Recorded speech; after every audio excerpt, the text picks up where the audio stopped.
So hey, what's up guys, welcome back to our YouTube channel. So in this video we are going to see what if Naruto was reincarnation of Benimaru Shinmon. So this will be interesting video, and Naruto will have total control over Crimson Moon Parakinesis. So yeah, this will be very overpowered Naruto video. And if you new on this channel, then please make sure to leave a like, share and subscribe. Also you can suggest me some videos idea for next videos and give me feedback on this video so I can improve for my more content. So this will be awesome, and without wasting any more time, let's jump right back into the video. The Shinigami had no face in any human sense. What mortals described as a grin was merely the visible edge of appetite. What they called eyes were two rents in the dark through which old hunger looked out. It did not live as living things did. It did not breathe. It did not think in language unless language was required. It existed where bargains ended, and where souls learned the final cost of being touched by power. On the night the Nine Tails was divided, the Shinigami came because it had been summoned. It arrived above the ruined clearing outside Konoha like a tear in the shape of a god. Below, Minato Namikaze stood with the steadiness of a man who had already chosen death and was now only negotiating the terms.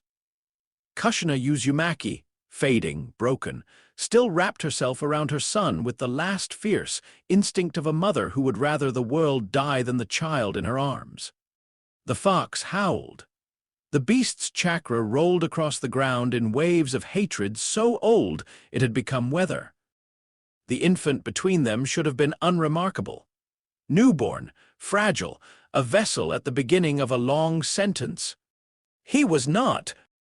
The Shinigami reached for the Nine Tails and felt something else. It paused. This was not normal. It knew seals. It knew souls.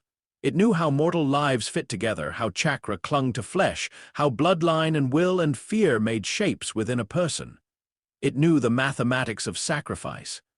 It knew the clean architecture of division when a great beast was split and fed into an infant container. But when the sealing began and the fox's chakra roared toward the child, another pattern flared from within the boy's soul. Not a second beast, not a curse, not a foreign possession in the crude sense humans used when speaking of haunting. This was residue. Memory burned so deeply into spirit that death itself had failed to erase it. The pattern that surfaced in the child was rigid, disciplined, and blazing. It did not writhe like demonic chakra. It stood. It held. It resembled a furnace banked under steel doors. It had the shape of command, the shape of a fire that did not spread because it had never needed to. Fire that did not hunger wildly, because it had already mastered hunger and put it on a leash. Benimaru Shinmon. The name did not mean anything to the world below. It meant little to the Shinigami. Names were garments souls wore briefly, but the impression mattered. Some dead left echoes, some left fractures. This one had left heat. The infant opened his eyes. The Shinigami looked down through Minato's sacrifice and Kushina's blood and the fox's hatred, and found, in the center of that newborn gaze, not fear, not instinctive crying, not even the empty confusion of a baby. It found attention, not awareness, not yet, but something in the child's soul had recognized fire. The seal closed. Kurama's chakra crashed inward, split, bound, and forced through the elegant cruelty of the four symbols' design. The child should have cried then. The body always protested power. Flesh always objected to becoming a cage. Instead, the newborn remained silent. The air around him warmed by 2 degrees. Minato did not notice. Kushina was already slipping. The fox was screaming. The human world was too full of grief to register a minor change in temperature. The Shinigami noticed. For an instant, just one instant, the infant soul and the sealed beast and the foreign spiritual residue aligned. The result was neither harmonious nor hostile. It was stranger than that. The fox's chakra did not consume the foreign imprint. The foreign imprint did not dominate the fox.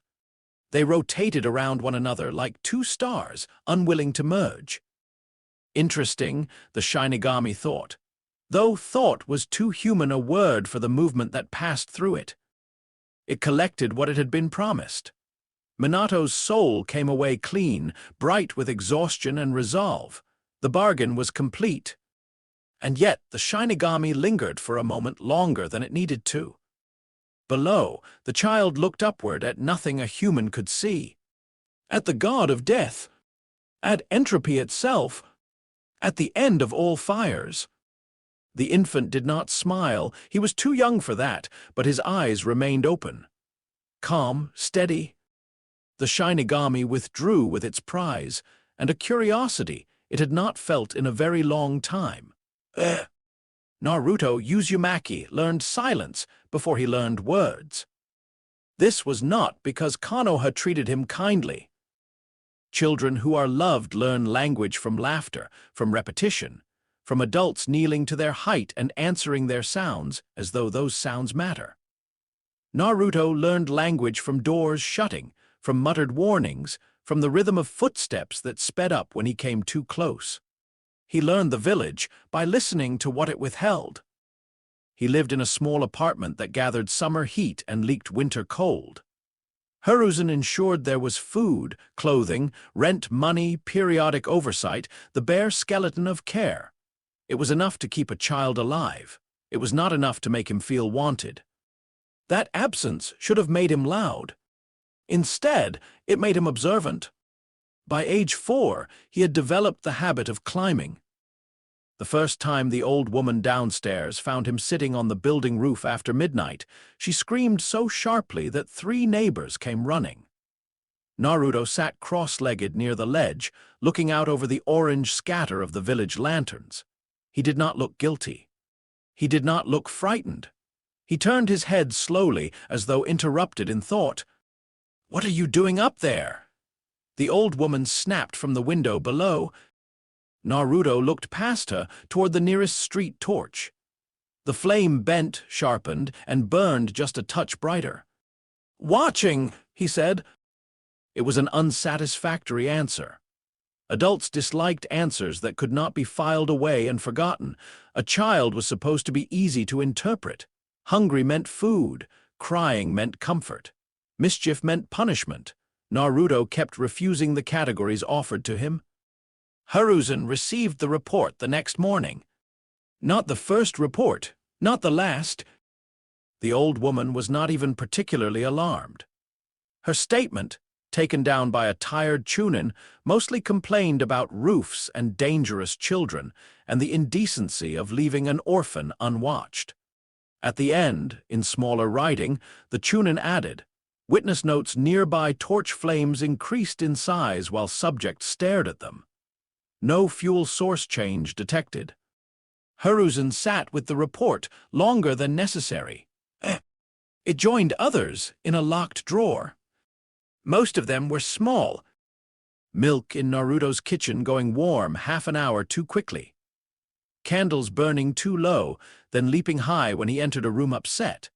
A street vendor swearing the boy had looked at a grill full of skewers and the coals had flashed white-hot without warning. Laundry lines in summer steaming faintly when Naruto stood beneath them after rain. Minor anomalies. None of them enough to justify intervention. All of them enough to trouble a man who had lived long enough to know that small abnormalities in children sometimes became catastrophes in adolescence. Still, nothing in Naruto resembled the fox's usual influence. There was no wildness, no bursts of rage, no crimson chakra bleeding through emotion. If anything, the village fear seemed misplaced. The boy was too quiet, too self-contained. He moved through Konoha like he expected nothing from it. That, Hiruzen thought more than once, might be worse. At 5, Naruto discovered that heat could be a weapon. He had known, before that it answered him. Not consistently, not obediently, more like a thing in the world that noticed when he noticed it back. Fire in stoves and lamps and street torches seemed slightly more alive around him. Teacups retained warmth longer in his hands. On cold mornings, the breath around him carried less mist than it should. He did not think of these things as power. Children did not begin with theory. They began with sensation. This is warm. This is cold. This hurts. This obeyed. The market district was busy that afternoon. Women haggled over produce. A butcher chopped through bone with heavy, wet precision. Someone nearby sold grilled squid, and the smell of sauce and smoke dragged in the air. Naruto had enough coins for stale bread and miso packets. He was calculating what would last longer. He never saw the first rock until it bounced off the wall beside his head. A group of older children blocked the alley entrance behind him. Academy students, maybe a year or two older, old enough to have learned how cruelty became entertainment when done in a group. "Demon brat," one said, with the brittle courage of someone repeating adult language. Another grinned too wide. "Bet he doesn't even feel pain." Naruto looked at them. He did not know their names. He had seen them before around the market. Boys who grew bolder when stall owners pretended not to see. One had a split lip half-healed. Another carried a wooden practice kunai tucked through his sash, more for swagger than use. "Move," Naruto said. That made them laugh. One stepped forward and shoved him, hard enough to stumble him back into stacked crates. Naruto felt the edge strike his shoulder. Pain registered. Then the heat came. Not outside him. Inside. A stillness spread through him so suddenly it was almost its own sound. Not emotion, the removal of it, the narrowing of the world into positions, distances, temperatures. The boys' faces flushed. Their breath left their mouths warm. The air in the alley trapped summer heat between brick and wood. Sweat already sat in thin films on their temples and necks. Naruto became aware of all of it at once. He looked at the boy closest to him. The air changed. No dramatic flame burst. No pillar of fire. No visible jutsu signs, just a pressureless, soundless rise in temperature so abrupt that skin went from comfortable to painful in a heartbeat. The nearest boy screamed first. Then the second. Then the third. They staggered backward, clawing at their collars, faces reddening, eyes wide with incomprehension. One dropped to his knees because the air itself felt like it had turned against him. Another ran headfirst into the street and collapsed against a water barrel, sobbing that he was burning, Make it stop, make it stop. Naruto stood in the alley and watched them go. His own breathing remained even. Steam rose faintly from a puddle near his feet. Shopkeepers stared. The butcher made the sign old shinobi families used against evil by reflex before catching himself. A woman snatched her daughter behind her. Someone shouted for a patrol. Naruto looked at his hand. He opened and closed it once. Then he picked up the bread he had dropped, brushed dust from it, and walked home. By evening, the story had reached the Hokage Tower in 3 contradictory versions. By night, it had been distilled into a report placed on Hiruzen's desk.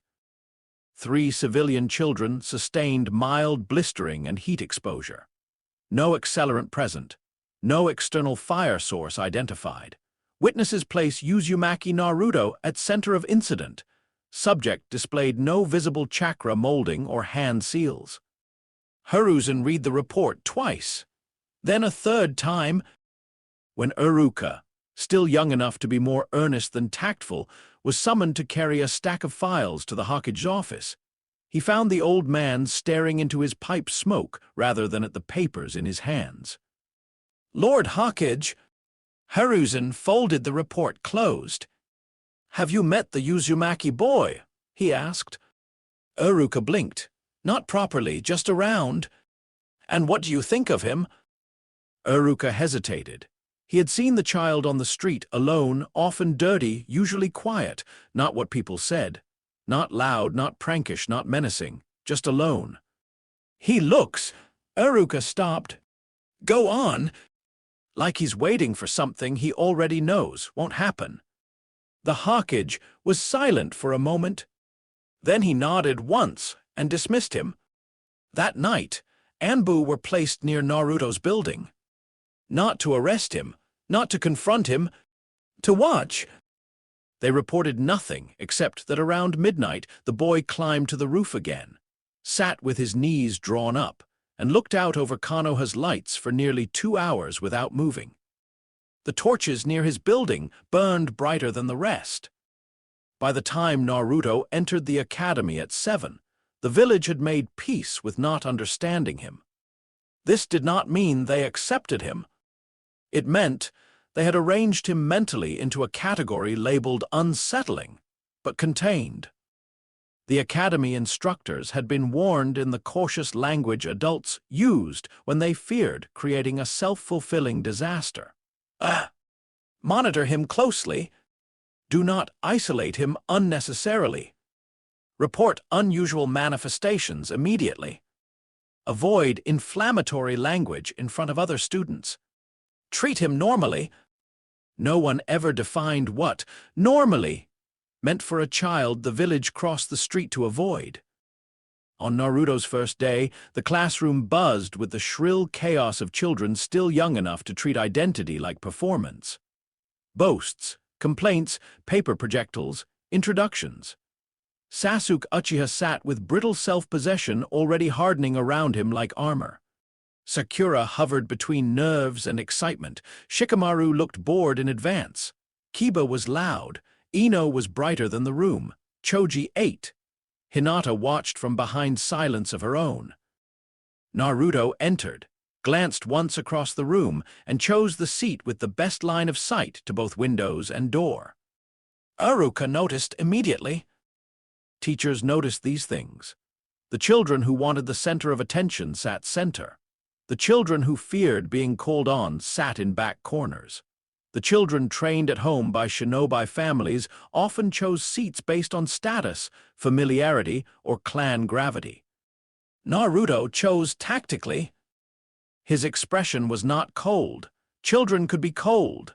This was different. He looked as though he were surveying terrain. Introduce yourself, Iruka said when the time came, smiling in the practiced way teachers did for difficult starts. Naruto stood. There was a pause just long enough to become uncomfortable. My name is Naruto Uzumaki, he said. I live in the South District. I like ramen. I dislike loud people. I want to understand how things work. He sat down. A few students laughed at the loud people part because children laughed when a script was broken and they were unsure whether they were allowed to. Kiba snorted. Sakura frowned faintly. Sasuke did not react. Iruka wrote nothing down, though he felt a note of unease. Not I want to be Hawkage. Not I want everyone to notice me. Not even I want to become strong. I want to understand how things work. Iruka moved on with the lesson.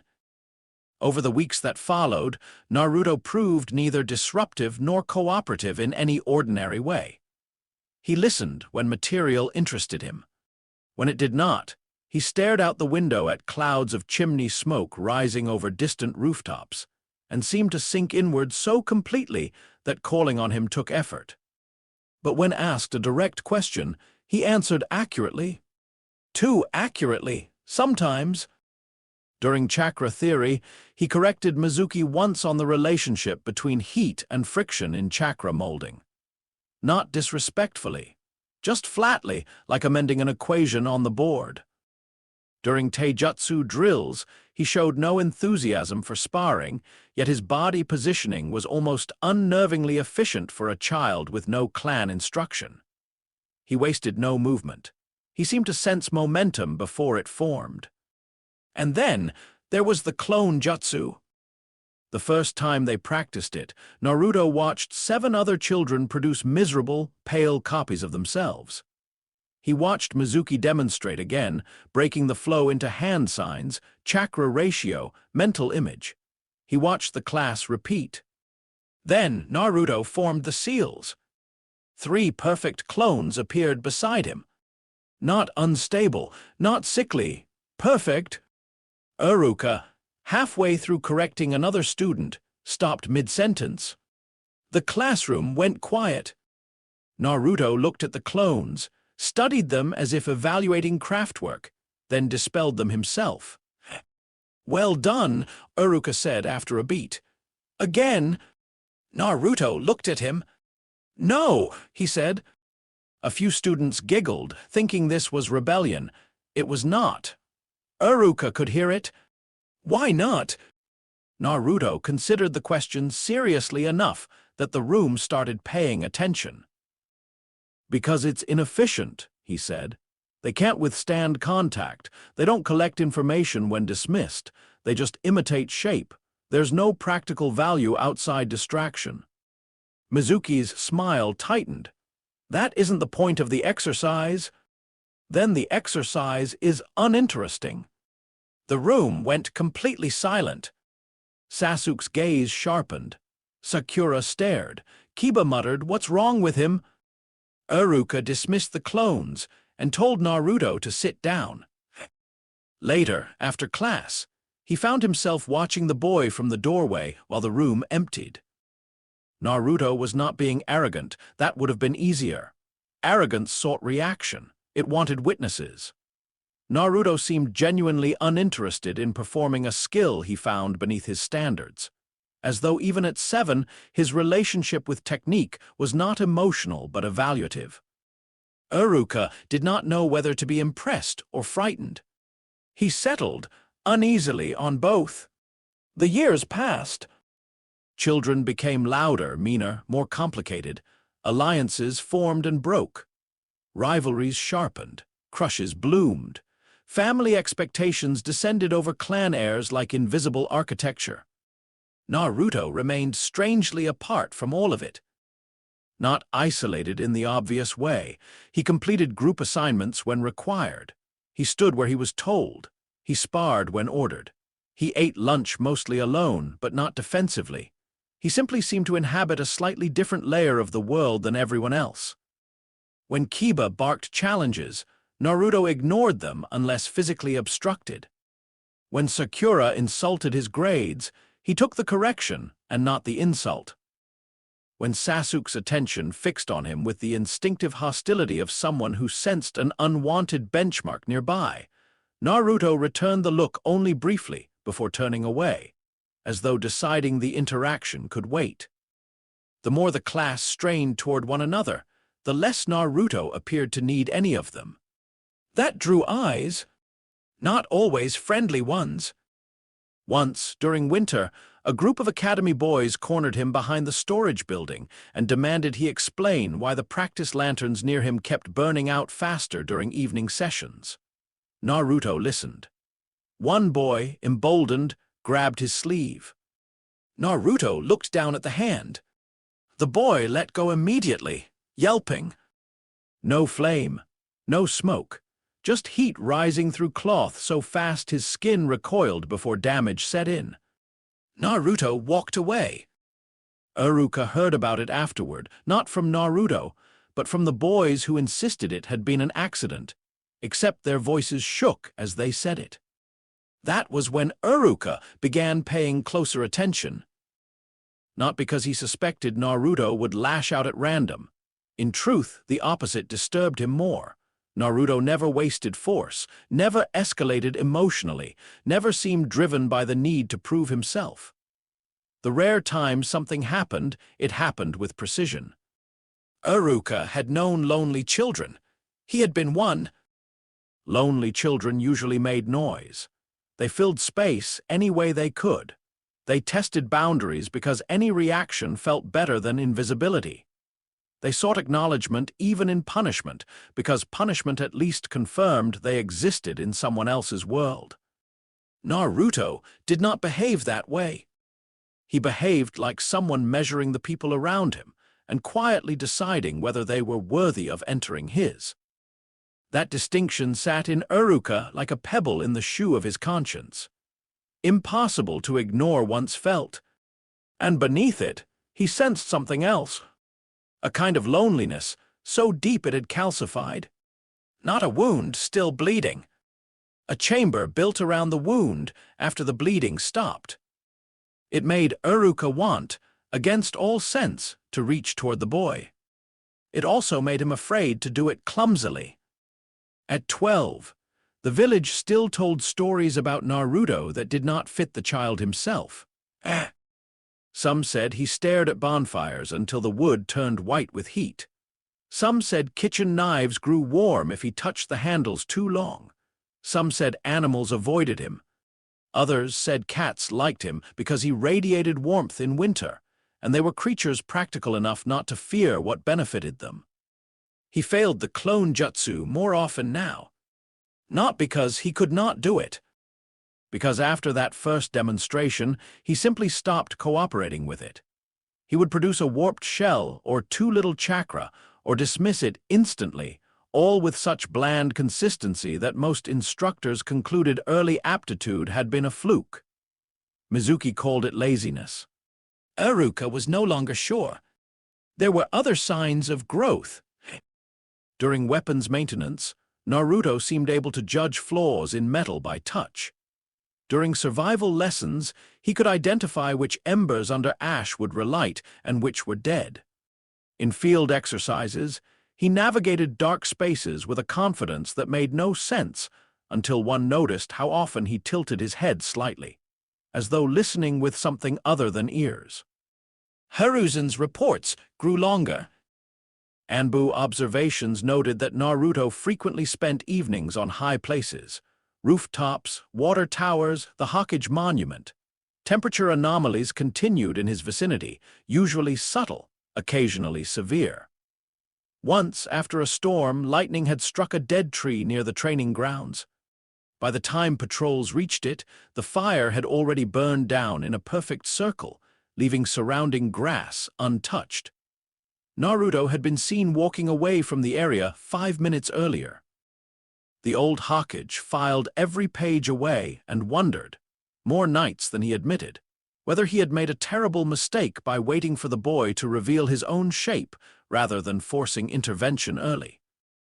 But intervention into what? Training, containment, extraction? There was no manual for this, no known seal irregularity explained it. Jiraiya's occasional letters, maddeningly brief, confirmed only that the Nine-Tails seal remained stable. The fox was present, quiet, unusually quiet, too quiet. As though something inside the cage had already made eye contact with the monster, and neither had yet decided what to call the other. The night before the graduation exam, Naruto climbed the Hokage Monument. No one stopped him. Patrols had long since learned that ordering him down usually resulted in a stare so flat and unimpressed it made them feel foolish. Besides, he never damaged anything. He just occupied high places the way some people occupied thought. Wind moved cold across the carved stone faces. Below, Konoha spread in overlapping pools of lantern light and shadow. The village looked peaceful from above. Most villages did at a distance. Naruto sat on the 4th Hokage stone hair, one knee raised, one arm draped over it. He was not thinking about the exam. Not really. He understood the mechanics of graduation. Perform the expected technique. Accept the symbol. Be assigned to a team. Enter the larger machinery of village service. Most of it interested him only insofar as it granted access to broader contexts, stronger opponents, more complicated systems. The clone jutsu remained trivial and dull. The village mistook compliance for progress far too often. Below, torches burned along the streets in lines of amber. Naruto watched them. For exactly 3 seconds, every flame in his line of sight deepened. Not brighter, redder, crimson at the core, as though the fire had remembered some older color. Then it returned to normal. Naruto lowered his gaze to his hands. He had grown used to not being surprised by himself. That might have been the most dangerous development of all, but tonight there was a feeling under his skin that did not belong entirely to him. Not chakra, not emotion. Recognition, maybe. as if some part of him, old and disciplined and wreathed in a fire with its own name, was standing just behind his thoughts, looking out through his eyes. He closed his fingers slowly. Inside him, deeper than blood and deeper than bone, the seal stretched vast and iron-dark. Most Jinchuriki would not have sensed it like this. Most children would not have been able to sit so quietly that the architecture of their own soul became audible. But Naruto had spent years listening to stoves cool and wood pop and wind move heat from one surface to another. He had learned that silence was never empty. It was packed with information. So he listened. Beneath his own pulse, beneath the hum of chakra, beneath the sleeping village and the small noises of night birds and far-off pipes in distant walls, there was something heavier. A presence, ancient, coiled, watching. Naruto did not enter the mindscape. He did not know the technique for that. He merely brushed against the reality of what sat sealed within him, and for the first time in 12 years felt the beast brush back. The sensation was enormous. Hot in a way that had nothing to do with ordinary temperature. A spiritual furnace. Malice so old it had sediment. Loneliness so vast it had become geography. Naruto kept his eyes closed. He was not afraid. That was the strange thing. Everyone else had built his life around the assumption that he should be afraid of the fox, of himself, of the village judgment, of what he might become. But fear required uncertainty about whether the darkness wanted you. Naruto had never doubted the darkness was there. Denial was for people who could afford softness. He inclined his head slightly, as if acknowledging someone on the other side of a closed door. "I know you're there," he said quietly into the night. No answer came. The wind moved over the stone monument. Far below, some late drunk shouted and was answered by laughter from an alley. A dog barked twice and fell silent.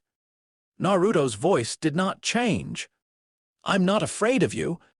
Inside the seal, something moved. Not violently. That would have been simpler. One immense eye opened in the dark. Its pupil was a vertical black wound in a sea of molten red-orange chakra. It regarded him across bars and distance and old hatred and the long silence of 12 untouched years. Kurama said nothing. For the first time in his existence as a sealed beast, that silence was not dismissal. It was consideration. Naruto felt the gaze settle on him, measuring. He let it.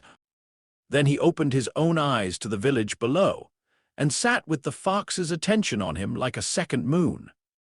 The torches of Konoha burned on, and high above them, on the face of the stone mountain built to honor men who protected the village, a boy everyone had failed to understand sat very still in the dark, listening to the monster inside him say nothing at all. For now, that was enough. Say next chapter, and I'll continue with chapter 2. Graduation and the shape of potential. Next thought for 5's chapter 2. Graduation and the shape of potential. The village taught its children early that advancement came through obedience. There were exams. There were forms. There were prescribed techniques and acceptable failures, and the quiet, grinding comfort of knowing that if one stood in the correct place and repeated the correct motions, adulthood would arrive in a sequence of official recognitions. A forehead protector. A team assignment. A mission ledger. A category. Konoha was built on systems like that. It had to be. Villages survived by turning chaos into procedure. Naruto Uzumaki understood this by the time he was 12. He also understood that most procedures were designed by people who mistook repetition for mastery. Which was why, on the morning of the graduation exam, he stood in line outside the academy classroom with his hands in his pockets and no intention whatsoever of passing in the way he was told to. The hallway was full of heat. Not metaphorically. Actually, bodies packed into a narrow corridor made the air dense and easy to read. Anxiety radiated differently than boredom. Fear rose quickly and pooled behind the knees and under the arms. Confidence sat cooler on the surface, conserving itself. Naruto did not need eyes to know who had studied too late, who was trying not to vomit, who was pretending not to care. He could feel Sasuke Uchiha 3 places behind him without turning around. Sasuke's heat always moved strangely, surface stillness, core tension. A boy trying with all his might to become a blade and not a wound. Sakura Haruno, farther back, was sharper and more volatile in the little fluctuations of her pulse. Kiba practically vibrated. Hinata's nervous warmth came and went in waves. Shikamaru felt half asleep already. Iruka stood by the classroom door with a clipboard, and the exhausted patience of a man trying to shepherd children toward adulthood before adulthood had done anything to deserve them. Naruto met his eyes once. Iruka nodded, not warmly exactly, but not distantly either. Their relationship had not become easy over the years. Easy would have required Naruto to be less difficult to know and Iruka to be less aware of what the boy represented to the village around him. But a kind of quiet line had formed between them. Mutual observation, mutual recognition. The beginnings of something that, in gentler circumstances, might have become trust sooner. "Use Uzumaki," Iruka said. Naruto stepped inside. The classroom had been cleared except for a single stool placed in front of the instructor's desk. Sunlight fell through high windows in pale rectangles. Mizuki leaned against the back wall with his habitual smile, too smooth, too ready, always seeming to fit his face by decision rather than instinct. Iruka sat with the evaluation sheet in front of him. Naruto stood in the center of the room and waited. Iruka folded his hands. "You know the criteria," he said. "Clone jutsu, stable manifestation, maintain form long enough for evaluation." Naruto inclined his head once. His gaze flicked briefly toward the shelves against the wall. Scrolls, practice materials, nothing in this room mattered. "Begin!" Naruto brought his hands together. Tiger, ram, snake, chakra moved. He could have done it perfectly. That remained, even now, almost insulting in its simplicity. The standard academy clone was not a bad technique for children. It taught control, precision, image stability. It taught the division of chakra just enough to create illusion without substance. But every time Naruto formed it, he felt the same vague irritation a blacksmith might feel if ordered to shape smoke and call it a blade. He released too little chakra by design. The clone that appeared beside him was pale, slumped, and half-formed. Its shoulders sagged. One eye remained closed. It looked less like a copy and more like the idea of one. Mizuki exhaled through his nose. Iruka's expression barely changed, but Naruto saw the tiny shift in his shoulders. Disappointment, yes, but not surprise. Naruto dispelled the clone before anyone told him to. "Insufficient stability," Mizuki said smoothly. "Again." Naruto looked at him. "No." Mizuki's smile sharpened. "This is the graduation exam. No isn't an option." Naruto's voice remained level. "Then record the failure and move on." For 3 seconds, no one spoke. Iruka's fingers tapped once against the desk. He knew. Naruto could see that he knew this was deliberate. He probably did not know why. Few people ever asked the right question about Naruto because they were too busy asking the easy ones. Why didn't he behave? Why didn't he act like other children? Why did the room feel different when he was angry? Why did certain reports end up in locked drawers? The correct question in this case was not why he failed. It was why he chose not to pass. Mizuki, predictably, asked the wrong one. "You've had years to learn this technique." "I learned it years ago." The answer came out before Iruka could intervene. Mizuki stared. "Then why are you standing there wasting everyone's time?" Naruto considered him with mild, almost clinical interest. Because I don't intend to graduate by proving I can do something pointless. The words landed hard in the room. Mizuki's mouth flattened. Pointless? 3 identical bodies that can't survive impact and don't return information when dispelled, Naruto said. They are theatrics, not reconnaissance, not force multiplication, not durable misdirection under pressure. An opponent with eyes would ignore them. Iruka closed his eyes for half a second. It was the expression of a man already exhausted by the consequences of a sentence not yet finished. Mizuki stepped away from the wall. This exam is not about your personal preferences, it's about discipline. Naruto tilted his head. No, he said. It's about compliance, which is not always the same thing. That did it. Mizuki's chakra tightened first, thin and sour beneath the surface. Iruka felt it too. Naruto did not move, but the temperature of the room climbed just enough for sweat to gather at Mizuki's temples before he realized it. Iruka stood. That's enough. Naruto turned toward him, and for just a moment the sharpness in the room changed. It did not vanish. It redirected.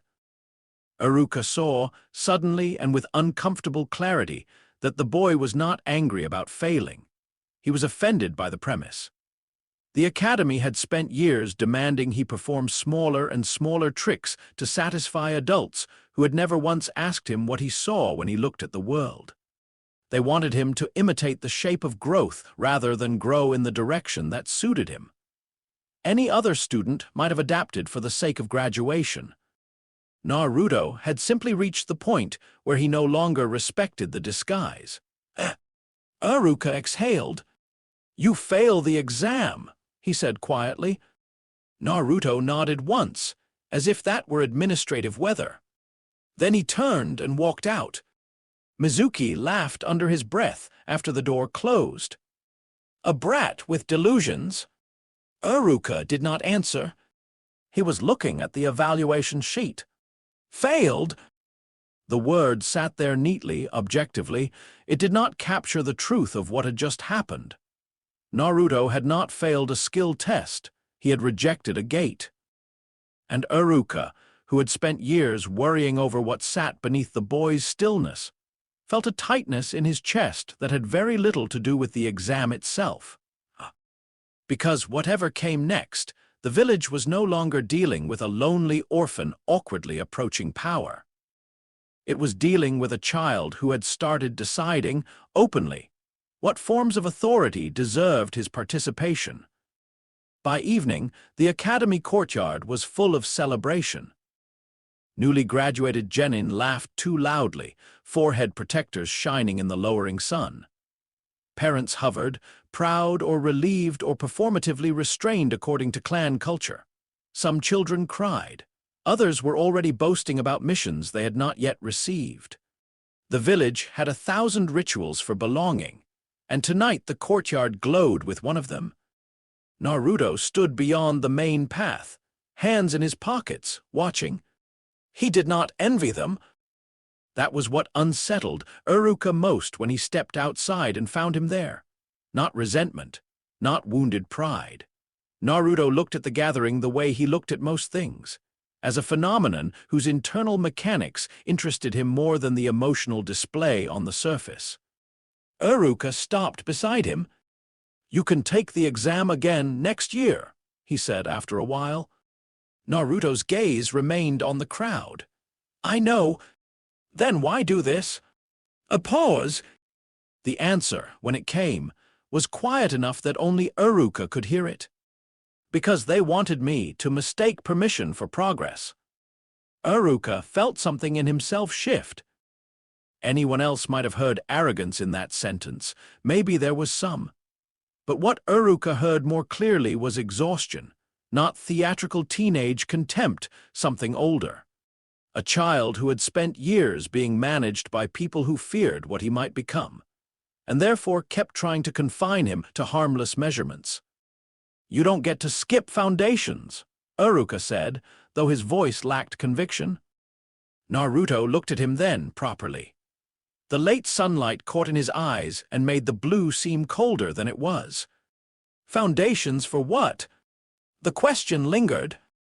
Iruka could have answered like a teacher, for teamwork, for standardization, for survival, for common vocabulary in the field. All of those were true. None felt sufficient in that moment. Before he could decide how honest to be, Naruto looked away. "There's something in the tower," he said. Iruka blinked. "What?" "In the Hokage Tower. Sealed, old chakra, large scroll." Naruto spoke as though continuing an internal conversation he had been having alone for years. "I've felt it every time I pass the place since I was little." Iruka stared. Naruto wasn't looking at him anymore. He was looking toward the distant line of the administrative district. "You can feel a scroll from here." Naruto considered. "Not the paper." Iruka did not know what to do with that answer. He settled for a warning. "Stay out of trouble tonight." Naruto gave the smallest possible shrug and walked away. Iruka watched him go, unease prickling along the back of his neck. Later, he would replay the conversation and realize the warning had been inadequate in ways almost too stupid to bear. Naruto did not decide to steal the forbidden scroll in a moment of impulse. Impulse had very little to do with most of what he did. The urge had lived in him for years, building layer by layer each time he passed the Hokage Tower and felt, deep in the structure, the restrained weight of something old enough to hold its own temperature in his perception. Most seals felt like pressure. This one felt like density. Technique compressed into storage. Knowledge treated like dangerous ore and locked away from untrained hands. Naturally, he wanted to see it. Failing the exam merely removed one of the village's smaller disincentives. He slipped through Konoha at dusk like someone moving through a map he had already memorized from heat and routine. Patrol routes, kitchen lights, dogs behind fences. Anbu on the tower roofs felt like cold absences more than visible bodies. Disciplined, reduced signatures. Not impossible to sense if one knew what a human being looked like when trained to suppress their presence. Naruto did not challenge them. He waited. Timing, he had learned, mattered more than force in most human systems. Adults trusted patterns. Change one variable at the right time and the rest of the system often rearranged itself in your favor. When the shift turnover happened at the outer administrative corridor, he moved. No jutsu, no dramatic infiltration. Just silence, accuracy, and the fact that too many grown shinobi had never seriously contemplated that a genin-aged child might treat village security as an engineering problem instead of a moral boundary. The seal on the storage chamber was complex enough to exclude curiosity, not genius. Naruto crouched before it, fingers hovering inches from the inked latticework, and listened. Seals had thermal behavior. This was not something standard Fuinjutsu texts taught, because standard Fuinjutsu texts were written by people who experienced their craft visually and conceptually. Naruto experienced it as movement. Chakra in contained patterns generated friction. Friction generated heat. Not much, but enough. The seal's active points shimmered faintly in his perception like a grid of warmed wire beneath a floor. He traced the path in his mind. Anchor here, relay here, trigger loop here. A flaw in the third fold. Old ink, slight degradation. Naruto placed 2 fingers lightly against the frame and warmed that single point until the chakra circulation inside the seal skipped half a beat. It was enough. The lock side open. Inside, the forbidden scroll of seals sat in its storage cradle like a sleeping animal. Naruto approached it slowly. Up close, its age was obvious. The paper was thick, the wrapping cords worn smooth from reverent handling. But what mattered was the weight pressing off it, not literal mass, but accumulated intention. This was not a teaching aid. This was village memory in dangerous form. techniques deemed too powerful, too costly, too unstable, too easily abused. Naruto lifted it. The chakra signature rose around him like banked furnace air. For the first time all day, he smiled. Not broadly, not happily in any conventional sense, just a minute shift at one corner of his mouth. Surprise, anticipation, interest. He took the scroll and vanished into the dark. The forest outside the village held the day's heat longer than the streets. Naruto chose a clearing deep enough to avoid casual discovery, set the scroll down against a fallen log, and untied it with the care due any mechanism that might explode if insulted. Moonlight silvered the page edges. He unrolled the beginning. His eyes moved quickly, then more slowly. Storage seals, containment formulae, barrier structures, layered suppression designs, he absorbed them without particular emotional reaction. Useful, elegant in places, brutal in others. Tobirama Senju's hand was all over the architecture. Practical, inventive, suspicious of the world, and therefore determined to master it before it could disappoint him. Naruto kept reading. Then he found it. Shadow clone technique. His pulse changed. Not faster, sharper. He read the first paragraph once. Then again. Then a third time. This time not as a student receiving instruction, but as a mind encountering an idea beautiful enough to deserve respect. A clone with substance, real mass, real mobility, real capacity to act, chakra divided but not wasted, information returning to the original upon dispelling. Naruto sat very still. This, he thought, was what the Academy's hollow imitation had been pretending to be all along. Not a decoration, a network, a battlefield intelligence web, distributed action with centralized retention.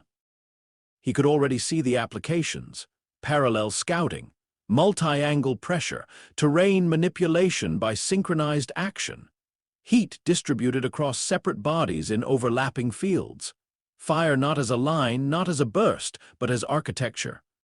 For the first time in years, a technique surprised him. He began learning it immediately. The chakra demand was enormous by ordinary standards. That meant nothing to Naruto except that the designer had understood the concept's worth. He worked through the hand signs first, then the ratio, then the division logic. Most shinobi experienced chakra splitting as loss. Naruto approached it through thermal analogy. A fire divided among multiple braziers did not cease being fire. It created a system of linked burn points. The total field changed. The function expanded. He adjusted the formula in his head until it aligned with what his instincts already knew about distributed heat. Then he formed the seal. Shadow clone jutsu. The clearing filled. Not with one or two bodies. With dozens. They appeared in clean bursts of displaced air, each one solid, upright, fully real. Their feet hit the ground with actual weight. Their faces turned toward him in immediate mutual comprehension, not because they were separate minds, but because they were him, refracted and functional. Naruto stared. The clones stared back. For one odd second, the forest became a hall of mirrors that breathed. Then every single clone smiled with the same faint, astonished interest he felt. This, their collective posture said, had possibilities. What followed was not training in the ordinary sense. It was research. Naruto sent clones into the tree line, into the stream bed, into the canopy. He had them sprint, jump, throw kunai, shape chakra, disperse, and report. Every dispel fed information backward along the technique's return path, and each pulse of returned experience hit him like heat flowing through connected metal. He learned fast, faster than most adults could have believed possible. Because he wasn't just memorizing, he was integrating. The technique fit the way his mind already worked.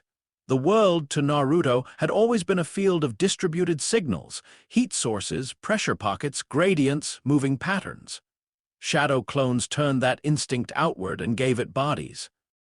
He sent 10 clones to opposite points of the clearing and had them simultaneously warm the air above different stones. He tested how his pyrokinesis behaved through divided selves.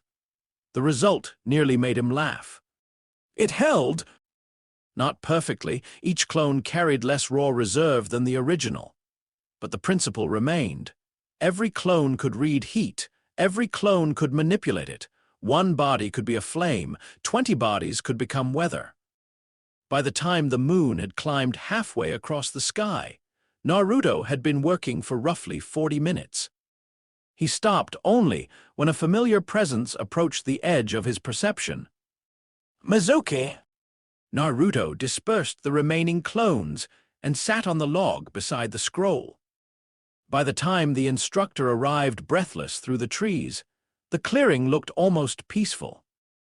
Mizuki's eyes went first to the scroll, then to Naruto, then to the marks on the ground where dozens of bodies had clearly been moving.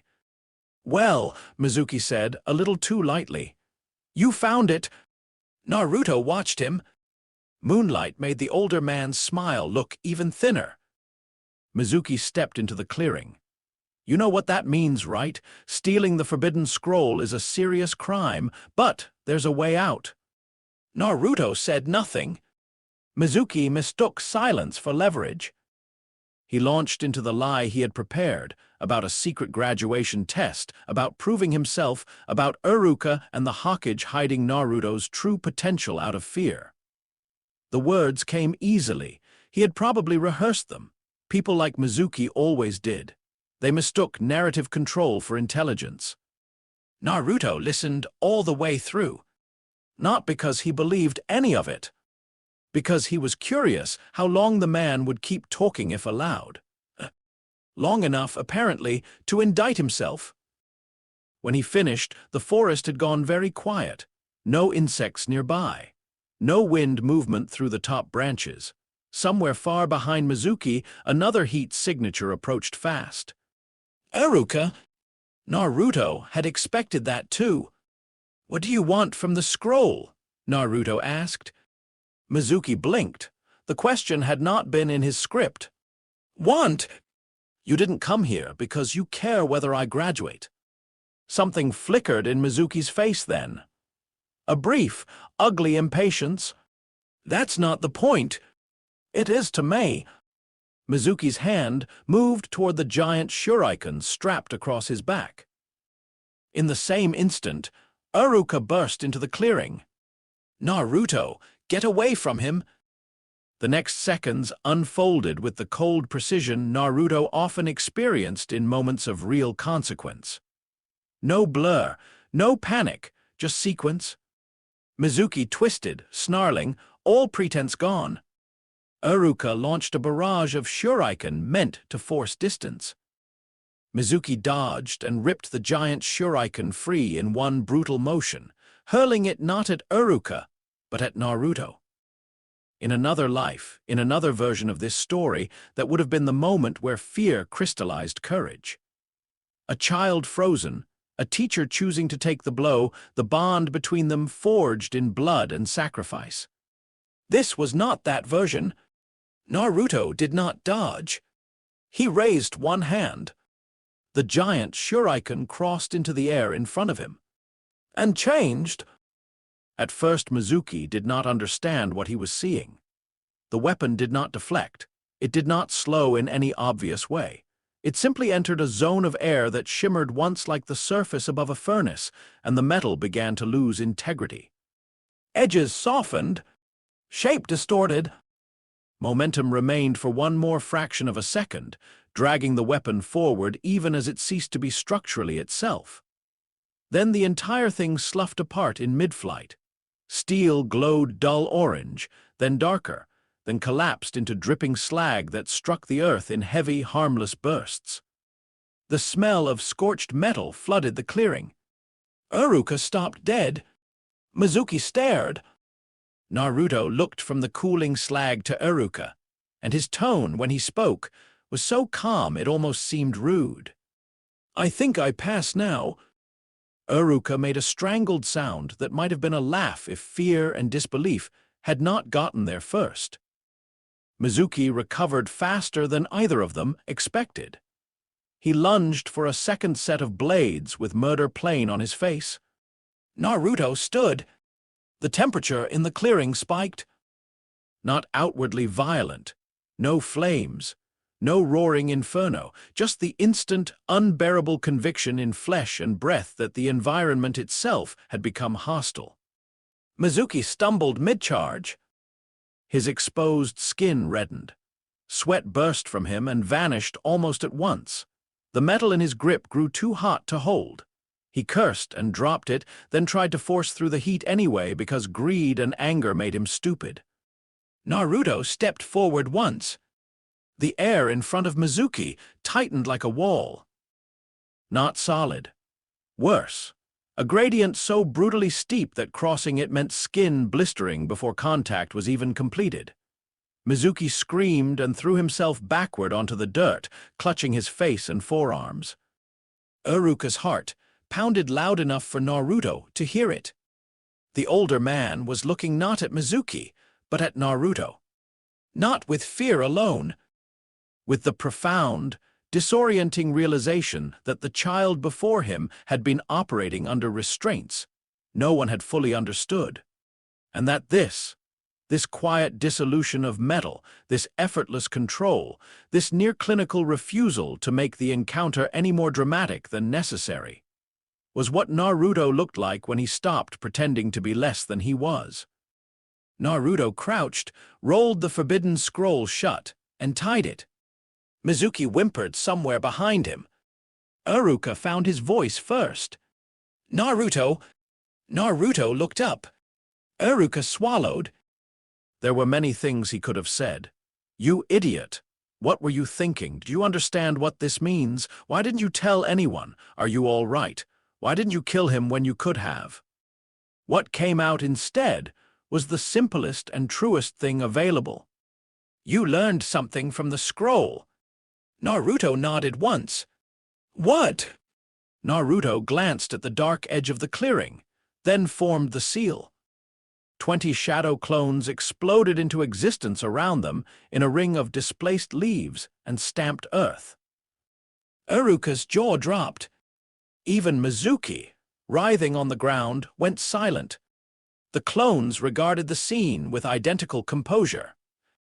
Naruto looked back at Uruka. "This," he said.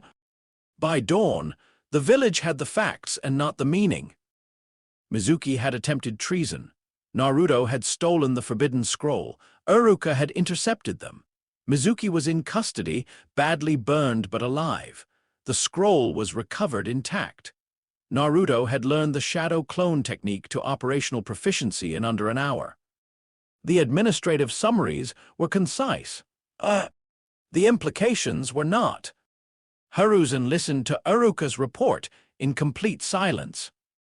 When it ended, the old Hokage set his pipe aside and asked only one question. "When the Shuriken melted, did he use hand seals?" "No." "Did you see visible chakra manifestation?" "No." "Did he appear emotionally unstable?" Uruka hesitated. "No."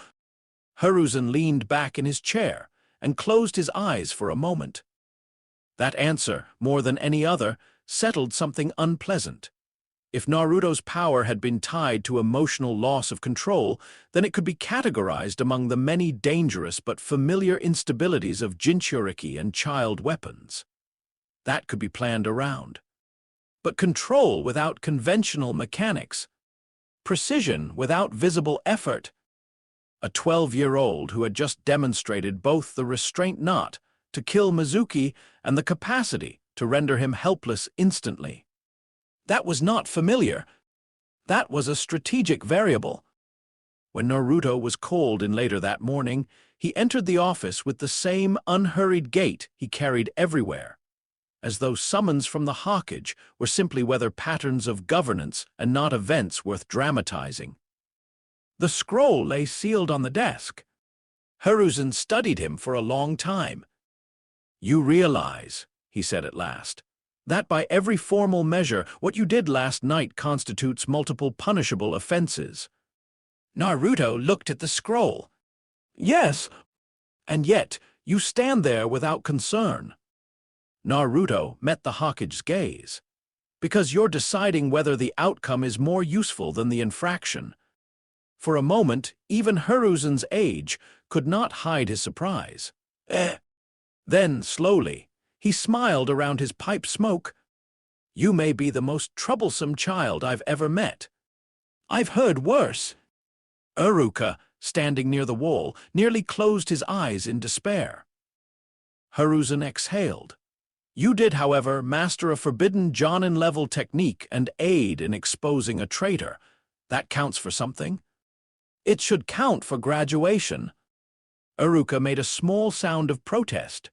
Hiruzen silenced him with a glance. Then the Hokage reached into a drawer, withdrew a forehead protector, and set it on the desk. Naruto looked at it for several seconds before picking it up. The metal plate caught the light. This should have been a triumphant moment. For most children it was a symbol of belonging, of recognition, of a line crossed. Naruto tied the protector in place without expression.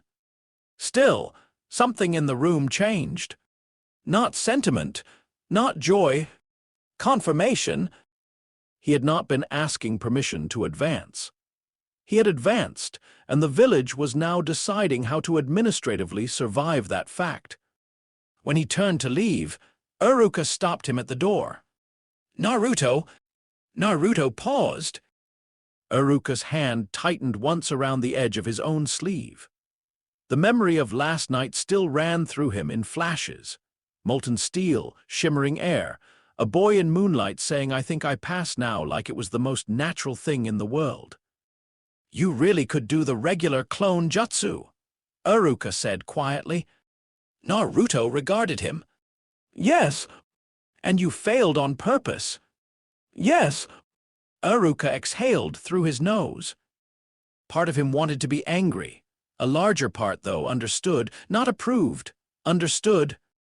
"Next time," he said, "find a less catastrophic way to make your point." For the first time that day, Naruto looked almost amused. "I'll consider it." It was, from him, almost generous. Team assignments took place in a classroom full of raw new status. Children who had once merely been academy students now wore forehead protectors and the fragile, intoxicating confidence of having crossed an official threshold. Their voices were louder than usual. Their postures had changed. Hierarchies were already reforming under the pressure of who had passed, who had not, who had ranked highest, who had embarrassed themselves, who belonged to which instructor's predictions. Naruto sat at his desk with his back angled so he could see the door and most of the room. Sasuke noticed and disliked that he noticed. The Uchiha had spent years building his life around the sharp geometry of purpose. Revenge, improvement, distance. He knew exactly who he was in relation to most of his peers, ahead, better, more disciplined. Even his losses had structure because they fed the larger fire. Naruto disrupted structure simply by existing.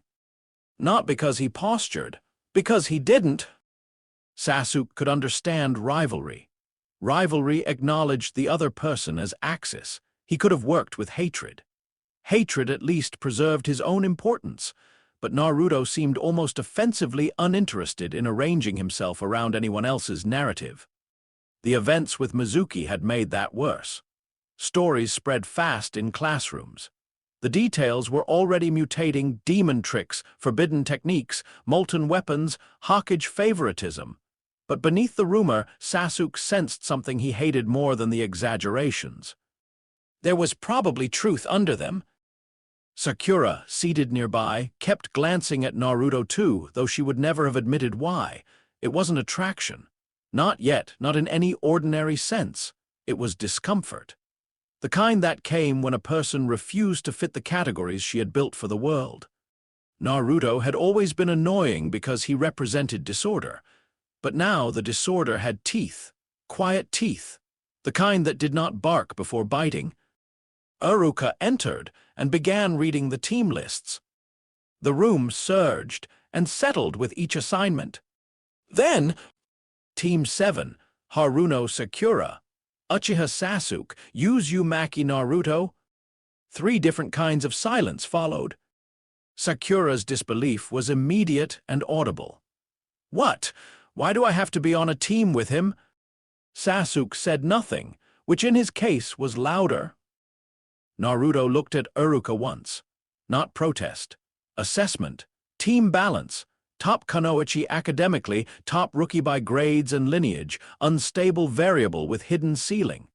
Standard instructor logic if one was trying to distribute strengths and frictions in useful patterns.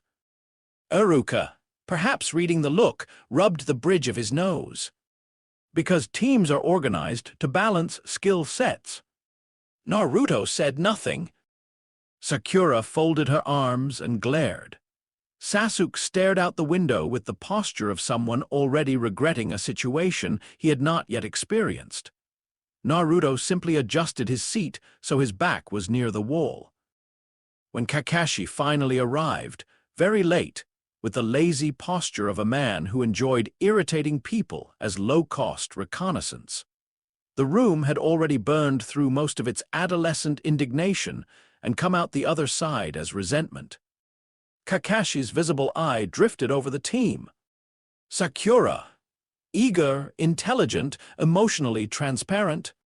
Sasuke, gifted, brittle, dangerous in the way grief made children dangerous. Naruto, Kakashi lingered. He had read the reports, fragmented academy records, Anbu observations, restricted mission incident summaries, the Mizuki affair in full with Hiruzen's annotations. He had expected one of 2 possibilities. Either a socially stunted orphan compensating with hidden talent, or a village paranoia case inflated by rumor and bureaucracy. He had expected neither what stood in front of him. Naruto was sitting perfectly still, not slouched, not rigid, one foot braced lightly, shoulders loose, gaze resting on Kakashi's face with an unsettling steadiness that said several things all at once. You are evaluating us. I am evaluating you back. I noticed the flinch in your left shoulder when you shifted weight. I am not impressed by lateness as an authority display. Kakashi smiled behind his mask. This was going to be troublesome. Roof, he said. Now, the introductions went badly by normal standards, and therefore quite well by Kakashi's. Sakura performed socially. Sasuke declared ambition sharpened into threat. Naruto, when asked to state his likes, dislikes, dreams, and hobbies, said, I like heat. I dislike dishonesty. I'm interested in difficult things. I don't have a dream as such. Sakura frowned. Sasuke's eyes narrowed. Kakashi stored the answer. No dream. Either a lie, or someone whose ambitions were too abstract to fit childish phrasing. The next morning at Training Ground 3, Kakashi tested them. Bells, standard exercise, teamwork under pressure disguised as competition. He had used variations of it before. It revealed impatience, ego, improvisation, panic, cooperation thresholds. He buried himself in Orange Book theater and let time do its work. Sakura hid badly. Sasuke hid well and moved with controlled aggression. Naruto did not hide in the ordinary sense at all.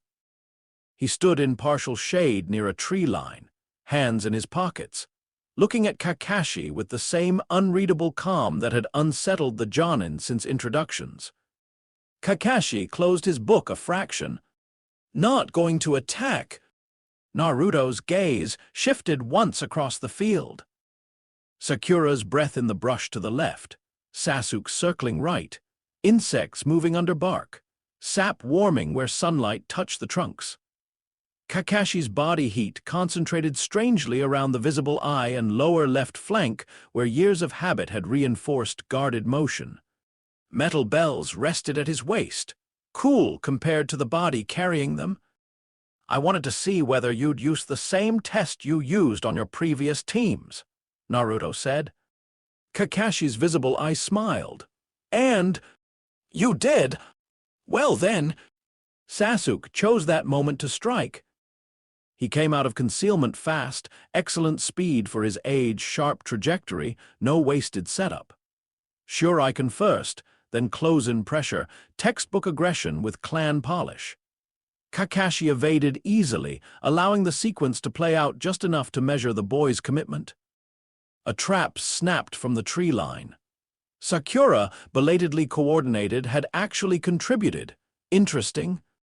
Kakashi flickered out, substituted, reappeared, and prepared to drag the lesson toward its usual midpoint. That was when Naruto moved. Not toward him, through the field. Naruto raised one hand slightly, not in a seal, more like a conductor marking time, and the temperature of the entire training ground jumped. Not locally, everywhere. 30 degrees in 2 seconds. It hit like opening a furnace door inside one's lungs. Kakashi's book fell forgotten into the grass. Sweat burst across his skin instantly. The hidden genin gave themselves away by reaction, Sakura gasping in her cover, Sasuke's breathing altering despite his discipline. Small animals bolted from the underbrush. Leaves curled at the edges. The air itself began to shimmer with rising distortion. Kakashi's one visible eye widened. Not because it was hot, because with a thermal spread this broad, concealment no longer existed in any meaningful sense for the one controlling it. Naruto turned his head once, tracking the entire field like a map suddenly rendered in light. Then he walked. No rush, no showmanship, just calm certainty. He passed within arm's reach of Sakura's hiding spot without looking at her, because he already knew where she was. He crossed the path Sasuke had meant to use for his next flank before Sasuke himself committed to it. Kakashi moved to intercept, and saw the distortion too late. Heat did something few genin ever understood. It made air visible through behavior, wavering layers, bending edges, false distances. Naruto moved through that distortion as though he had been born in it. Kakashi, even with decades of experience, found his own depth perception briefly sabotaged. A hand slipped past his vest. Then the second bell was gone. Naruto stopped at the training stump and set both bells on top of it. The field remained shimmering and too hot for a heartbeat longer.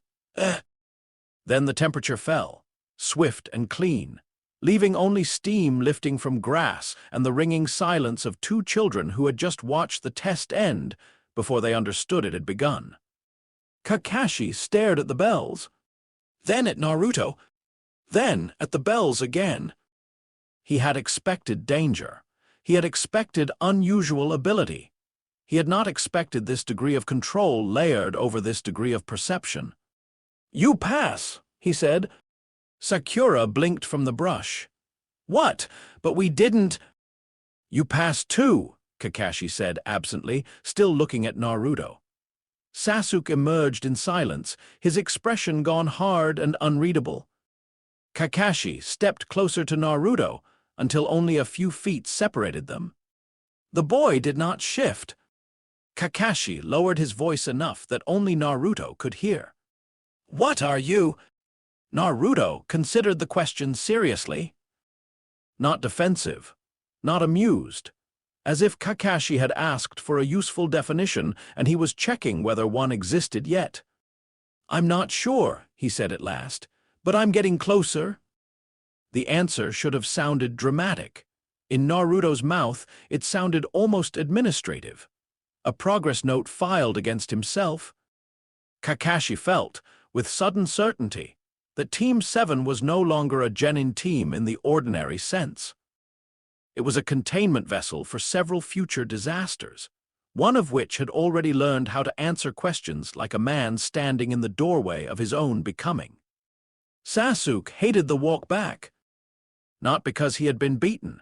He could survive losing. He had done so before in more meaningful ways than this. What he could not immediately survive was the shape of the loss. Naruto had not outperformed him like a rival seeking supremacy. He had not taken pleasure in it, had not even really included him in the equation.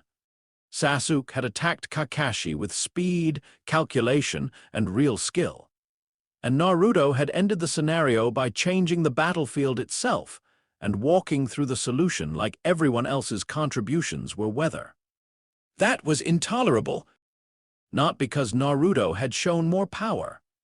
Sasuke could have understood measurable superiority. He could train against that. This was different. Naruto did not seem to need Sasuke as a benchmark, and that robbed Sasuke of the role rivalry would have given him. When they paused outside the mission administration building, Sakura opened her mouth twice before managing words. "What was that?" she asked, staring at Naruto like she had never properly seen him before. Naruto glanced at her. "The bell test." "That's not what I meant." "I know." Sakura flushed. "You changed the whole training ground?" "Yes." "How?" Naruto looked mildly puzzled by the question. "I raised the temperature." Sakura made a sound between frustration and disbelief. That is not an explanation." "It is the relevant part." She threw up her hands. Sasuke kept walking. Naruto watched him go for a second. Sasuke felt the look like heat on the back of his neck. Not mocking, not pitying. Worse, evaluating. By the time Team 7 received its first D-rank assignments, the shape of their internal imbalance had already fixed itself. Sakura began watching Naruto with reluctant fascination and unease. Kakashi's laziness acquired a sharper edge when aimed at Naruto, because the Jonin knew now that he was not teaching a merely gifted child but a moving anomaly. Sasuke, meanwhile, developed a new and private fury. Not because Naruto mocked him, because Naruto didn't. The absence of contempt left no emotional handhold. No easy enemy, just the steady, intolerable fact of someone operating at a register Sasuke had not prepared for. And somewhere beneath that, smaller and harder to admit, was another fact. Naruto had not humiliated him. He had simply moved past him, which meant Sasuke, for perhaps the first time since the massacre, had encountered a problem vengeance alone could not explain. That night, Naruto returned to his apartment and sat in the dark with the window open. The village outside murmured in layers. Dishes, sandals on pavement, a baby crying 3 buildings over, a couple arguing 2 streets away with the tired intensity of people who would still be together in the morning. Heat bled from rooftops into cooling night. Lanterns burned in soft points. Somewhere distant, a forge worked late. Naruto set his forehead protector on the table. Beside it, in the dim room, it looked smaller than it had in the Hokage's office. Just metal, cloth, symbol. Useful because the village treated it as useful, nothing more. He was not disappointed, just aware. A gate crossed. Another system entered. He closed his eyes and let the day arrange itself inside him. Mizuki's treachery. Shadow clones splitting and returning knowledge like linked furnaces. Kakashi's test. Sasuke's hostility thickening into something more dangerous. Sakura's confusion. Iruka's concern. The village's administrative decision to call him Genin and hope the label held. Beneath all of that, deeper, the seal waited. Naruto turned his attention inward just enough to brush the edges of that inner dark again. Kurama was there. Vast. Watching. Silent. Naruto leaned back against the wall. "I graduated," he said into the quiet room. Not sure why he was saying it aloud except that the fox was the one witness who could never pretend not to know what he was becoming. For a while, there was no response. Then, from behind the bars and the old hatred and the heat that was not flame, came the faintest shift in presence. Something not yet language, but no longer absence either. Acknowledgement! Naruto opened his eyes. Outside, Konoha's lights burned steadily. Inside, in the room of a boy who had just entered the shinobi system by tearing one of its lesser gates off its hinges, the air remained warm long after the night should have cooled it. And somewhere behind the silence, something ancient continued to watch him with growing interest. Say next chapter and I'll continue with chapter 3, The Land of Waves. First revelation. Next thought for 8's chapter 3, The Land of Waves. First revelation. Zabuza Mamachi was called the demon of the hidden mist. He had never met a real one before. The first thing Naruto learned about official missions was that most of them were insults dressed as assignments. Find a cat, pull weeds, carry packages, escort a merchant who had packed poorly and complained well. Team 7 spent its opening weeks moving through the lowest rung of village labor while Kakashi watched with the vague, unreadable patience of a man who believed boredom was diagnostic. It probably was. Sakura tried to perform competence so hard it bordered on visible strain. She wanted Kakashi's approval, Sasuke's respect, and some stable interpretation of Naruto that would let her stop glancing at him when she thought he wasn't looking. Sasuke met the monotony with sharpened silence. Every D-rank felt to him like theft, time stolen from training, from revenge, from the one purpose he trusted. Naruto, by contrast, treated boredom the way he treated weather, real, but not worth dramatizing. He completed each assignment with a level of precision that made ordinary work faintly unnerving to witness. When they were sent to capture a daimyo's wife's escaped cat, Naruto did not chase it through alleys like a child in a farce. He stood still on a roof, read the heat signatures moving through the district, identified which one matched feline size and motion, and dropped into its path so cleanly. The animal had time only for indignation before being picked up by the scruff. When they were assigned trash collection along the village's east side, he separated metal from glass by touch, because warmed edges and density told him what was in a bag before he opened it. When they pulled weeds, he finished first because he understood root systems from the way moisture cooled the soil around them. Kakashi noticed all of it. He also noticed that Naruto never once complained aloud. Sasuke complained with his posture. Sakura complained with words when she felt safe enough to do it. Even Kakashi occasionally complained performatively because it amused him. Naruto never did. There was something quietly disconcerting in a 12-year-old who regarded meaningless labor not with childish outrage but with total detachment. As if none of this touched the actual track of his development, and therefore his opinion of it was irrelevant. That worried Kakashi more than if the boy had sulked, because the children most likely to surprise the world were rarely the loudest ones. They were the ones already sorting experience into useful and useless categories, while adults still assumed they were learning by obedience. By the third week, Team 7 stood once again in the Hokage's office while Hiruzen reviewed mission slips with his pipe in hand and a familiar, weary tolerance in his eyes. "No," Naruto said. The room went still.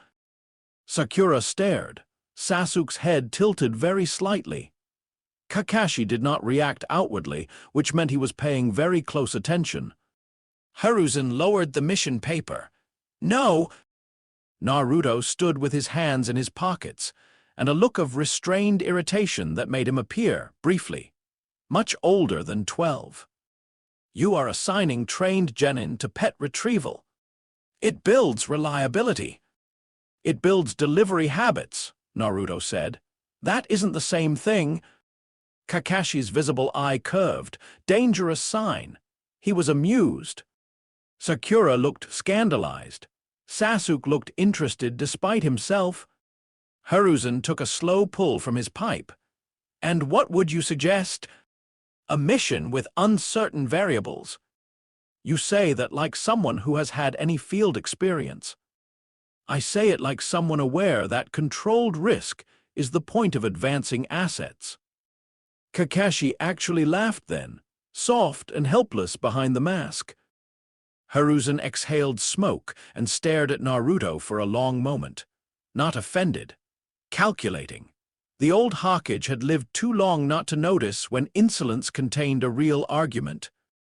Then, with the tiny resignation of a grandfather pretending not to indulge a troublesome grandchild, he shuffled the stack of mission papers.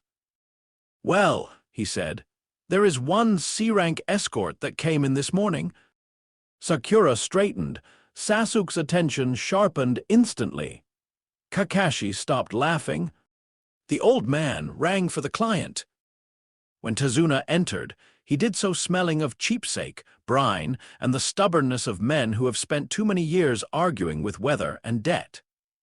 He looked the team over with all the reverence of a dockworker inspecting replacement tools. "These are shinobi," he said. "They look like babies." Sakura bristled. Sasuke's jaw tightened. Naruto watched him. Tazuna's heat signature was easy to read. Mild intoxication, fatigue in the knees, elevated stress under the bravado, malnutrition beginning at the edges. Beneath that, fear held on a leash.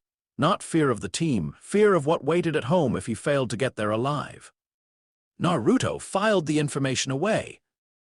Hiruzen explained the mission.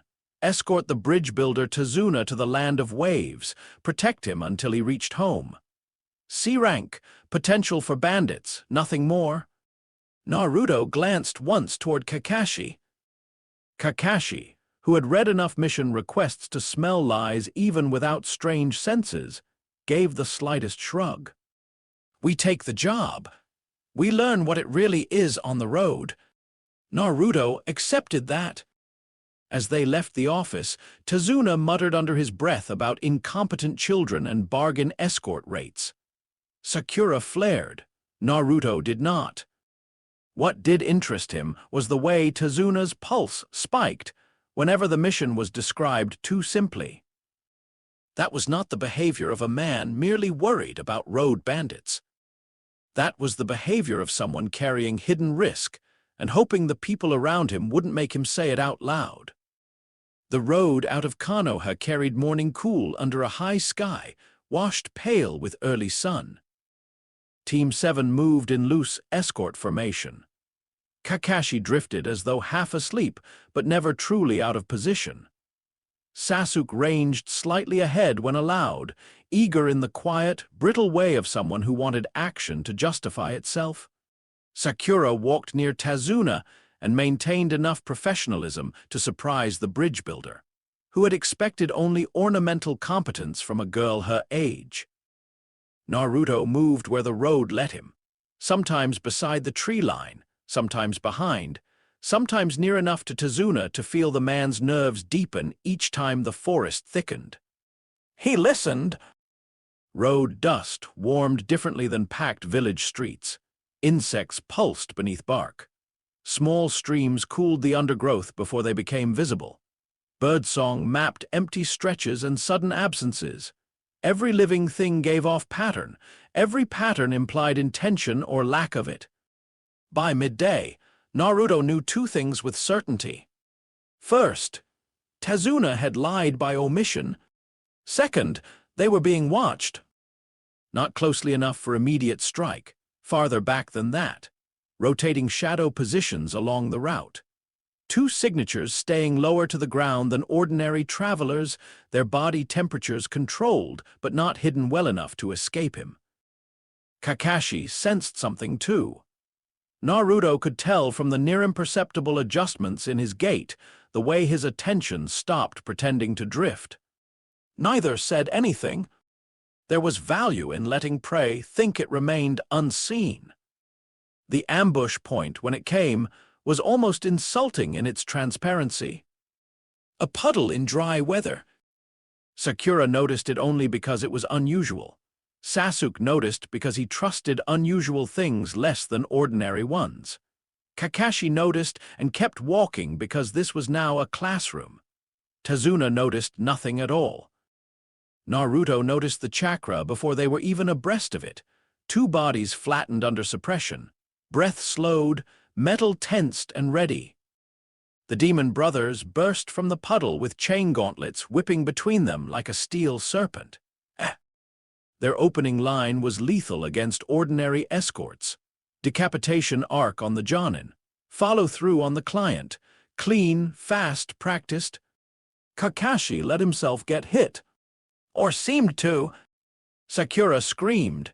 Tazuna stumbled backward. Sasuke moved. The Uchiha's response was good. Very good for his age. Kunai to pin one chain line, body angle to break momentum, immediate attempt to create space between client and attackers. He had talent sharp enough to hurt people already. Naruto did not join immediately. He watched.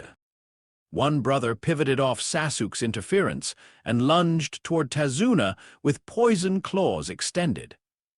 Sakura froze for one dangerous heartbeat. Naruto stepped once. The assassin's right arm crossed an invisible threshold and locked. Not paralyzed. Worse.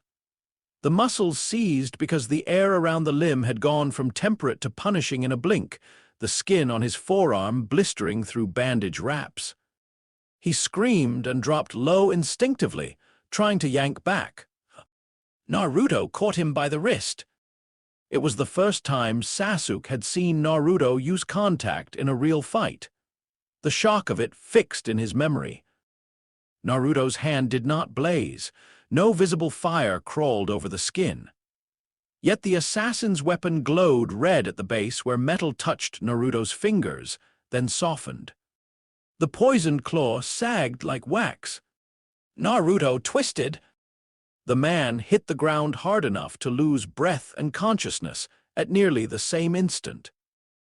The second brother broke away from Kakashi's substitution too late, found the Jonin alive and behind him, and got flattened by a textbook takedown before he understood how badly the opening had collapsed. Silence dropped over the road. Sakura was breathing too fast. Tazuna had gone gray around the mouth. Sasuke stared first at the unconscious assassin, then at the puddle, then at Naruto's hand. Kakashi, tying up the second attacker, said mildly, "Well, that confirms this isn't a C rank." Tazuna sagged like a man whose last useful lie had finally died. What followed was the truth, or enough of it. Gato, shipping magnate, private control of the land of waves through money, hired shinobi and starvation economics. The bridge represented hope and therefore threat. Tazuna had not been able to afford an honest mission classification, because an honest classification would have required money his people did not possess. Sakura's anger was immediate. Sasuke's was cold. Kakashi's was practical. He considered abandoning the mission, weighed risk against ethics, and did exactly what Naruto had expected he would do. He continued, not because the mission contract deserved it, because Konoha, for all its bureaucracy, still sometimes produced shinobi who remembered what the word protect was supposed to mean. Naruto said nothing through the discussion. He was looking at Tazuna, not with condemnation, with revised assessment. Fear, desperation, shame, not elegant emotions but honest ones. The man had lied because systems priced survival higher than decency. Naruto understood that kind of arithmetic. When they resumed walking, Sakura fell silent, Sasuke grew sharper, and Kakashi's posture shifted from teacher to active operator. Naruto moved closer to Tazuna without being asked. The sea air hit before the coastline became visible. Salt carried differently than forest humidity. It clung. It flattened certain scents and sharpened others. By the time they reached the boatman who ferried them through the mist toward wave, Naruto could already feel the shape of the place ahead. Too much moisture in everything would permanently damp at the joints, poverty cooling houses because fuel was rationed. Too many bodies sleeping hungry in too little warmth. The boatman whispered when he spoke of Gato. Men under private tyranny always did. Violence changed a population's volume long before it changed their politics. The mist lay thick on the water. Sakura shivered. Sasuke masked his discomfort with stillness. Tazuna stared toward home with a builder's stubborn grief. Kakashi watched the fog with one eye and the team with the rest of his attention. Naruto watched the mist itself. Water suspended in air behaved like any other medium once one understood what held it together. Temperature, pressure, density. The fog around them was not merely obscurity, it was possibility. Interesting, he thought. Wave rose out of it all at once. Unfinished bridge skeleton, weathered homes, the sort of quiet streets that told of commerce interrupted at knife point over a long period of time. The poverty wasn't dramatic. That was what made it worse. Not ruin, endurance. A place still standing because collapse had not been given permission to complete itself. At Tazuna's house, they met Tsunami and Inari. Warm food, domestic fatigue, fear trying to make itself smaller in front of guests. Inari's anger arrived sharp and directionless, the way children's grief often did when it had attached itself to helplessness. When he spat his bitterness, about heroes not existing, about everyone dying, about men like Gato always winning, Sakura looked stricken. Tazuna looked old. Kakashi looked distant in the way shinobi often did when confronted with civilians saying truths the profession preferred to avoid. Naruto watched the boy. Inari's heat signature pulsed unevenly. Not just anger, rehearsed anger. A child holding on to fury because it was easier than holding on to fear. Naruto said nothing. He was beginning to understand something about Wave that had nothing to do with Gato's hired killers. Places under pressure develop their own climate, not metaphorically. The actual emotional temperature of a population changed. Fear cooled decision-making. Hunger stripped ornament. Hope, if it remained at all, survived in hidden spaces like banked embers in ash. That night, after the others slept, Naruto stood outside under the unfinished bridge and watched the torches burning along the shoreline. Every flame there looked tired. He could not explain why that bothered him. They met Zabuza the next morning on the bridge. The day came wrapped in white mist and wet wind. Construction beams rose around them in dark geometry over gray water. Workers moved with the anxious efficiency of people who knew the bridge mattered enough to get them killed and were building it anyway. Kakashi's posture changed first. The Jonin stopped walking and lifted his gaze. Naruto felt it the same instant, an approaching presence like cold iron lowered into blood-warm water. Killing intent did strange things to air. People thought of it as purely psychological, but the body disagreed. Muscles tightened, blood redirected, surface temperature shifted. Breath shortened, whether one wanted it to or not. Sasuke felt it and hid the reaction. Sakura felt it and could not. Tazuna nearly folded where he stood. Then the sword came. The Kubikirabacho spun through the fog and embedded itself in the bridge deck with a shriek of metal and splintering stone. Zabuza Mamachi appeared atop the blade like the mist had grown a body. He was larger than roomer and calmer than the title demon of the mist suggested. That was the first thing Naruto noticed. Men who truly belonged to violence often moved with less theatricality than those aspiring to it. Zabuza's killing intent was genuine. So was his discipline. Kakashi drew them back automatically. "Protect Tazuna," he said. Naruto did not move.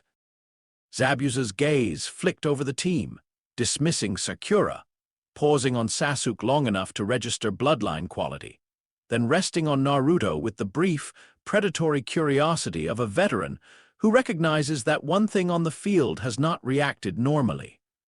"How interesting," that look said. The exchange between Kakashi and Zabuza played out with all the expected sharpness. History, threat, the formal politeness shinobi sometimes wrapped around murder. Then they moved. The opening clash was fast enough to be invisible to ordinary workers. Steel, water, footwork, substitution. Kakashi matched Zabuza well at first, then the mist thickened and the engagement changed shape. Water clone feint, hidden mist suppression. A river at their flank turned from terrain into weapon. Kakashi was led, just slightly. That slightness was enough. The water prison closed around him in a perfect sphere. Zabuza stood waist-deep in the river, one arm extended into the prison, his free hand forming the control posture. A water clone split off him and advanced toward the genin. Canon would have made this the moment of panic and improvisation. Sasuke stepping through fear. Naruto flaring into reckless courage. A desperate plan. Earned teamwork. This version began with observation. Naruto watched the prison, watched Kakashi's vitals through the water, the subtle tightening in the Jonin's muscles as the containment pressure built. Watched Zabuza balancing his real body and clone. Watched Sasuke's terror arrive and then harden into effort. Watched Sakura choose Tazuna and stay there, frightened but not fleeing. Then Naruto stepped forward, away from the group. He put his hands in his pockets. "Release him," he said, voice carrying flat over water and wind, "or I'll boil the river." The clone laughed immediately. Even Zabuza's real body gave a rough, entertained huff. "You'll boil the river, kid?" Zabuza asked. "With what?" Naruto looked at the water. The surface began to steam. It did not happen all at once. That would have been theatrics. Instead, the river nearest Zabuza darkened, then trembled, then sent up the first thin gray ribbons of vapor that only an experienced shinobi would recognize for what they meant. Zabuza's laughter stopped. Sasuke stared at the water. Sakura made a small, stunned sound. Tazuna's mouth opened without words. Kakashi, trapped in the prison, felt the surrounding temperature rise and understood in one cold, immediate flash what Naruto had chosen not to do. He was not trying to boil the river. He was demonstrating that he could, which made the actual threat, more precise, more intelligent, far worse. Naruto took another step. "I don't need to vaporize all of it," he said. "Just the part you're standing in." Then the water prison changed. Zabuza felt it before anyone saw it. The sphere around Kakashi did not boil. Naruto wasn't reckless enough for that. Instead, the prison's temperature climbed into the specific range where immersion became agony and continued concentration became a choice between mission success and nerve integrity. Zabuza's jaw tightened. The clone hesitated. That fraction of a second was enough to destroy the entire geometry of the fight. Because now the Mist Swordsman had only bad options. Keep Kakashi trapped while the water he himself was maintaining became increasingly unbearable to sustain, or release the prison and re-enter an open fight with a Jonin and a child who had just turned his own water technique into a liability. Zabuza made the correct call. He released the prison. Kakashi burst free, coughed once and moved. The next exchange came faster and more violently. Sasuke engaged the water clone with far more confidence now that he was moving toward a known problem. Naruto didn't help him directly. He didn't need to. Kakashi occupied Zabuza's main body. The clone was a lesser issue. And then Haku arrived. At first, Haku was only Senbon from the mist, then a masked hunter nin in clean, economical movement, too graceful for the role he was pretending to occupy. Too precise. Naruto noticed the thermal signature immediately different from Zabuza's brutal steadiness. Colder at the surface, tightly managed, but not cold underneath. A person who had disciplined every visible motion around a purpose chosen elsewhere. The battle shifted once Kakashi went down to the fake Hunter Nin trick, and the group later pursued toward the bridge's true confrontation point. That part of the mission stretched into days. Recovery, training, tree climbing, tension hardening within the team. Sasuke grew stronger visibly, driven now by the humiliating memory of being unable to read Naruto's abilities, much less rival them. Sakura improved too, though in quieter ways. Chakra control, observation, less visible panic. Kakashi watched Naruto during the tree exercise and discovered something deeply irritating. The boy had no trouble with it. Not because he was naturally better at chakra control in the conventional sense, though he was. The issue was conceptual. Walking on trees required distributed adhesion and minute regulation. Naruto approached the bark, placed a hand on the trunk first, felt the temperature differentials through wood grain and moisture channels, and understood instinctively how much chakra to feed where. He walked up the tree on the first real attempt. Then, rather than celebrate, he spent the rest of the session standing upside down on a branch with his eyes closed, reading how wind altered surface cooling on the bark. Kakashi decided, privately, that this was what genius looked like when it had no interest in impressing anyone. The real battle on the bridge began in cold daylight and thick mist. By then, Team 7 had changed in ways small and important. Sasuke no longer dismissed Naruto as merely abnormal. He now treated him as an active threat to his own hierarchy of self. Sakura had stopped underestimating him entirely, which made her both more useful and more nervous. Kakashi had revised the entire mission profile around one fact: Naruto was not a trump card to be thrown carelessly. He was a strategic event. Deploying him incorrectly would distort everything around him. But battle does not always respect careful thinking. Zabuza attacked with killing intent sharpened by having now seen enough to take the genin seriously. Haku moved as his blade in all the spaces where Kakashi wasn't looking. Mist, steel, pressure, footwork. The bridge became a field of fractured sightlines and lethal timing. Kakashi was caught again, this time not by underestimation, but by the simple fact that Zabuza Mamachi was a superior assassin operating in his ideal environment. Water prison. The sphere closed. The water clone moved. Sakura froze for half a heartbeat. Sasuke stepped forward because fear in him always became motion if it had enough pride to ride on. Naruto moved past him.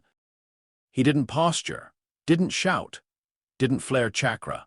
He simply placed himself between his teammates and the advancing clone and stood there with both hands still in his pockets, as though the bridge had become a place for conversation. "Release him," he said again.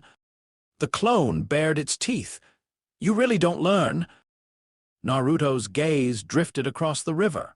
The mist, the water prison, the ice-rich moisture in the air, the local temperature gradient shaped by ocean wind. He understood now more than he had during the first encounter. The clone came at him. Naruto raised one hand. The planks beneath the clone's feet smoked. Not burned, smoked, because the moisture inside the wood flashed toward steam faster than the fibers could ignite. The clone's stride broke. Naruto used that instant to alter not the entire bridge, not the whole river, but the narrow corridor of air between himself and the water construct. Heat surged forward. The clone's body destabilized immediately. Water clones, like all water techniques, depended on maintained structural coherence. Naruto didn't attack the shape directly. He attacked the conditions that allowed the shape to exist. The clone shuddered, thinned, then lost form entirely in a burst of hissing vapor. Zabuza's eye widened. Kakashi saw it too and almost laughed, despite the prison pressure. This was what separated raw, destructive power from intelligence. Naruto did not merely overwhelm elemental jutsu, he invalidated the assumptions beneath them. Zabuza released the prison again, forced by the exact same logic as before. Except this time he did so angrier, which made him sloppier for 3 exchanges and nearly cost him an arm to Kakashi's counterstrike. Then, Haku unfolded the true danger of the battle.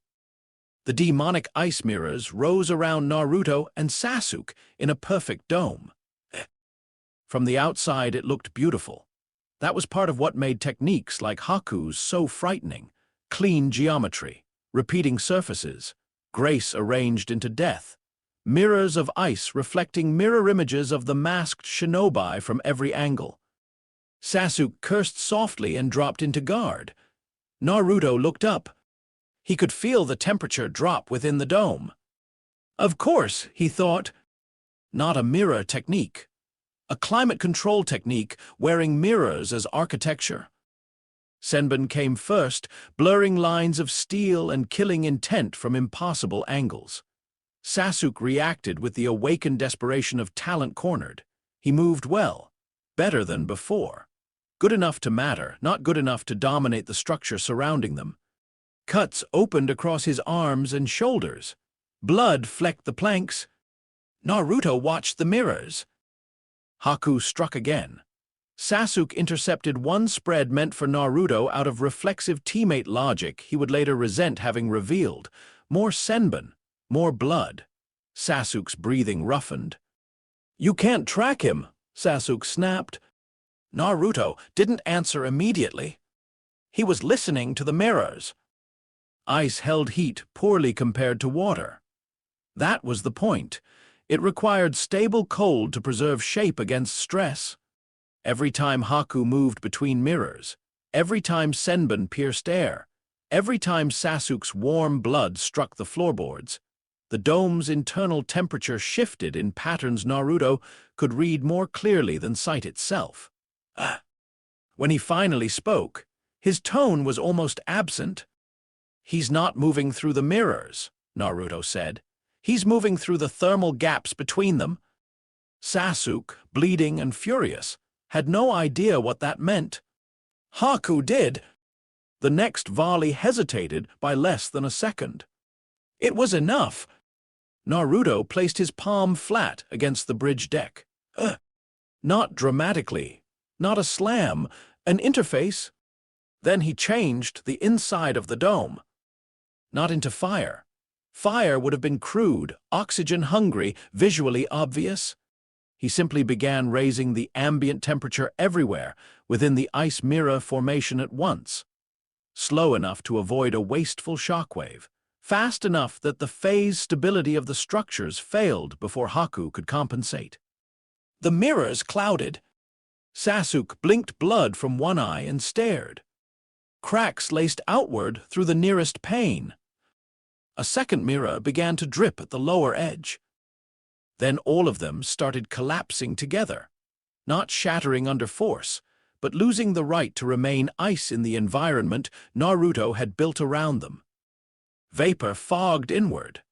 The dome became a chamber of steam and silver melt. Haku emerged instinctively, because the technique no longer existed. He landed lightly on the bridge in the space where his ultimate defense had been, and for the first time since the battle began, looked not controlled or detached, but awed. Naruto stood and regarded him across the rising mist. "You rely on cold too much," Naruto said. There was no malice in it, just diagnosis. Haku's shoulders shifted, new calculation, different target priority. Sasuke, recognizing that same fact, moved to protect Naruto and got hit hard for it. Senbon drove into him in a brutal cluster meant for vital disruption. He staggered, half-collapsed, still somehow remaining upright because pride could animate the dying for a surprising length of time.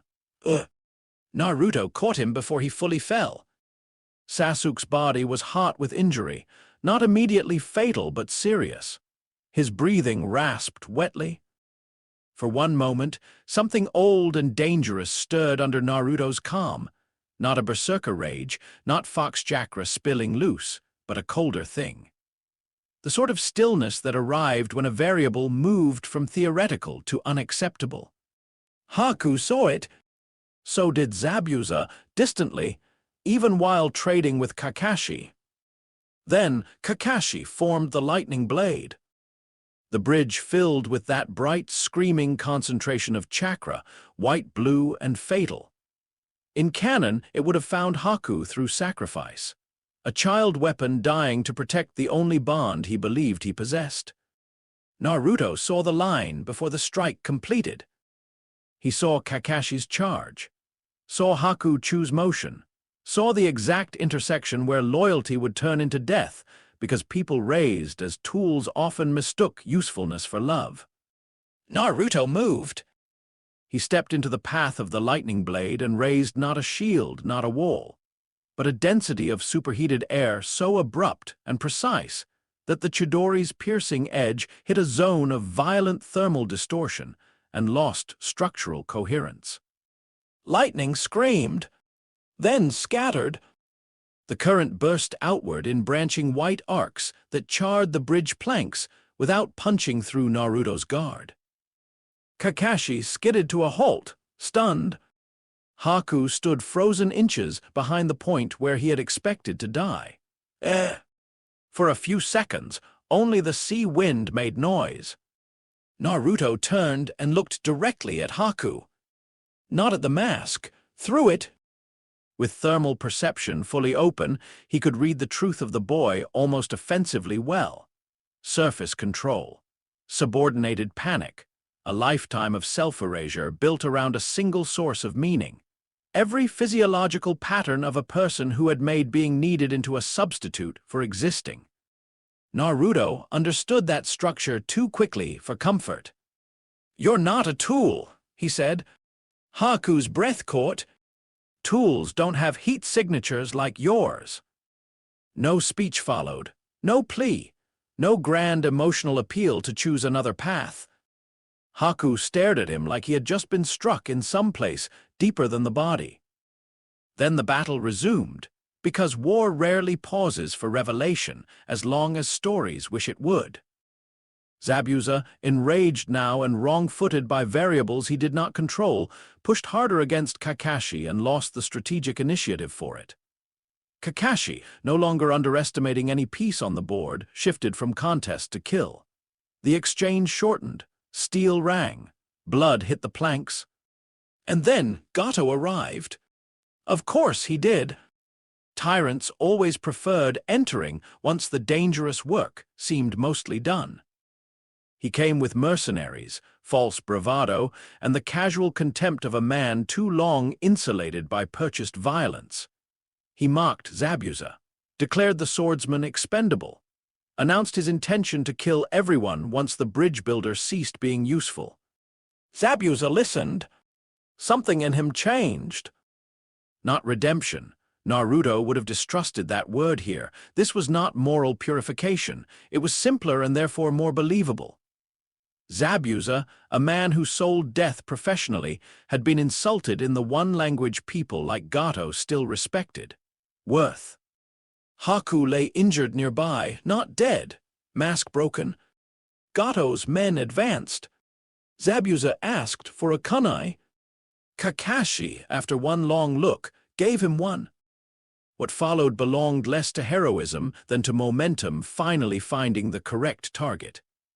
Zabuza went through Gato's mob like a wounded execution, not untouched, not elegant, but with the terrifying competence of a lifetime assassin who had decided fear and pain could wait until after the necessary killing was complete. He killed Gato with the same hand that had once held a sword capable of cleaving men in half. The mercenaries broke. Some fled, some died, the bridge held. And when it was over, when Zabuza finally collapsed in the cold with the last of his blood leaving him into the gray daylight, it was strangely quiet. Haku dragged himself to him. No speeches, no melodrama, just proximity at the end. Zabuza looked up once, toward nothing obvious.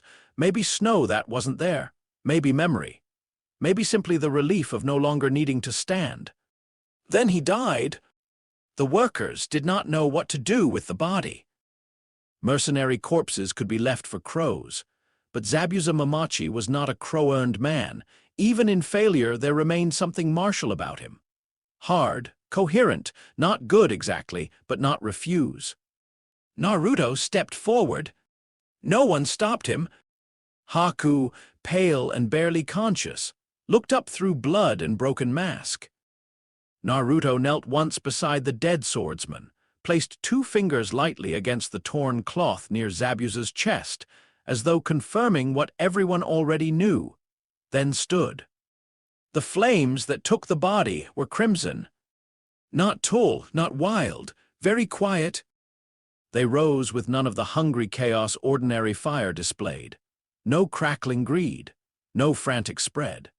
Just controlled heat so absolute that cloth, flesh, and memory were given over cleanly, warrior to ash, without indignity. Everyone on the bridge watched in silence. Haku did not cry. He only watched, and in that watchfulness there was something beyond grief. Recognition, perhaps, that Naruto had understood a thing most of the living there had not. Some dead did not belong to ditches. When the fire ended, Zabuza was gone. The sea wind carried the last heat away. Naruto turned to Haku. "You can come with us," Sakura said before anyone else could speak, surprising herself as much as the others. Haku looked from her to Naruto, then to the place where Zabuza had burned. "No," he said softly. "Not yet." Naruto accepted the answer with a small nod. Some people required a distance before they could decide whether life after purpose was survivable. He understood that too. The return to Konoha was quieter than the journey out. Team 7 had changed in the way teams do only after real danger, less by becoming affectionate than by learning one another's operational truths. Sakura no longer mistook Naruto's detachment for lack of care. She had seen him step between death and a boy who would have gladly died for the wrong reasons. She still did not understand him.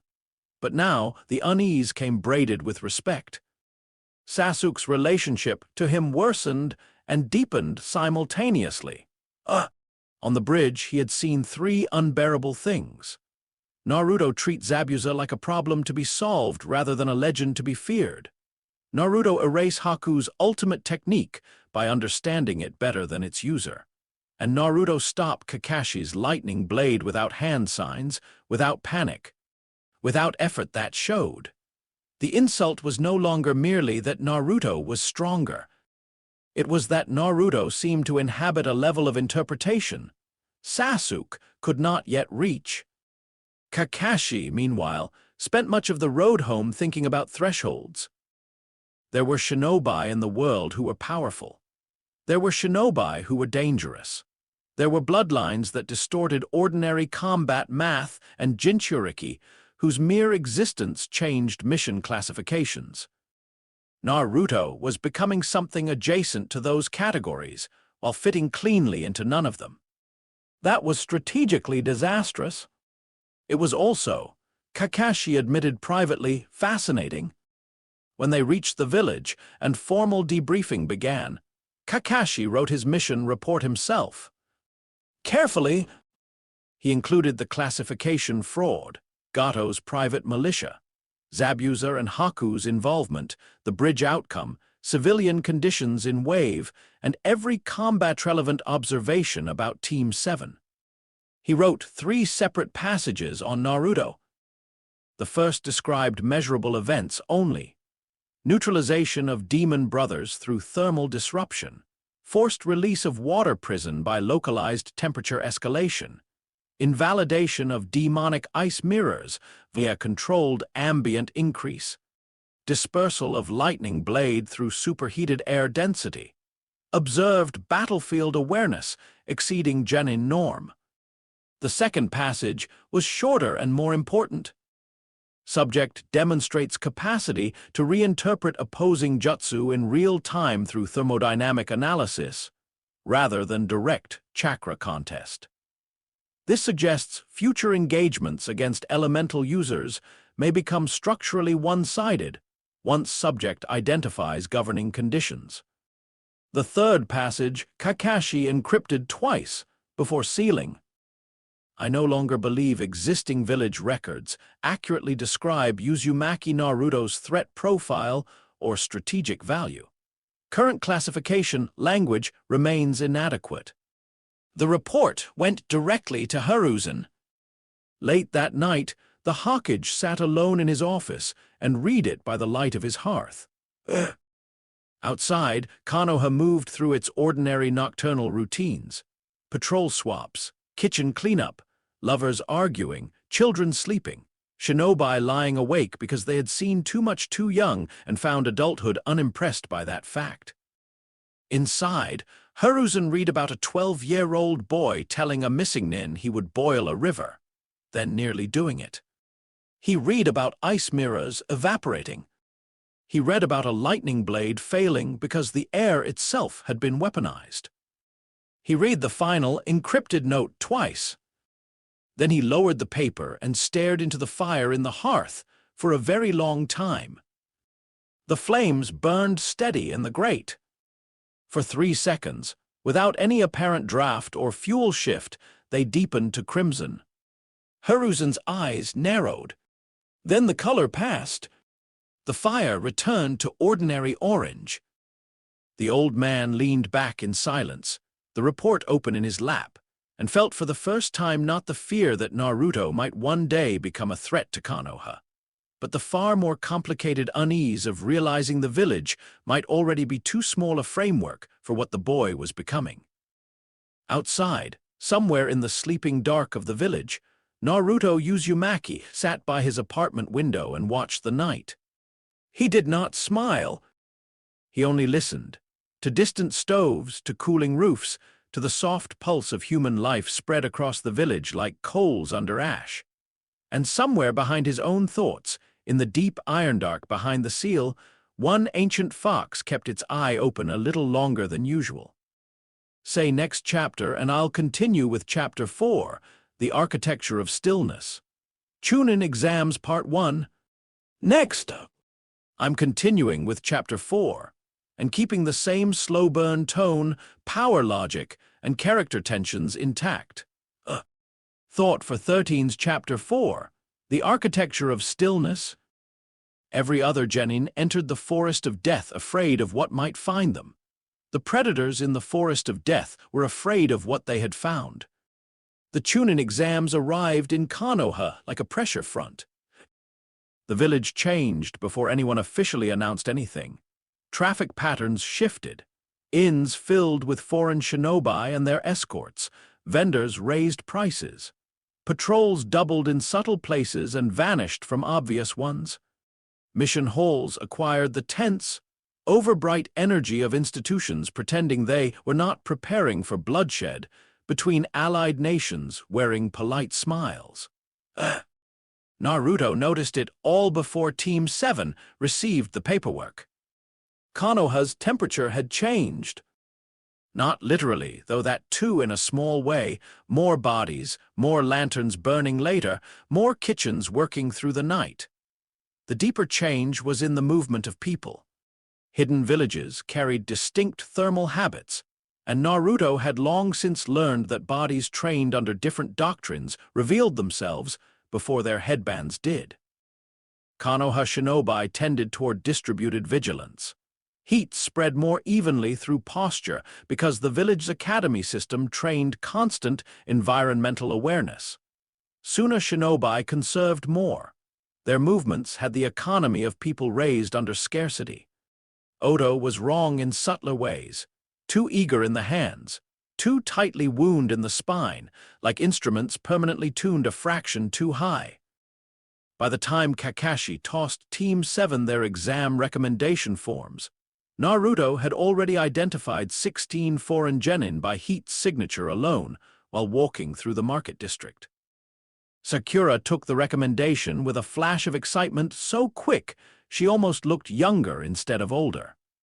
Sasuke's face hardened with immediate purpose. Kakashi, leaning against the bridge rail where he had delivered the news, watched all three of them with his usual indolent detachment that fooled only people who hadn't survived him. "You don't have to take it," he said. Sakura barely heard the caveat. Sasuke heard it and discarded it. Naruto looked at the paper for 3 seconds, then folded it and slipped it into his pocket. Kakashi noticed that too. Not the motion, the absence of emotional weight behind it. Most genin handled the Chunin exam invitation like validation, threat, or prophecy. Naruto treated it like a door whose materials he had not yet inspected. "Try not to die," Kakashi added. Sakura frowned. "That's supposed to be reassuring." "No," Kakashi said. "It's supposed to be accurate." Naruto looked toward the village center, where the registration building sat somewhere beyond tiled roofs and the haze of afternoon cooking fires. "There are already people here who shouldn't be underestimated," he said. Sakura blinked. "You can tell that already?" Naruto's gaze remained distant. "Yes." Sasuke's eyes narrowed. That one syllable, flat and unembellished, irritated him more than boasting would have. If Naruto had bragged, Sasuke could have fought the posture. But Naruto stated assessments the way other people stated weather. Impossible to challenge without first proving the sky wrong. "Who?" Sakura asked. Naruto considered. "Asuna team, one of them doesn't sleep properly." That was such a bizarre answer that, for a second, neither of them responded. Then Sasuke said, "You're doing that thing again." Naruto turned his head slightly. "What thing?" "Talking like you already know the field before stepping onto it." Naruto regarded him with no visible irritation. "I usually do." Sasuke's jaw tightened.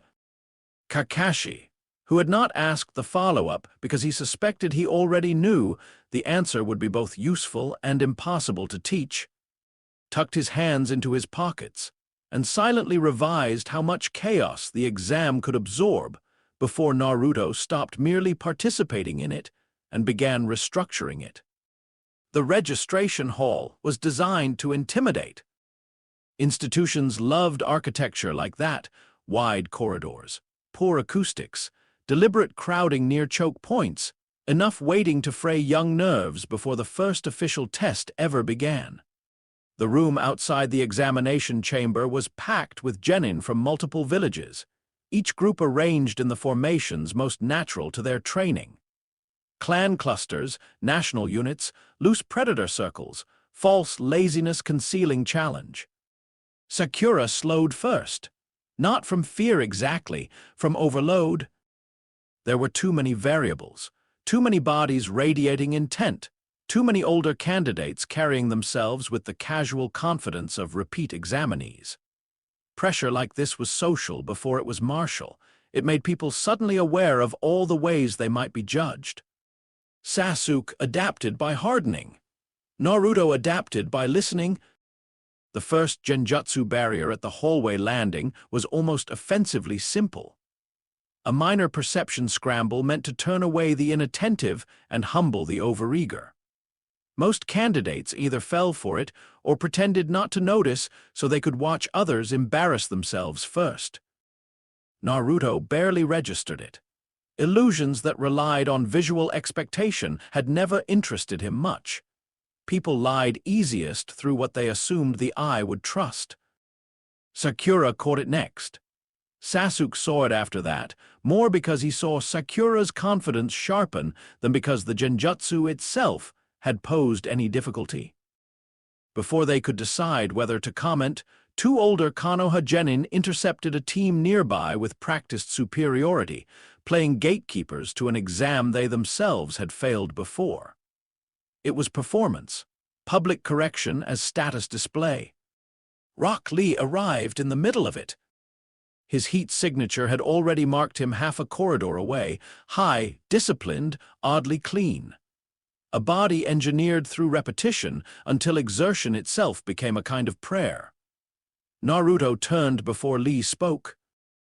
The green-clad genin challenged Sasuke with such earnest intensity that the scene briefly escaped ridicule and entered something stranger.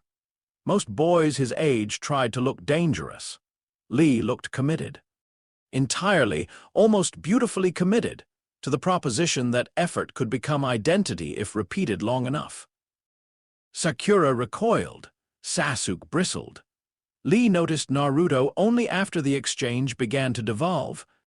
When he did, it was quick, only a flicker, but Naruto saw it. Lee's pulse changed. Not fear, recognition of a problem. Interesting, Naruto thought. Then came Gaara. He entered the registration hall with his siblings and altered the room simply by existing within it. People often described killing intent as a pressure that descended from nowhere. That was imprecise. It came from a person. More specifically, from the body no longer pretending it would prefer not to hurt you. Gaara's presence did not radiate violence the way Zabuza's had. Zabuza's killing intent had been directed, professional, situational. Gaara's felt structural. The violence had lived with him too long to remain a behavior. It had become climate. Voices around the room dipped. Breath shortened. A pair of Rain Genin unconsciously stepped back half a pace. Gaara turned his head toward the crowd. The killing intent moved with him like a sandstorm changing angle. Naruto looked back. No flare, no counter-display. He simply met Gaara's eyes across the room and let his own perception widen fully for a heartbeat. Gaara's sand had a temperature signature of its own, restless, mineral, always in slight motion even when still. More important was the heat inside the boy himself. Badly slept, badly made, chakra unsettled by another presence pressing against the seal from within. Not unlike Naruto's own arrangement with Kurama, but uglier, less stable. A prison where both sides had learned the wrong lesson from each other. The air between them dropped 2 degrees.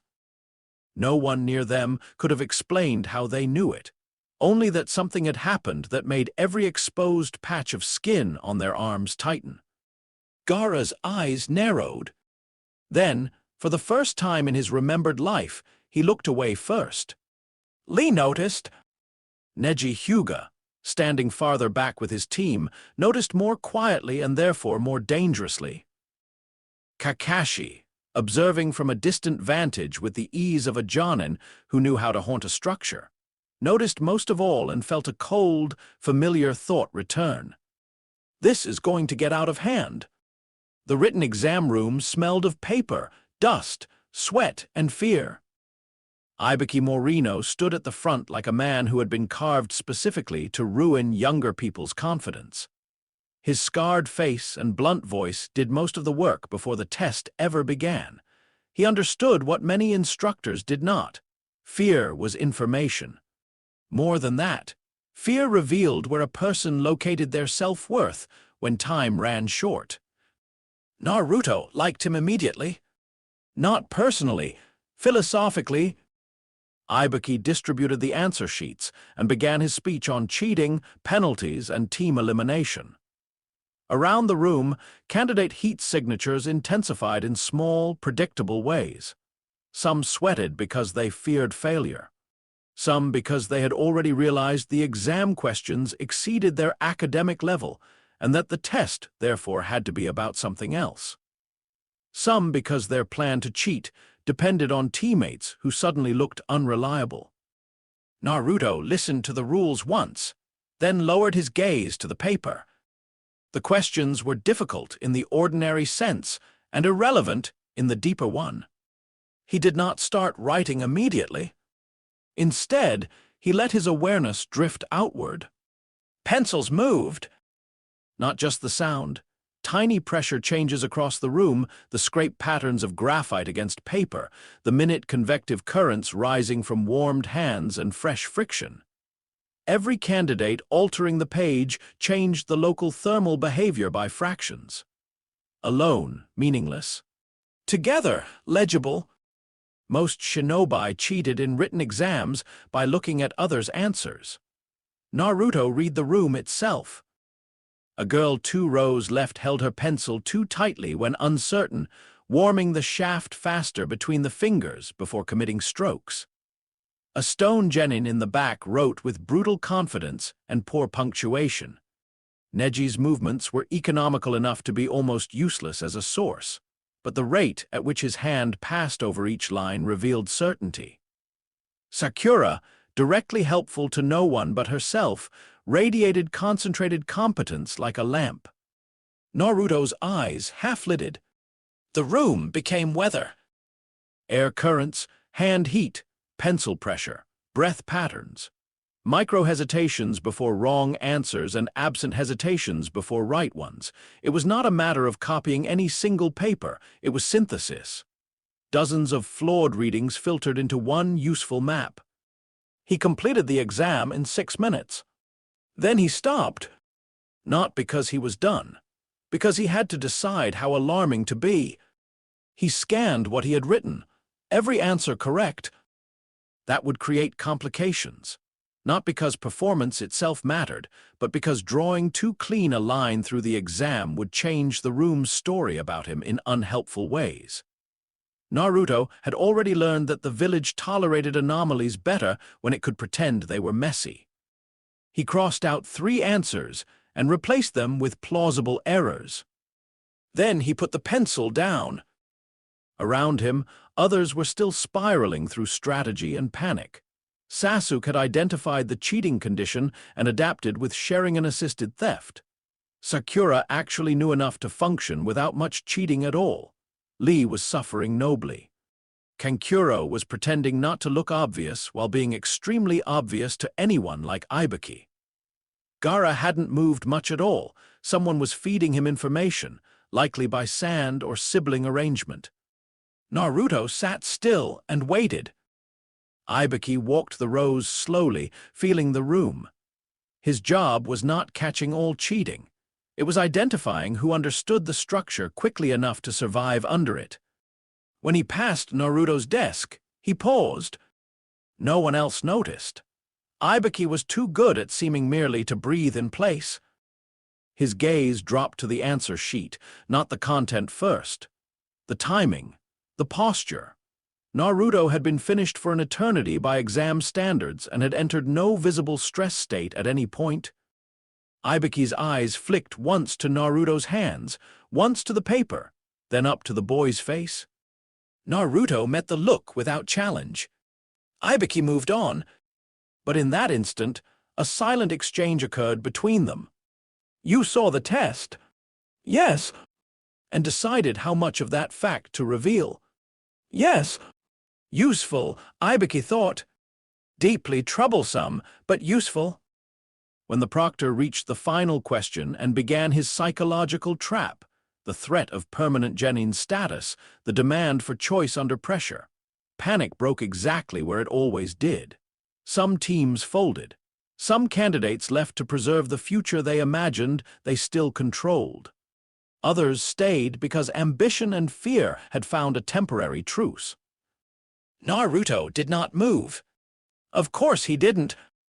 The idea that a written threat could meaningfully alter his trajectory was so absurd it barely qualified as information. Sakura, to Naruto's left, had entered that brittle state where fear and resolve became indistinguishable. Sasuke sat rigid with contempt. Around the room, children were deciding what kind of people they would later claim to have been in this moment. Ibiki revealed the truth, passed the remainder, and allowed the room the relief of believing the first test was over. Naruto did not relax. Because outside the windows, new heat signatures were approaching faster, sharper, less human in their joy for the next stage. Anko Mitarashi crashed in like a blade, disguised as a woman. The room's temperature changed around her too, though for different reasons than Gaara. She was all appetite and edges, smiling with the visible awareness that many of the children before her would bleed in ways she considered instructive. "The second exam," she announced, "is where some of you stop pretending you belong here." Naruto believed her. The forest of death had been designed by adults who distrusted both children and nature, and decided to let them discipline one another. Towering trees trapped humidity into oppressive layers. Insects moved like rumors. Predator territories overlapped with poisonous flora and old training grounds from previous generations whose traps had never all been cleared because danger was part of the pedagogy. Everything in the place suggested controlled neglect. Most entrants focused on the obvious threats. Naruto mapped heat. At the gate, while other teams checked gear and gave last-minute speeches, he stood still with his eyes half-lidded and let the quadrant unfold. Animal masses, reptilian cool spots under root systems, team positions spreading in pre-entry clusters, foreign chakra signatures arranged by nation and habit. 3 ambush points already in the making where overconfident groups had chosen likely interception corridors. Sakura noticed him not moving. "Aren't you preparing?" "I am. You're just standing there." "Yes." She stared, then gave up because there was no arguing with Naruto when he answered like a closed door. The gates opened. Teams exploded inward with all the strategy of frightened ambition. Fast, loud, eager to secure scrolls or avoid being targeted before the exam pattern stabilized. Naruto walked, not slowly, efficiently.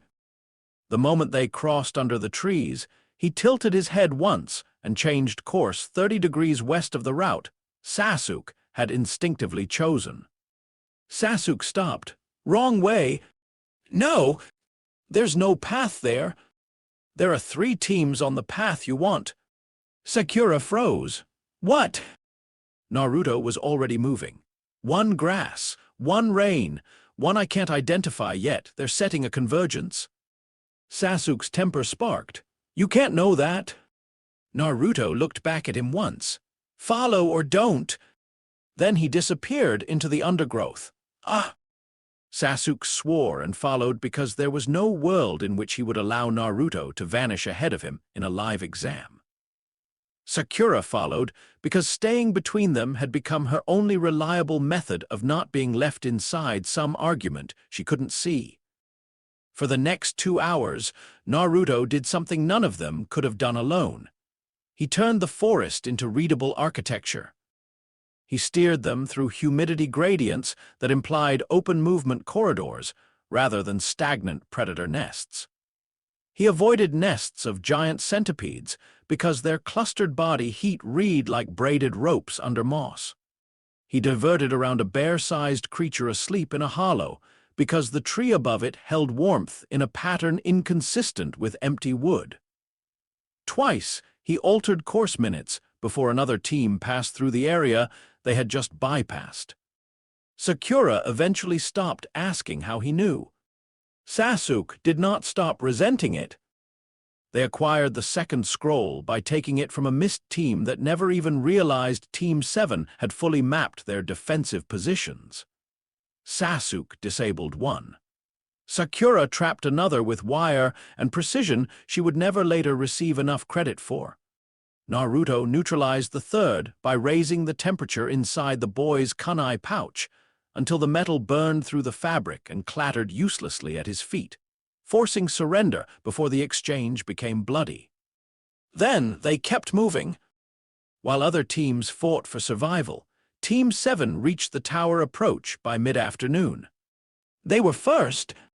The silence that followed was almost insulting. Sakura looked from the huge closed doors to Naruto and back again. "We can't just be done." "We aren't," Naruto said. Sasuke's breathing still carried the tail end of exertion and irritation. "Then what?" Naruto looked out across the forest canopy. "We wait," he said. "For what?" "Something that would make the exam worth holding." That answer should have sounded arrogant. Instead it landed with a chill of intuition in both teammates. Sakura folded her arms against a breeze that had not become colder. Sasuke frowned because he had started to recognize that Naruto often spoke most plainly when the situation was about to worsen. They waited. The second day passed into gray morning light. And then Orochimaru arrived. He came wearing another man's face. Rain headband, mud-spattered clothes, the posture of a minor shinobi hoping not to draw attention. Sasuke looked at him and saw only a plausible stranger. Sakura saw a little too much focus and felt uneasy without understanding why. Naruto knew within 30 seconds. Human beings had a range of normal thermal distributions. Even sick people, exhausted people, malnourished people, and heavily modified shinobi retained internal coherence. Orochimaru's body did not. The extremities ran fractionally too cold, the core circulation too controlled, like someone who had altered his own vessel repeatedly and paid for it in ordinary biological rhythms. The disguised shinobi approached the clearing edge and smiled. It was not the face that gave him away. It was that the smile did not warm the rest of him. Naruto remained seated on a low stone, hands loose on his knees. "You can drop the disguise," he said. The false Rain Genin stopped. Sasuke turned sharply. Sakura tensed. The man smiled a little wider. "I'm afraid I don't know what you mean." Naruto's gaze stayed on his hands rather than the face.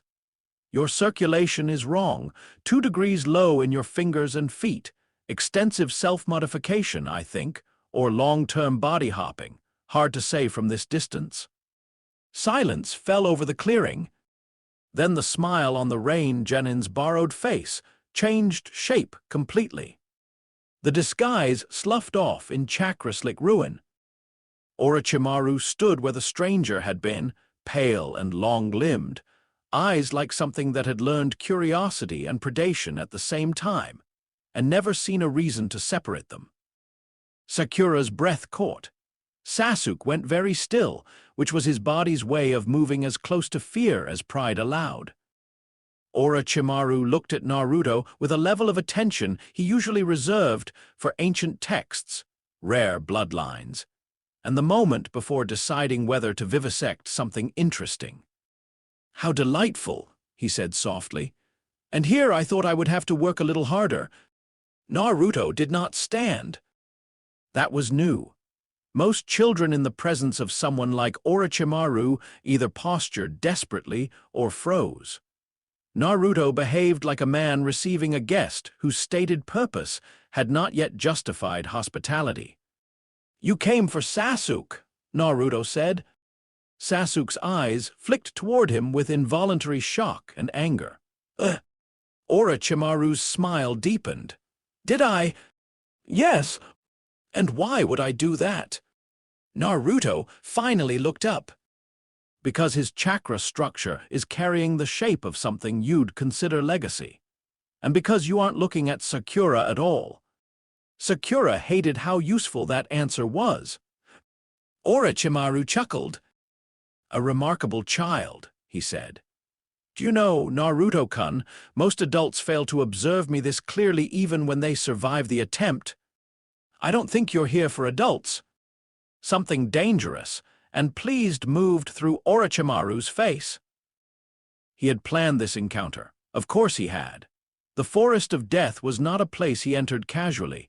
He had prepared routes, contingencies, subordinates, elemental biases, water and earth techniques for battlefield control, paralysis seals, psychological pressure calibrated for Sasuke Uchiha's temperament.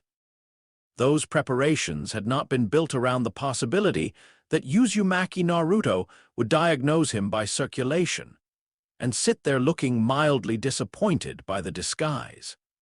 Still, Orochimaru was not a man made fragile by surprise. He moved. Killing intent flooded the clearing like a swamp opening underfoot. Sakura nearly collapsed under it. Sasuke locked his knees and endured with that terrible Uchiha refusal to give an enemy visible satisfaction. The soil itself seemed to recoil. Naruto remained where he was. Not because he was immune. Because he had lived 12 years beside something older and larger than this. Orochimaru's first jutsu came from the ground. Earth and water combined into a restraining surge meant to break posture and establish tempo. The roots near Naruto's feet should have become anchors for capture. Instead, the moisture in the soil flashed hot. The mud seized into steaming hardness before it could close. Orochimaru changed vectors instantly. Good. Very good.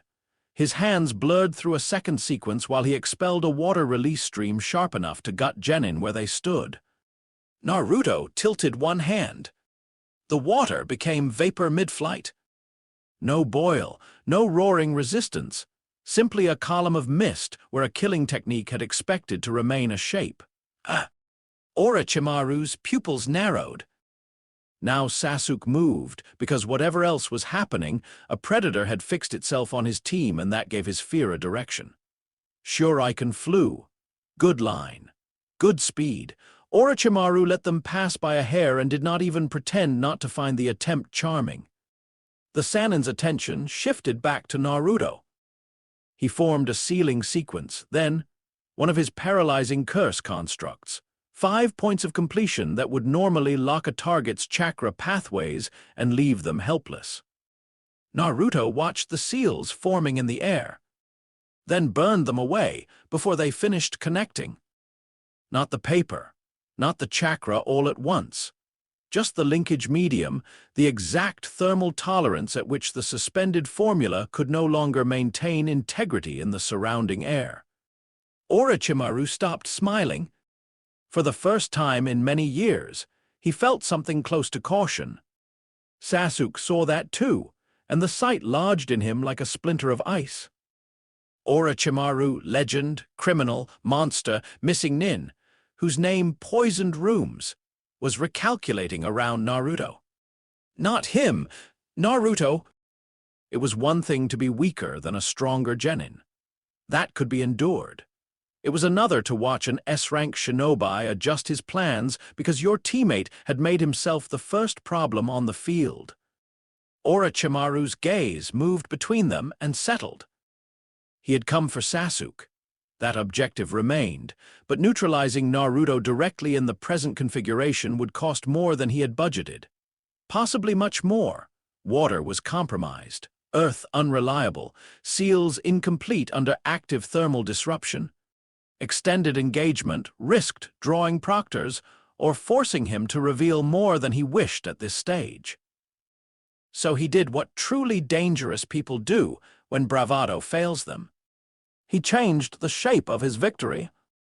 The Sannin smiled again, though less comfortably now. "You are inconvenient," he told Naruto. Naruto inclined his head once. "That seems likely." Orochimaru's tongue touched one fang briefly in a gesture so serpentine, it still looked wrong on a human face. "Then I'll settle this differently." He vanished. Not in retreat exactly, in postponement. The attack on Sasuke came later when Naruto was drawn away by a staged disturbance. A subordinate sacrifice, a sound pattern in the trees. Bait careful enough to exploit even Naruto's wide perception by forcing him to prioritize scale over intimacy. When Naruto returned, Sasuke was on his knees with the curse mark burning dark against his neck. Sakura stood over him shaking and bloodied, kunai out, defiant in the small, desperate way of people who know they cannot win but have chosen the shape of losing. Naruto took in the scene once and understood. Too late by minutes. Orochimaru, already gone, had achieved his objective at cost. Naruto crouched beside Sasuke. The curse mark's heat signature was wrong, foreign, invasive, hungry in spiraling pulses that did not belong to the body carrying it. Sasuke knocked his hand away weakly when Naruto reached toward the seal. "Don't!" he hissed through clenched teeth. Naruto withdrew without offense. "Can you suppress it?" Sakura asked, too quickly, too hopefully. Naruto watched the mark. "No," he said after a moment. "Not without harming him. It's not just heat. It's structured intent." Sakura swallowed hard. Sasuke trembled with pain and humiliation, and some darker thing that hated, even in this state, that Naruto was once again the axis of understanding in the moment. Naruto stood. His gaze shifted toward the forest, where Orochimaru had gone. He did not chase. That surprised Sakura. Shouldn't we? No, Naruto's voice was level. He wants pursuit under the wrong conditions. Let him leave. Sakura looked at Sasuke, looked at Naruto, then slowly nodded because she was beginning to understand that Naruto's calm was not indifference, it was triage. That night, Team 7 remained in the tower chamber under medical seal, Sasuke drifting in and out of pain-heavy sleep, Sakura refusing to rest properly, Naruto sitting with his back against the wall and his eyes open in the dark. Inside him, Kurama watched without comment. But the fox's attention had sharpened. That mattered. The preliminary arena beneath the tower was all hard stone, iron rails, and the kind of institutional lighting that made every bruise look flatter than it was. Candidates who had survived the forest now stood in lines with the strained exhaustion of children who had reached the next room of a nightmare and been told the nightmare had not actually started yet. Hayate Gecko coughed through the explanations with the air of a man personally inconvenienced by the need to officiate youthful violence. Pairings lit on the board. Naruto vs. Dasu Kinuta. Sound against heat. Naruto stepped into the ring without visible investment. Dasu did not.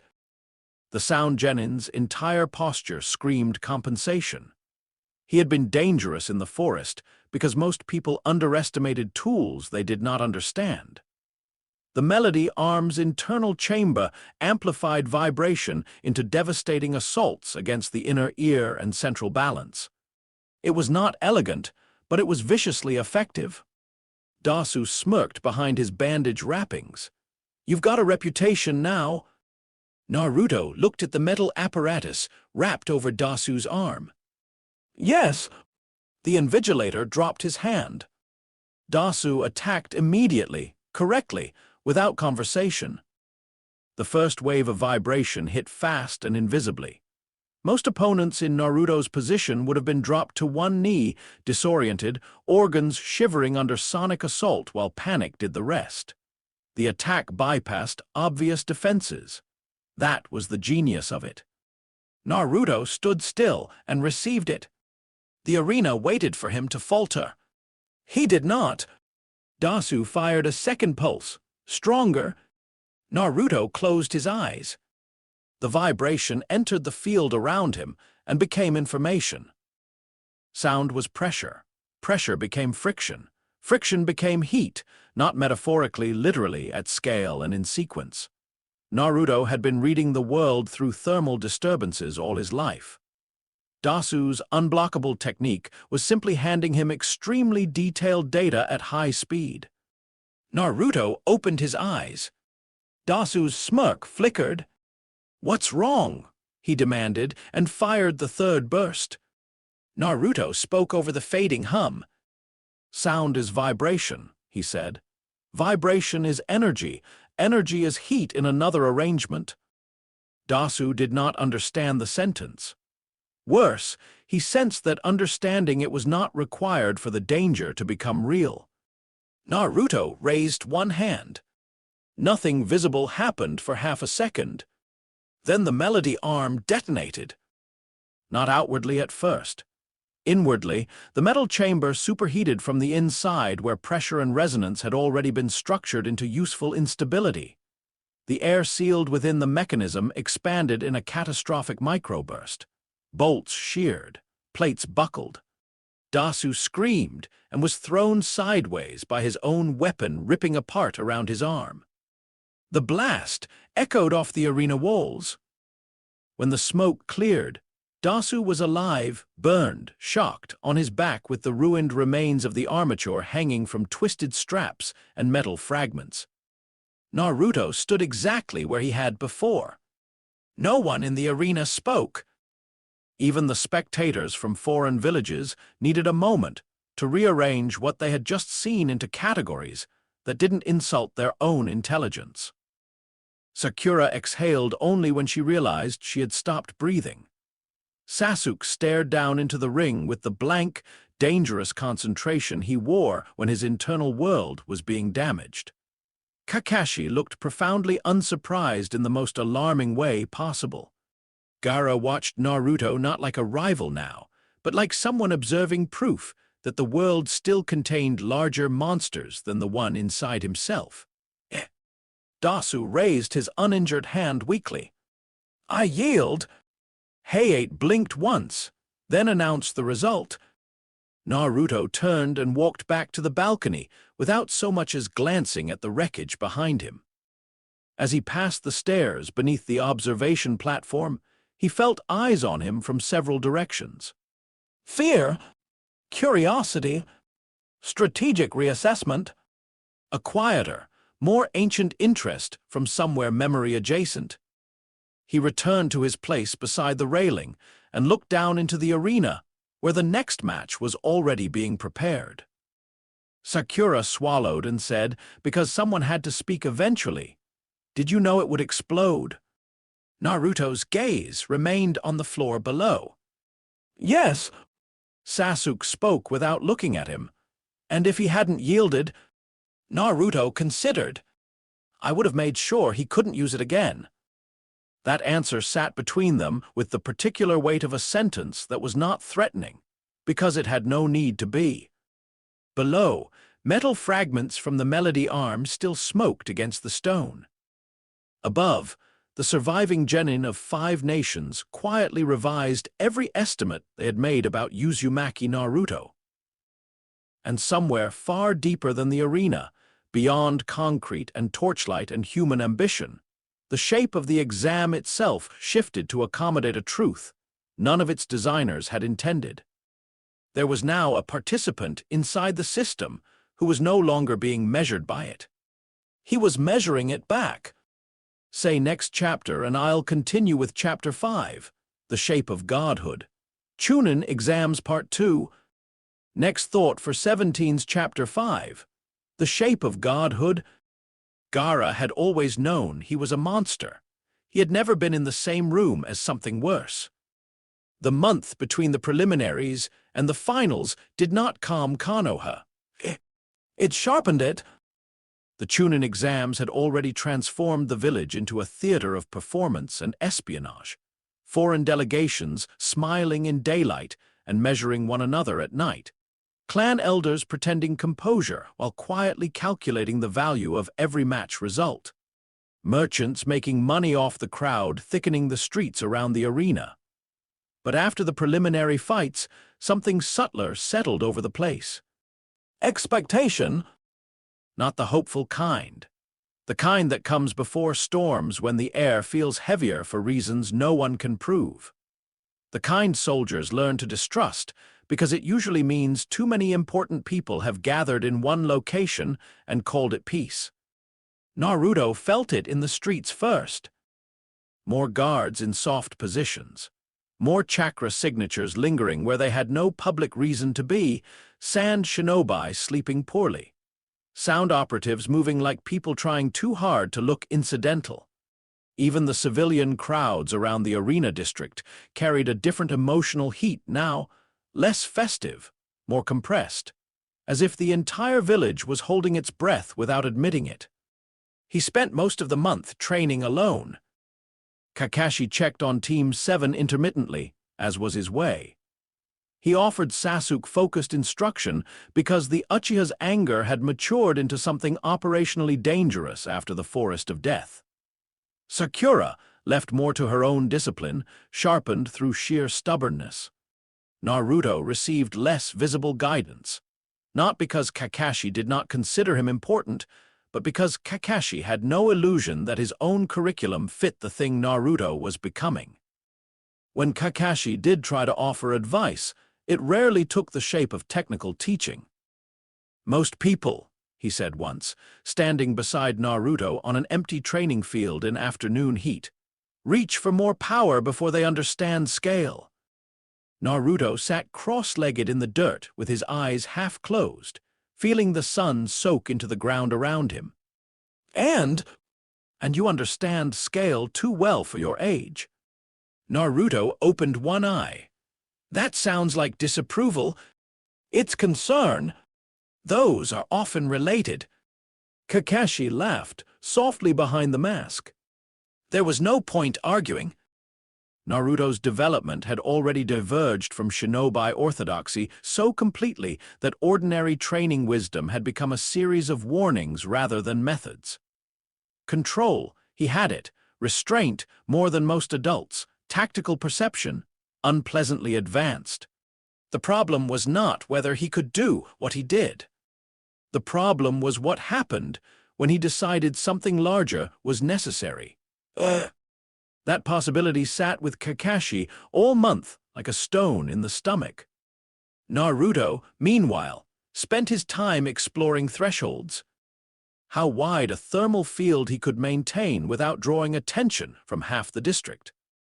How finely he could separate heat gradients within layered materials.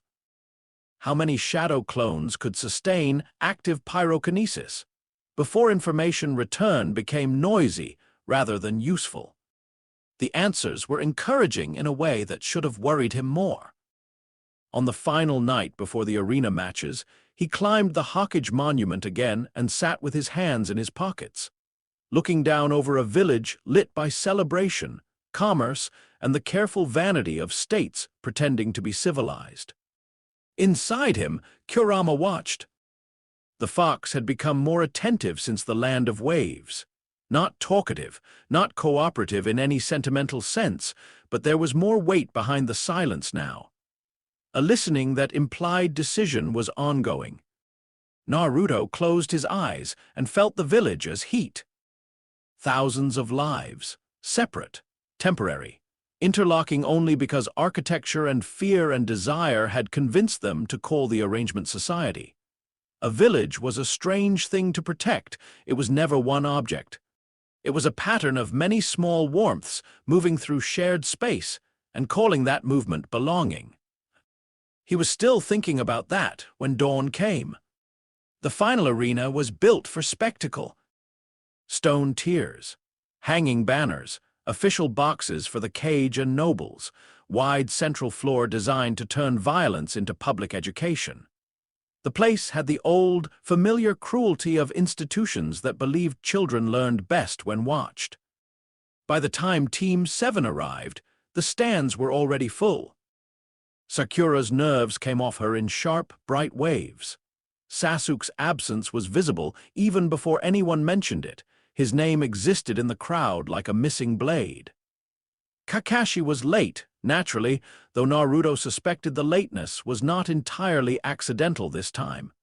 Somewhere, the Jonin was managing both Sasuke and whatever intelligence he had begun collecting around the exam's deeper rot. Naruto walked into the competitors' area and felt 3 sets of attention settle on him immediately. Neji Hyuga, Gaara of the Sand, the Hokage, high above, old and very tired behind the ceremonial calm. The officials made announcements.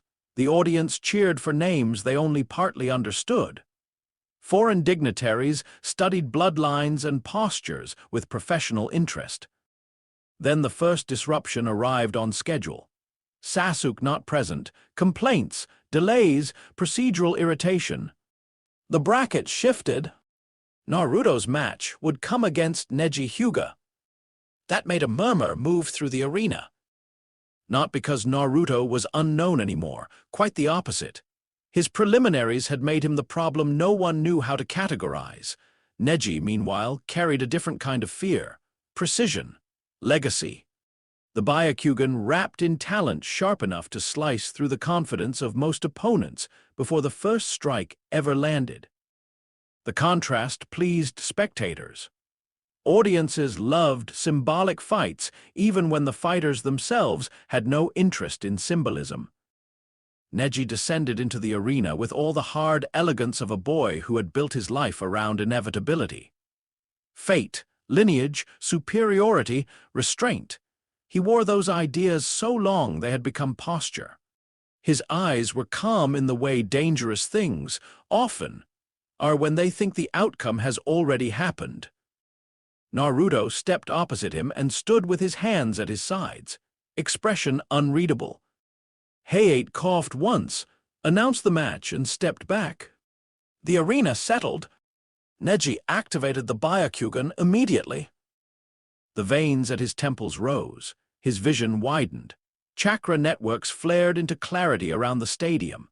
Most people seen under the Byakugan resolved into ordered systems of pathways and points. Reserves varied, control varied, bloodlines altered structure. But the underlying architecture remained recognizable. Naruto did not. Neji's breath changed. The network was there. Of course it was there. Tenketsu coils, the vast seal at the abdomen, those all existed, but the chakra did not flow like ordinary chakra. It did not circulate in the smooth, disciplined patterns of trained shinobi or even in the wild surges of unstable ones. It pooled. It saturated. It existed in Naruto's body the way magma existed inside stone. Not constantly moving, but overwhelmingly present, creating pressure and heat through density alone. The seal around Kurama was immense and old and layered, but even that was not the most disturbing thing. Around and through Naruto's ordinary network sat another field, diffuse and total, as though the boy's entire body had become a medium for some parallel method of power distribution. Neji had never seen anything like it. His expression barely changed, which was a credit to him. "You're strange," he said. Naruto tilted his head slightly. "Yes." That answer, simple and unashamed, seemed to irritate Neji more than denial would have. Strangeness doesn't exempt you from the rules governing everyone else. Naruto's voice remained even. "I wasn't asking for exemption. Everyone has a place, a ceiling, a design." Naruto looked at him with that same flat attentiveness that always made people feel like they were being measured for fault lines rather than heard. "And you think yours is accurate?" Neji's stance sharpened. "I know mine is." The match began. Neji moved first, correctly. He was too intelligent to waste time with theatrics. Spade, angle, pressure. The opening gentle fist sequence came in a blur of disciplined violence aimed not at damage in the crude sense, but at function. Naruto did not retreat quickly enough, because Neji was already inside his range by the time most spectators saw movement at all. Palm, shoulder, chest, abdomen. The Hyuga style landed in precise bursts, striking Tenketsu with the sort of terrifying competence that made the clan feared far beyond Konoha's borders. Gasps rippled through the crowd as Neji flowed into the 8 trigrams pattern, each strike closing chakra points in fast succession. 32 palms. Naruto slid back a step. 64 palms. The sequence ended with textbook perfection. Neji withdrew into stance and exhaled once. Across the arena, members of the Hyuga branch and main family watched with expressions varying from approval to concealed discomfort. The technique was beautiful. The technique was fatal to momentum. Against ordinary genin, it ended matches and futures alike. Naruto looked down at himself, then up again. "HM," he said. The silence that followed was stranger than any roar. Neji's eyes narrowed. "You shouldn't be standing." "That would matter," Naruto said. "If I were using my chakra the way you think I am." Then he moved.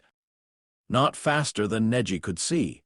Faster than the audience expected from someone who had just taken a complete gentle fist shutdown. The first counter wasn't an attack. It was a change in atmosphere. Neji felt it instantly.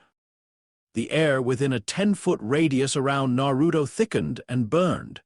Not enough to char skin on sight, but enough that crossing the space felt like stepping into the mouth of an oven. Every breath became effort. Every approach vector became costly. The audience did not understand what had changed. Neji did, because pain is clarifying. He tried to enter the zone anyway. Of course he did. He was Hyuga Neji. The second he crossed the radius, his exposed skin flushed. Sweat burst along his brow and vanished almost immediately. Gentle Fist required proximity, timing, contact. Naruto had made proximity itself the first barrier. Neji adapted on the next step. Good! Rather than insist on ideal form, he used his speed as pure physicality, circling, striking from oblique paths, forcing Naruto to keep rotating the heated field or risk flank contact. For almost 30 seconds, the match became a lesson in two incompatible combat philosophies. Neji was lineage weaponized into precision. Naruto was environmental control turned into inevitability. The audience began to understand only the broadest version of what they were seeing. Neji could not touch him without paying for the air. Naruto watched him move. Not dismissively. Honestly, Neji was fast, very fast. Every feint had purpose. Every angle was earned through years of discipline and the cruel refinement of a clan structure that turned children into arguments for bloodline doctrine. That honesty was why Naruto ended the fight cleanly. He raised one hand and focused not on Neji's body, but on the ground at Neji's feet. A thin beam of concentrated thermal force hit the arena floor and turned stone to shimmering distortion. The sudden heat surge created an updraft so abrupt and localized that Neji, already in motion, lost footing and was lifted just enough off the ground to ruin all his control. It looked almost absurd from the stands. The great prodigy of the Hyuga, briefly suspended in air by rising pressure and heat, unable to anchor, unable to drive, unable to land the contact strikes his art demanded. Naruto closed one hand. The air around Neji tightened just enough to let the Hyuga feel what would happen if the match continued. Neji understood. That, perhaps more than any talent, was why he mattered. He landed, held Naruto's gaze for 2 long seconds, then said quietly, "I yield." The arena broke into noise. Not triumph. Confusion first, then argument, then the delayed roar of spectators needing their emotions to catch up to what their eyes had failed to classify. Some thought Neji had been cheated by trickery. Some thought Naruto had hidden a bloodline. Some, the more perceptive, had watched the whole thing with growing unease, and now looked not excited but thoughtful. Naruto turned to leave. Neji's voice stopped him. "You weren't fate's exception," the Hyuga said, not loudly, but the arena had gone strange enough that those nearest heard it. "You're fate's replacement." Naruto looked at him for a moment. Then he climbed the stairs without answering. High above, Hayashi Hyuga watched in stillness so complete it looked like control. Hiruzen watched too and said nothing, because some silences were the only honest response left to old men. Gaara's match came after. The stadium loved him at first the way crowds loved all violence they did not yet understand, sand moving at a child's command, armor without effort, a predator disguised as a boy. Then the slaughter finished too quickly for entertainment to stay clean, and the mood changed. People recoiled from what they had paid to see. By the time Naruto descended for the final against him, the crowd was no longer cheerful. It was attentive. Gaara stood at the opposite edge of the arena, arms folded, expression blank. The sand around him moved in slow loops of autonomous agitation, grains whispering against one another with the restless life of something that had spent years learning to kill on its own. There were shadows under his eyes that no sleep had ever healed. Shukaku pressed at the seams of him like an old nightmare wearing his bones. Naruto stopped 10 paces away. Neither boy entered a stance. They looked at one another across the sand-scarred stone of the arena, and for a brief instant the noise of the stadium thinned into irrelevance. Gaara spoke first. "You're quiet," he said. "Yes. Most people shout when they're afraid." Naruto considered him. You think that's why they shout? Gaara's sand twitched. The proctor gave the signal. Gaara attacked with no warning because warning was for people who believed in theater. The sand shot forward in a brutal wave, faster than most genin could track, forming claws and coils aimed to crush before interpretation caught up. Naruto did not dodge. That was the first thing that broke the crowd's expectation. The sand wrapped him. Desert coffin. The entire arena seemed to tighten around the shape.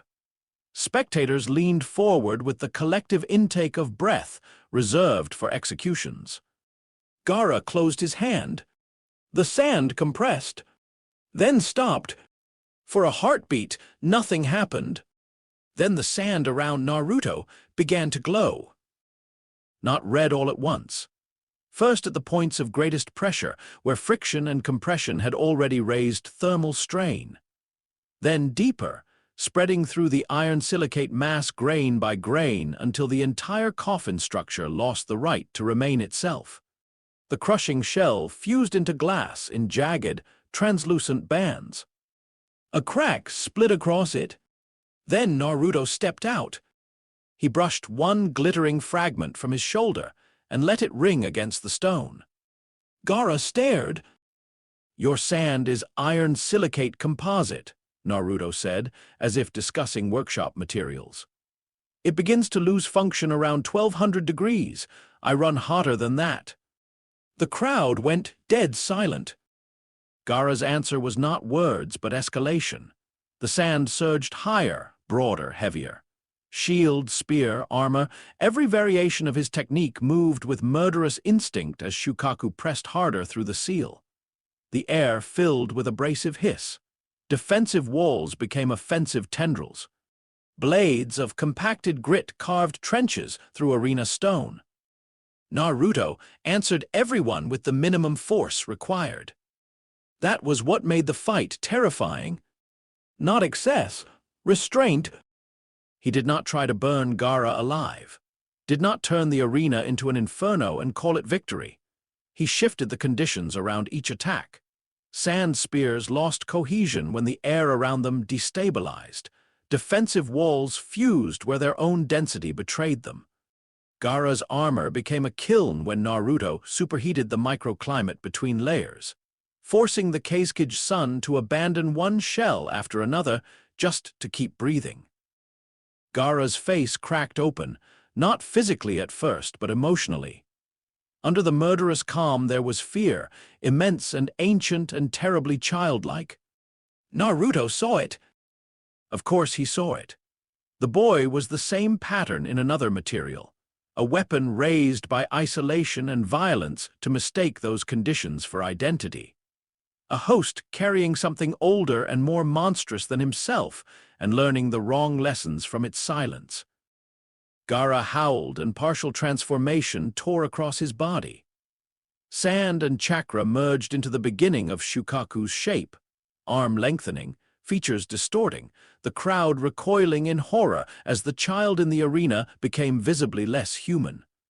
Naruto did not retreat. He walked forward.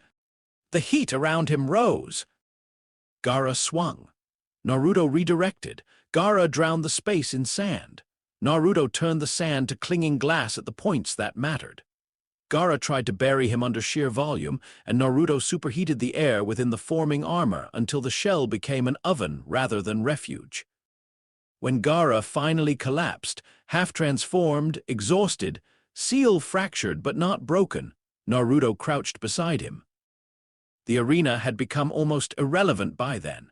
There were people in the stands, there were officials.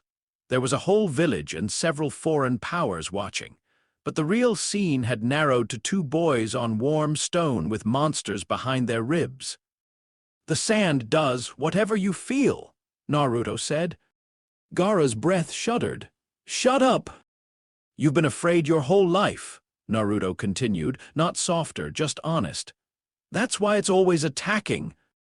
Gaara looked at him with eyes that had not, in any meaningful sense, been a child's eyes for years. Naruto held the look. I know what that's like. Something in Gaara's face changed then. Not healed, not redeemed, just interrupted. The possibility that he was being understood by someone who neither pitied him nor feared him landed like a crack in an old wall. It might have become the axis of a different life. Then the invasion began. It started with feathers. Genjutsu drifting down over the crowd like elegance pretending not to be a weapon. Civilians slumped. Less disciplined guards blinked too late. Foreign shinobi moved in patterns that stopped even trying to look harmless. The arena's sound changed from spectacle to crisis in under 3 seconds. Naruto stood. That was all. He looked once up toward the cage box and felt the enormous flare of hostile chakra as Orochimaru moved against Hiruzen. Simultaneously, around the stadium perimeter, sand and sound operatives breached in waves. Hundreds of enemies. Multiple vectors. Too many civilians still in the structure. Too much momentum already committed for any neat battlefield response. Most people, faced with that scale, chose targets. Naruto chose geometry. He walked to the center of the arena. Shinobi rushed past him at first, both allied and hostile, because no one immediately understood what he was doing. Gaara lay where he had fallen, half-conscious. Sakura was shouting somewhere above. Kakashi's signature flared into combat motion in the stands, the whole stadium tilted toward chaos. Naruto stopped at dead center and raised both hands slightly, not in a seal but in calibration. Then he built the perimeter. It did not look like much at first. No wall of fire. No tower of flame for the crowd to gasp at. Just a ring, roughly 40 meters in radius, where the air began to shimmer. The first sound shinobi who charged through it screamed before he crossed halfway. The second made it 3 steps farther and dropped unconscious, skin already blistering where armor left gaps. A third tried leaping over and discovered too late that the thermal field extended upward as a dome rather than a line. People began to understand. Naruto had not chosen targets. He had redrawn the battlefield. Within the ring, civilians and wounded shinobi found a pocket of relative safety. Outside it, attackers had to either break themselves against invisible lethal heat or route around the perimeter into prepared Konoha response lines. Every enemy who tested the barrier gave Naruto more information. Their movement, chakra nature, armor composition, confidence thresholds. It all fed back into his assessment and tightened the field. For 3 hours he held it.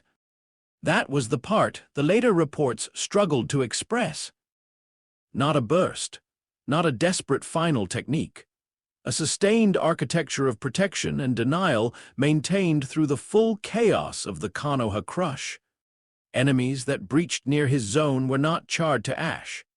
Naruto immobilized them with focused strikes that boiled moisture in muscles just enough to force collapse, or turned weapons untouchably hot, or deprived them of breathable approach lanes until unconsciousness solved the problem. He did not kill when he could avoid it. That restraint made the display worse. Because anyone watching understood, eventually, that lethal force had never been the hard part. Above, Hiruzen fought Orochimaru on the roof under a barrier no one below could easily penetrate. But Naruto could feel it. The old Hokage's chakra signature was familiar by now, old oak and ash, and the steady burn of duty too long maintained. Naruto felt that heat rising in violent bursts as Hiruzen engaged the dead and the living at once. Felt it thin as the battle cost mounted. Felt, at the very end, the sudden impossible coldness of a man feeding himself to a technique, because the alternative was the village ending beside him.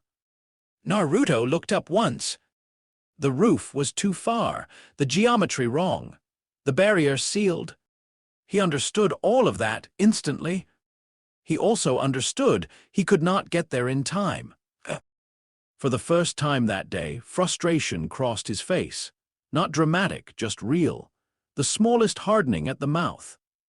The brief, private anger of someone who had reached the outer edge of his current scale and found that even there, mortality kept its rights. When the battle above ended, Hiruzen's heat was gone.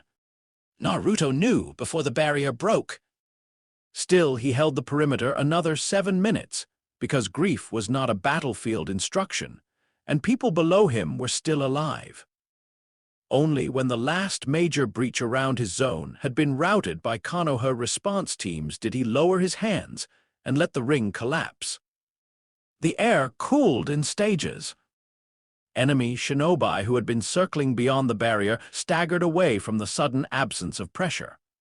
Konoha forces surged through the newly opened space to secure the wounded and collect prisoners. Smoke drifted. Stones steamed. The stadium looked half-broken and too small for what had just passed through it. Naruto sat down in the center of the arena. Not because he was exhausted. His reserves still ran deep, the field inside him vast and banked. He sat because stillness was the only honest response left for a moment. Shikamaru Nara, who had spent much of the invasion seeing more than he wanted and deciding he disliked adulthood intensely, looked down from the upper stand at the boy sitting alone in the place where the battle had bent around him. For a long time he said nothing.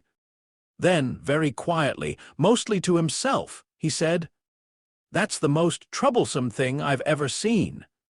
No one contradicted him.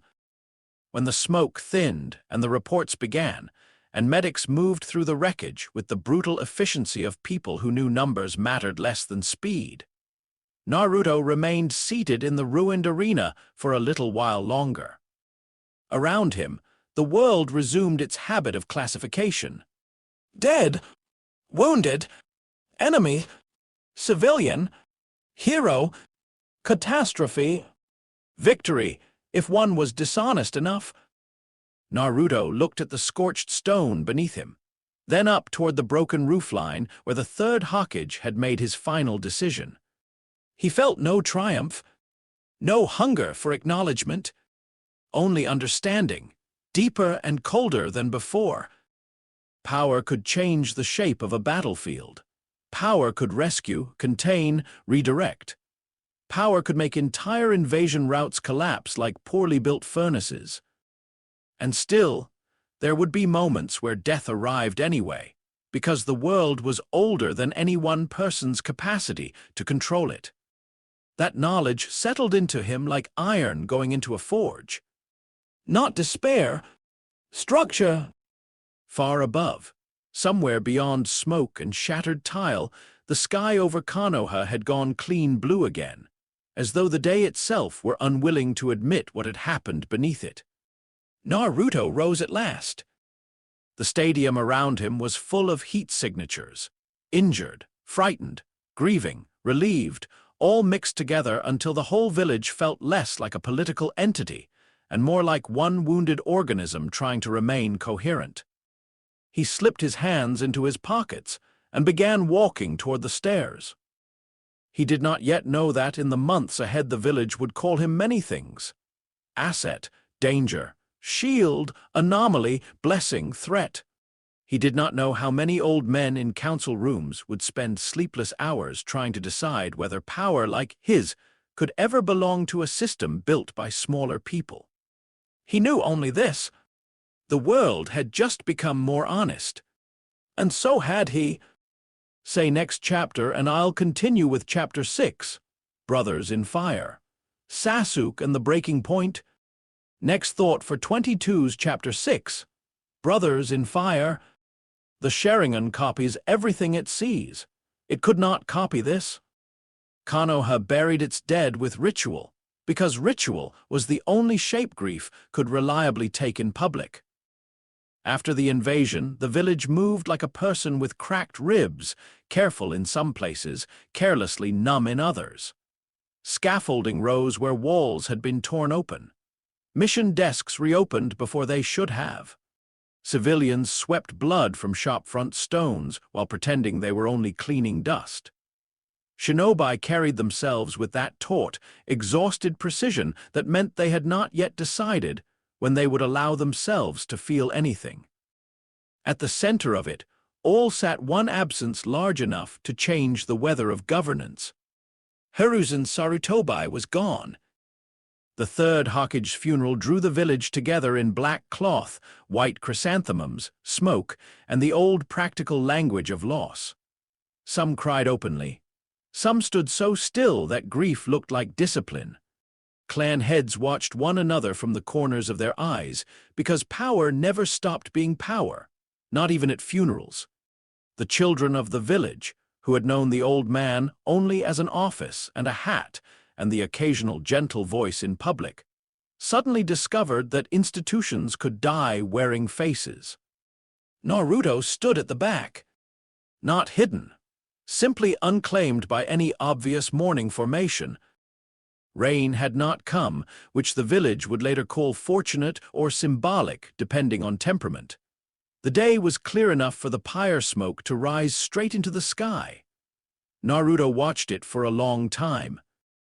He had not loved Hiruzen in the uncomplicated way a grandson might love a grandfather.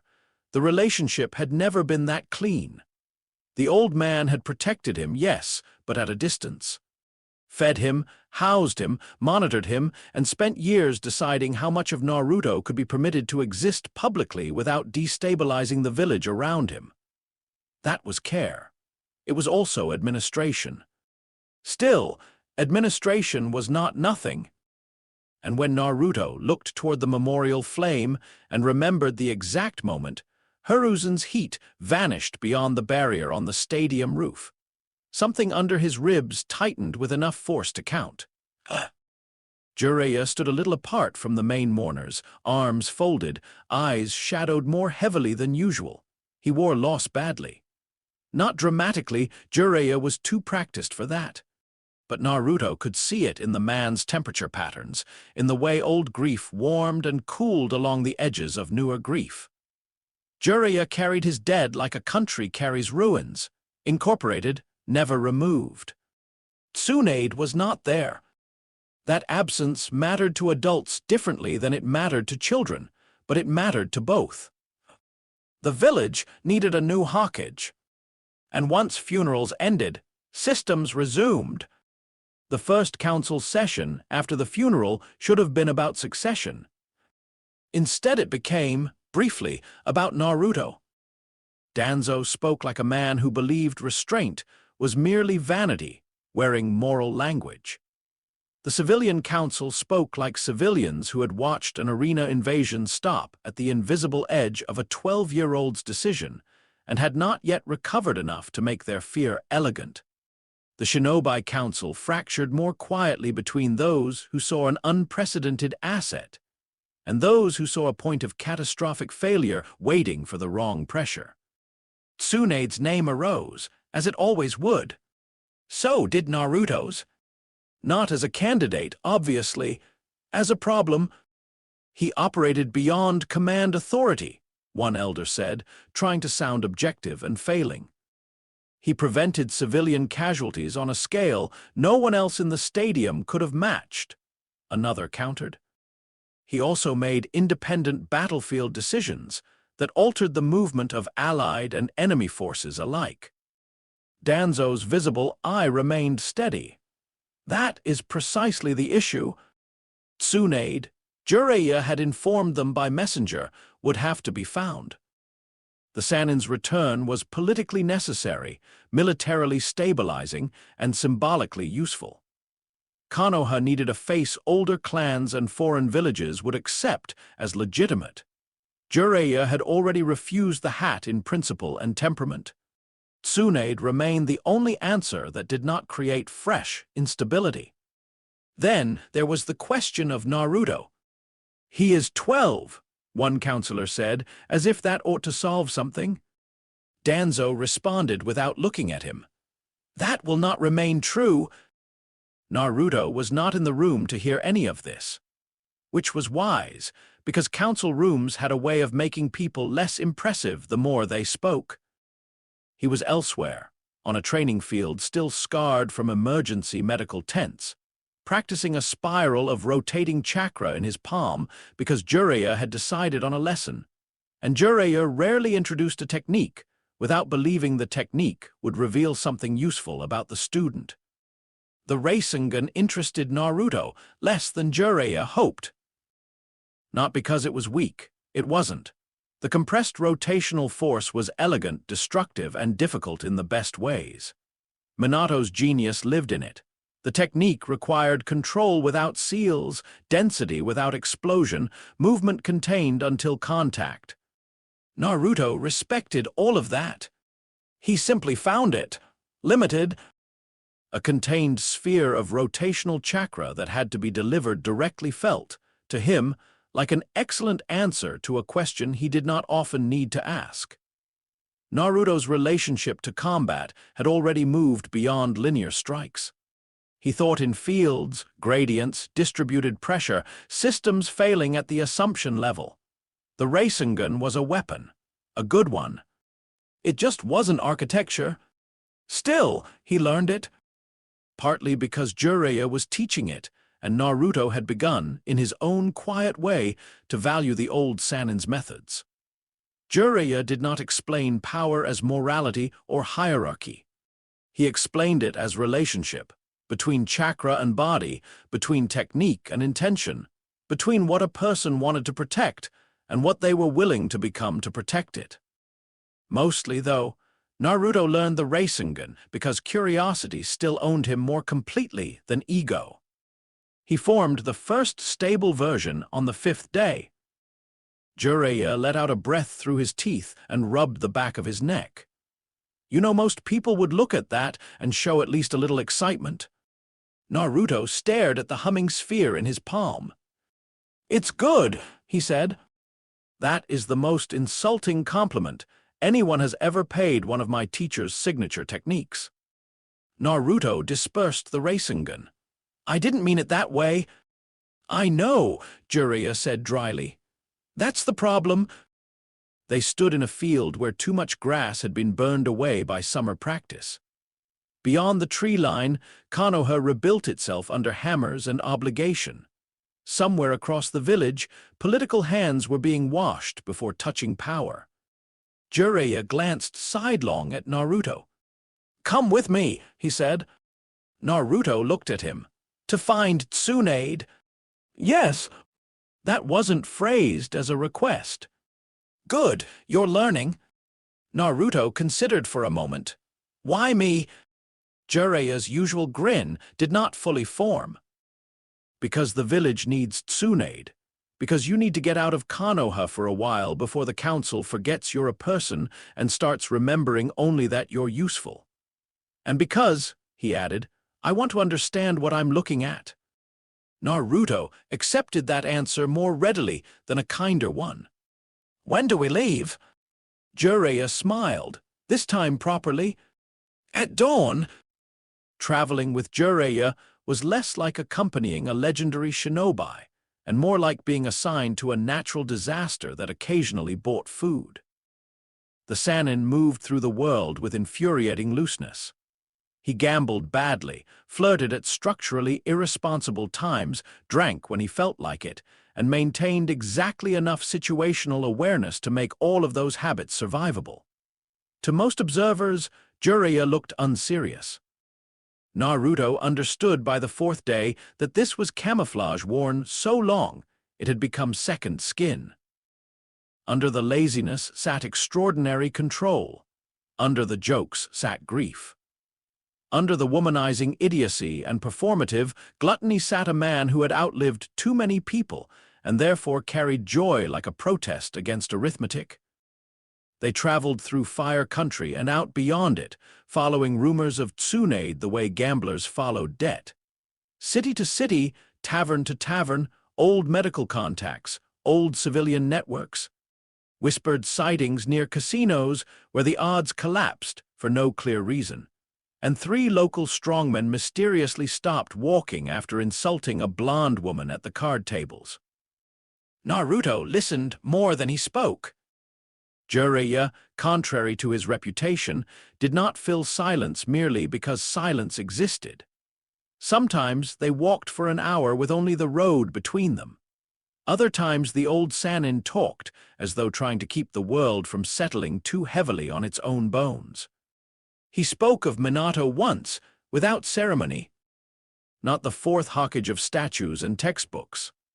The man, brilliant, annoyingly decent, too fast in mind and body for most other people to keep pace with. He spoke of Kushina too, and in Jiraiya's voice Naruto heard a different warmth, fiercer, less polished, edged with the particular fondness older men reserve for women who terrified them into respect before making them laugh. Naruto said little, but he listened hard enough that Jiraiya eventually noticed. "You do that," the Sanin said one night over a small fire beside a roadside inn that had been too full or too expensive or too suspicious to bother with. "People talk around you, and 10 minutes later they realize you've sorted them into pieces." Naruto looked at the flames. "Yes." Jiraiya poked the fire with a stick. "Do you ever decide not to?" Naruto thought about that. The flames threw light across Jiraiya's face, catching lines that were usually hidden by motion and humor. A man old enough to have seen one teacher break, one teammate break, one student die, and his village ask him to keep moving as if that were an honorable request. "Sometimes," Naruto said. "Why?" "Because knowing how someone works isn't the same as having the right to use it." Jiraiya went still for a second. Then he laughed softly, but there was no mockery in it. "Kid," he said, "do you have any idea how dangerous it is that you're that young and already sound older than half the council?" Naruto looked at him. "Do you?" Jiraiya's grin came back, but tiredly this time. "Yeah," he said, "that's why I'm asking." Tsunade was exactly where the rumors placed her, and nothing like the institution Konoha wanted her to be. She sat in a town that smelled of liquor, spilled money, medicine, and old resentment, losing at cards with the terrifying consistency that only true gamblers and cursed legends ever achieved. Shizune hovered nearby in the posture of a woman who had spent years trying to turn self-inflicted chaos into survivable routine. Naruto noticed Tsunade's strength before he noticed her face. Not chakra quantity, though that was immense. Structure, density, control embedded so deeply in the body it altered the way she occupied space even while sitting slouched over a gaming table. He also noticed the hidden fractures, not physical, emotional habits hard-baked into her breathing. A woman whose grief had curdled into refusal so long ago that refusal now wore every one of her expressions. Jiraiya approached like a man stepping into an old wound and pretending it might still be a conversation. "Tsunade!" She looked up, saw him, and the smile she gave in response could have cut wire. "Jiraiya, still alive. That's disappointing." "Nice to see you too." Then her eyes landed on Naruto. For a very brief instant, something unreadable crossed her face. Not because she sensed Kurama or Benimaru's residue or the scale of Naruto's reserves. That all mattered less than one simpler thing. He looked at her without wanting anything from her immediately. People usually wanted things from Tsunade: healing, leadership, expertise, victory, absolution, money, intercession, legacy. They saw what she could do and arranged their voices accordingly. Naruto simply watched. It irritated her at once. What followed over the next 2 days was less persuasion than collision. Jiraiya made the case for her return. Hokage succession, Hiruzen's death, the village needing one of the Sannin to stand at the center of the next season or watch that season be decided by people worse than the job. Tsunade deflected with bitterness so refined it had become wit. She drank. She lost at cards. She called the title meaningless. She called the village a machine for feeding people to duty and carving monuments afterward. Naruto listened. When he spoke, it was not to appeal. It was to answer. "You're right," he said once, after Tsunade had finished dismissing the office as a curse designed to turn the best people into symbols and then corpses. It is all of that. Tsunade turned toward him slowly. Shizune closed her eyes in anticipation of disaster. Jiraiya rubbed his forehead. Naruto? No, Tsunade said. Let him finish. Naruto met her gaze. But that doesn't make refusal neutral. The room went very still. Tsunade's expression flattened into something dangerous. You think you understand refusal? No, Naruto said. I think I understand that absence also changes outcomes. For a second, Jiraiya thought she might hit him. Then Tsunade laughed once, short and ugly, and more honest than any of her earlier mockery.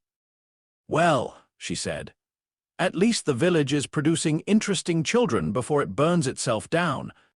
It was not agreement. It was not rejection either. That was the closest thing to progress they received that day.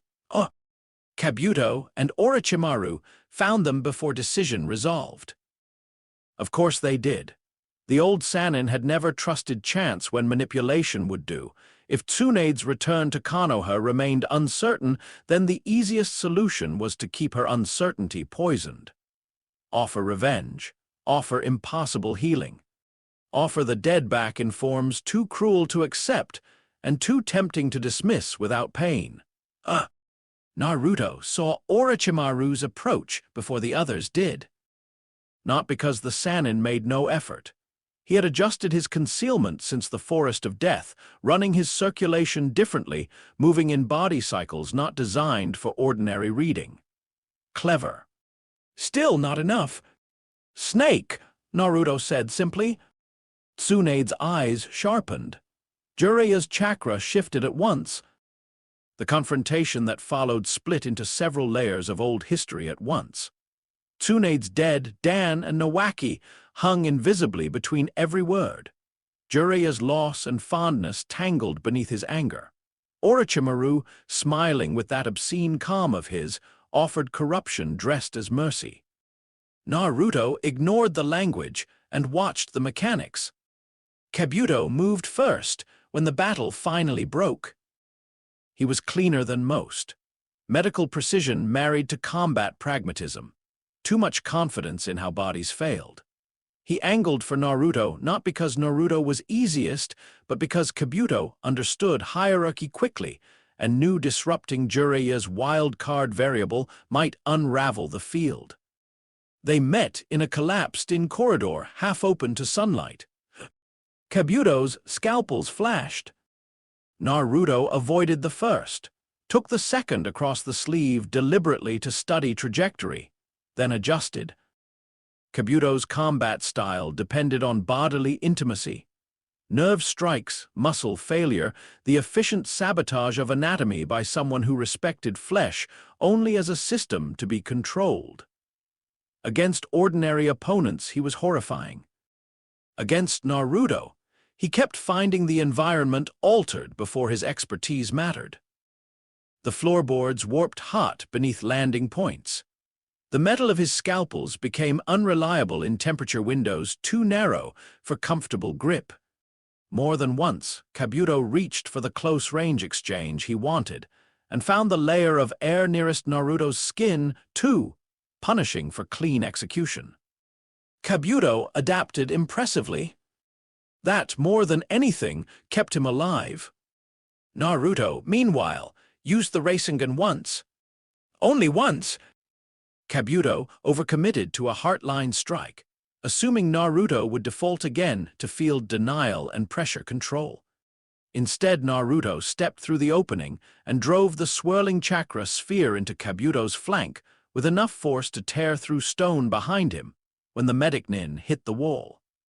Kabuto lived because he was Kabuto. Naruto learned something else from the impact. The Rasengan was more satisfying on contact than he had expected. Still narrower than his preferred toolkit. Still somewhat underwhelming conceptually, but undeniably effective. Across the courtyard, Tsunade chose Konoha, not through speech, Through violence, she broke Orochimaru's certainty the way she broke most things, directly, with monstrous strength and the accumulated rage of a woman too long insulted by memory.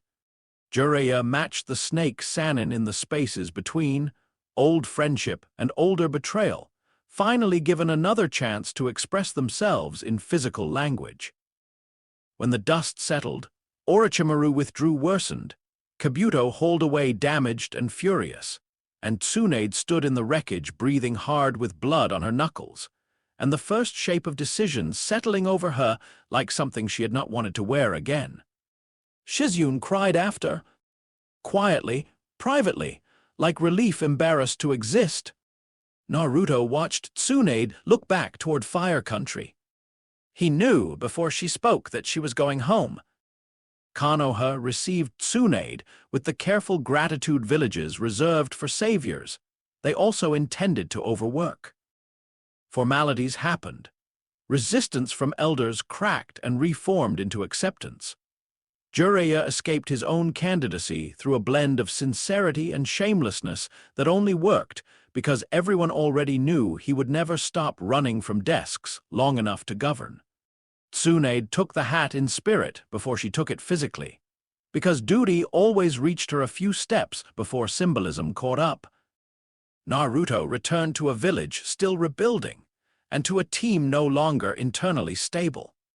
Sasuke had changed while he was gone. Not outwardly in obvious ways at first, his body was stronger. Kakashi's tutelage had sharpened him. The Chidori sat inside his movements now like caged lightning waiting for context, but the deeper alteration was in how he occupied silence. Before, Sasuke's silence had been purposeful, focused, defensive, a blade in its sheath. Now it had acid in it. The curse mark at his neck remained covered, but Naruto could feel its wrongness even through cloth at close range, an intermittent invasive heat, parasitic and seductive both, responding to emotion the way oil responded to sparks. Sasuke had not yielded to it. That was to his credit. He had, however, begun arranging his thoughts around it. And around Naruto. This, more than the curse mark, was the actual damage. The invasion had rewritten the village's perception of Naruto in public.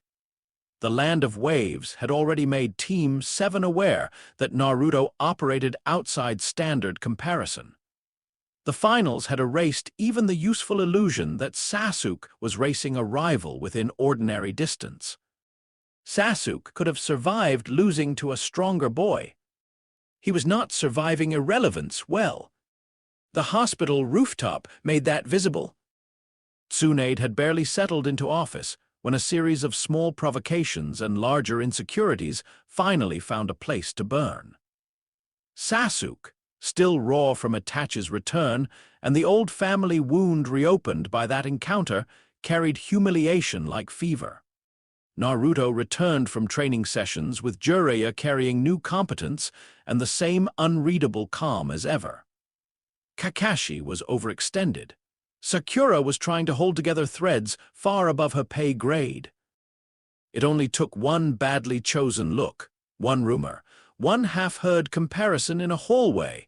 Uzumaki's probably beyond Genin rank already, for the pressure to find action. Naruto arrived on the hospital roof, expecting wind. He found Sasuke. The Uchiha stood near the edge with one hand near his collar and fury sitting on him so tightly. It looked almost ceremonial. "You took your time," Sasuke said. Naruto stopped a few paces away. "Yes." That answer made Sasuke's mouth tighten. No insult, no apology, just yes. The village spread behind them under evening light. Laundry snapped on far lines. Rebuilt roofs still smelled faintly of fresh timber and ceiling lacquer. Somewhere below, ordinary life persisted with incredible rudeness toward adolescent catastrophe. Sasuke took a step forward. "Use your full power." Naruto regarded him for a moment. "No." "Why?" "Because you don't want that." Sasuke's laugh came out wrong. "Thin. You think I'm afraid of you? Naruto's expression didn't change. "No," he said. "I think you're afraid of what it means if you lose, so I'm giving you time to decide whether losing to me is actually the worst thing that could happen to you." The words landed harder than any blow could have. Because they were accurate, Sasuke moved before the last syllable settled. His first sequence was beautiful. Fast, controlled, furious. Shuriken into angle shift, wire redirect, low sweep meant to force Naruto up into the line where a fire technique would become unavoidable. He was no longer an academy prodigy or a hurt child in the forest of death. He was a genin on the edge of something darker and more serious. Naruto met him without condescension. That was, in its own way, worse. He dodged what needed dodging, took nothing unnecessary, and kept his eyes on Sasuke the way one watches a structure under stress to see which beam fails first. When Sasuke's great fireball tore across the roof, Naruto raised one hand and absorbed its thermal output so cleanly the air around him shimmered once, and the technique ceased to be a threat at all. Sasuke's Sharingan spun. He saw the movement. He saw the shape. He saw the apparent simplicity with infuriating clarity, and he understood none of it. The Sharingan could copy form. It could not copy conditions. What Naruto did with heat was not a hand-signed sequence or discrete chakra pattern that could be memorized and reproduced. It was environmental authorship. Thermodynamics expressed through chakra as fuel, yes, but not reducible to ordinary shinobi syntax. Sasuke could watch the flame disappear into Naruto's field and know what had happened visually. That did not mean he could do it. His second fire technique came sharper, curse mark fed, darker in tone, phoenix flower variations layered with steel. Naruto let the fire hit his field again and used the heat to turn the incoming Shuriken too hot for clean handling before they reached him, spoiling the trap mid-approach. Sasuke's jaw clenched. The Sharingan hated mysteries it could not metabolize. So Sasuke abandoned adaptation and went for force. Chidori screamed into being in his hand. Now the rooftop actually became dangerous. Not because Naruto was threatened in any final sense, but because the boy in front of him had reached the point where injury would no longer teach anything useful. The Chidori was a commitment technique. Straight line, piercing, lethal if allowed to complete. Naruto stepped aside at the last possible moment and let Sasuke pass into empty space. Then he drove a palm into the side of Sasuke's shoulder, not hot enough to maim, just enough to shock the nerves and dump the boy hard onto the tiles. The Chidori died in sparks. Sasuke rolled, came up snarling, curse marks spreading further across his skin. Naruto's eyes went to it once. "Don't," he said. Sasuke heard in that single word not warning, but authority. He attacked anyway. The rest of the fight lasted less than a minute. Sasuke was brilliant. Naruto knew that, knew it more honestly than most teachers because he had no emotional investment in flattering or diminishing the Uchiha's capacity. Sasuke's footwork was sharp, his instincts excellent, his desperation making him faster in short bursts than prudence would have allowed. None of it solved the core problem. Naruto was not fighting him on Sasuke's chosen plane. Every fire technique fed him. Every rush into close range had to cross ere Sasuke's own body increasingly hated. Every copied motion hit the same wall. You cannot steal understanding by seeing its shadow. Naruto ended it when he had enough data. Sasuke lunged one final time, curse mark partially overtaking judgment, and Naruto stepped inside the line, redirected the arm, and struck a narrow band of heated air across the nerves of Sasuke's chest and shoulders. Not a blast, a shutdown. Sasuke's muscles spasmed. His breath vanished. He hit the roof hard and stayed there, not unconscious, not able to rise. Naruto crouched beside him. This had become a pattern in his life, arriving at eye level with defeated opponents.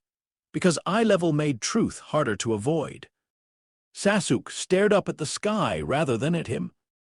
"The fire you use," Naruto said quietly, "it's borrowed." That got Sasuke's eyes back on him. "It comes from a technique someone taught you, a line someone else already built." Naruto's voice stayed level. "My fire comes from something I can't give away, that's why you can't copy it."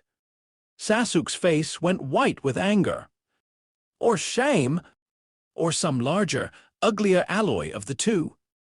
Naruto rose and stepped back, just as Kakashi arrived in a flicker of motion sharp enough to cut the night. The Jonin took in the scene in one glance: broken tiles, scorch lines, Chidori residue, Naruto standing untouched, Sasuke on the roof unable to move but very much alive. His visible eye closed once. "Fantastic," Kakashi said into the evening. "Exactly what I was hoping for when I left children alone in a traumatized village." Naruto said nothing. Sasuke did not either. Kakashi's gaze settled on Naruto first. Inside, Naruto looked once at Sasuke, then obeyed. That obedience, mild and untheatrical, somehow made the whole scene feel less like a fight between teammates and more like a note entered into a much older ledger. It should have ended there. A reprimand, extra supervision, missions redistributed, Team 7 pushed back together by adult authority and the shallow glue of routine.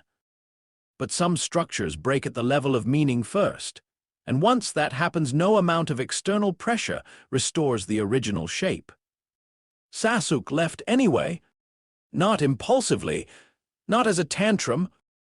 That was what Konoha misunderstood, because Konoha preferred its crises dramatic and therefore manageable. The village told itself the Sound Four preyed on his weakness, that they manipulated him with promises of power, that the curse mark tipped him. All of that was true. It was not sufficient. Sasuke left because Naruto's existence had collapsed the framework he had built around his own future. He had always believed pain could be organized into ascent, that if he trained harder, hurt longer, sacrificed more cleanly than others, then strength would eventually become a moral statement about his life. His hatred of Itachi, his ambition, his discipline, all of it pointed toward a hierarchy where effort and suffering had meaning. Then came Naruto, a boy unwanted by the village, quiet where he should have been loud, strange where he should have been broken, a person who did not chase acknowledgement and therefore could not be mastered through its denial, a person whose power did not respond to the same grammar, a person Sasuke could not reduce to rival, inferiority, or even enemy without feeling underneath every attempt that the categories were too small. It was unbearable. Orochimaru offered a different grammar. Corrupt, monstrous, but coherent. Power without waiting for the village to explain itself. Power that would not ask Sasuke to stand next to Naruto and call that enough. Power sharpened by hatred instead of complicated by other people's existence. So he left. The village discovered the breach at dawn. Guards at the southern perimeter found evidence too clean to be amateur work. Tsunade's office filled with motion and frustration. Shikamaru was summoned. Retrieval options were discussed before some of the clerks had fully processed the alarm. Kakashi went to find Naruto expecting fury. Instead, he found him on a rooftop, watching the eastern road. "You know," Kakashi said. Naruto did not look away from the horizon. "Yes." "When?" "Before dawn." "And you didn't raise the alarm?" "No."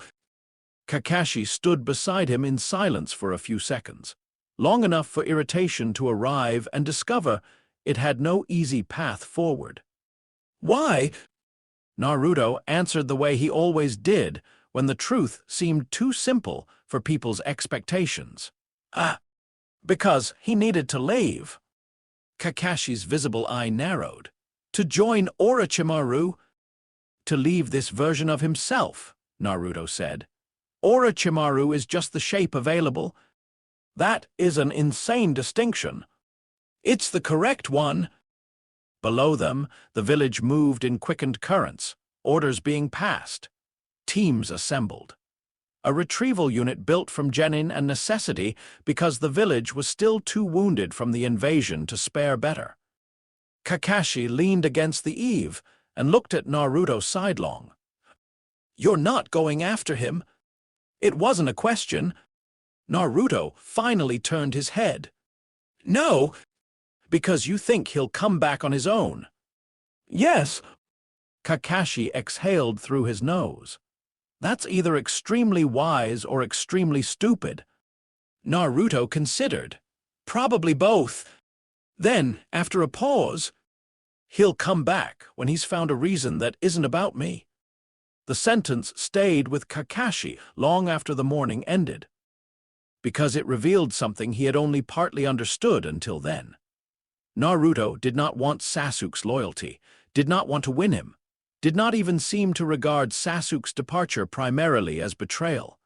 He saw it as unfinished, becoming dangerous, ugly, probably soaked in crimes before completion, but unfinished all the same. Most people would have called that naive. Kakashi, who had once been a boy built almost entirely out of loss and expectation, was not so sure. Tsunade was less charitable when she heard Naruto had known and stayed silent. In her office, surrounded by fresh paperwork and older burdens, she fixed him with a stare that had frightened men twice his age into honesty. "You let a genin carrying a compromised seal defect to a sannin who experiments on children." Naruto met the stare. "Yes." Tsunade's desk creaked once under her hand. "Give me one good reason I shouldn't call that dereliction or treason." Naruto thought about that. Then, because if I had stopped him, he would have stayed for the wrong reason. "Silence!" Shizune, standing at the side wall with more files than anyone deserved, closed her eyes. Tsunade did not blink. "And you think that matters more than the tactical situation?" "In the long term, yes." The fifth Hokage stared at him for so long that the office itself seemed to go still. Then she leaned back.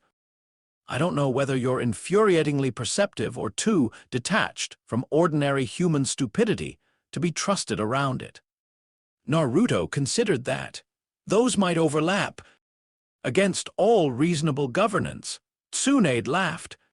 Not because it was funny, because sometimes the only alternative to laughter was throwing furniture. "Get out of my office," she said, "before I decide to make you explain yourself to the entire council." Naruto left without haste. Shizune waited until the door closed, then said weakly, "You're not seriously just letting that stand?" Tsunade looked at the closed door. "No," she said. "I'm seriously deciding whether the child is impossible or whether he's the only person in this village who noticed the actual injury." Shizune frowned. "Which is?" "Telling Sasuke to stay would have solved the map," Tsunade said. "Not the boy." She hated admitting it.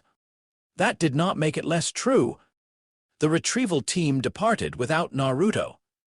That became its own rumor within hours. Some said Tsunade had benched him because sending the Nine-Tails Jinchuriki after a defecting Uchiha carried political risk. Some said Naruto had refused the mission out of pride after the rooftop fight.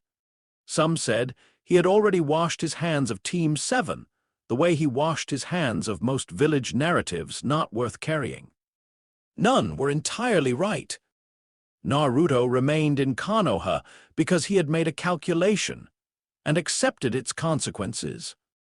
This did not mean he felt nothing. That was what even the people closest to him often missed.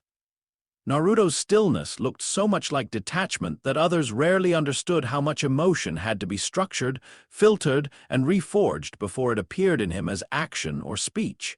He did not perform care. He enacted it in ways people often disliked because they did not resemble their own expectations. The village, meanwhile, suffered through the usual ritual of urgent pursuit, partial success, public justification, and private failure. Reports came back staggered and ugly. The retrieval team had fought hard, bones broke, loyalties held. Sasuke reached Orochimaru anyway. When Shikamaru, bandaged and newly acquainted with the cost of leadership, eventually crossed paths with Naruto on a late afternoon roofline, he hesitated as though unsure whether this counted as conversation or battlefield debris. "We failed," Shikamaru said. Naruto looked out over the setting sun, warming Konoha's repaired walls. "No," he said after a moment. "You reached the limit of what that team could do." Shikamaru frowned. "That is just a more flattering word for failure." "Maybe." The Nara genius sat down beside him with the exhausted gracelessness of someone too hurt to preserve coolness. After a while, he asked, "You really think he'll come back?" "Yes." Shikamaru scratched at one bandage edge. "That sounds like the kind of confidence people say right before being disappointed." Naruto's gaze stayed on the horizon where the road south disappeared into distance, and weather and future. "It isn't confidence," he said. "It's pattern recognition." Shikamaru looked at him sidelong and decided, not for the first time, that Uzumaki Naruto was either the most troublesome person of their generation or the only one being honest at scale. 3 years, Naruto added quietly, almost to himself. Shikamaru blinked. "What?"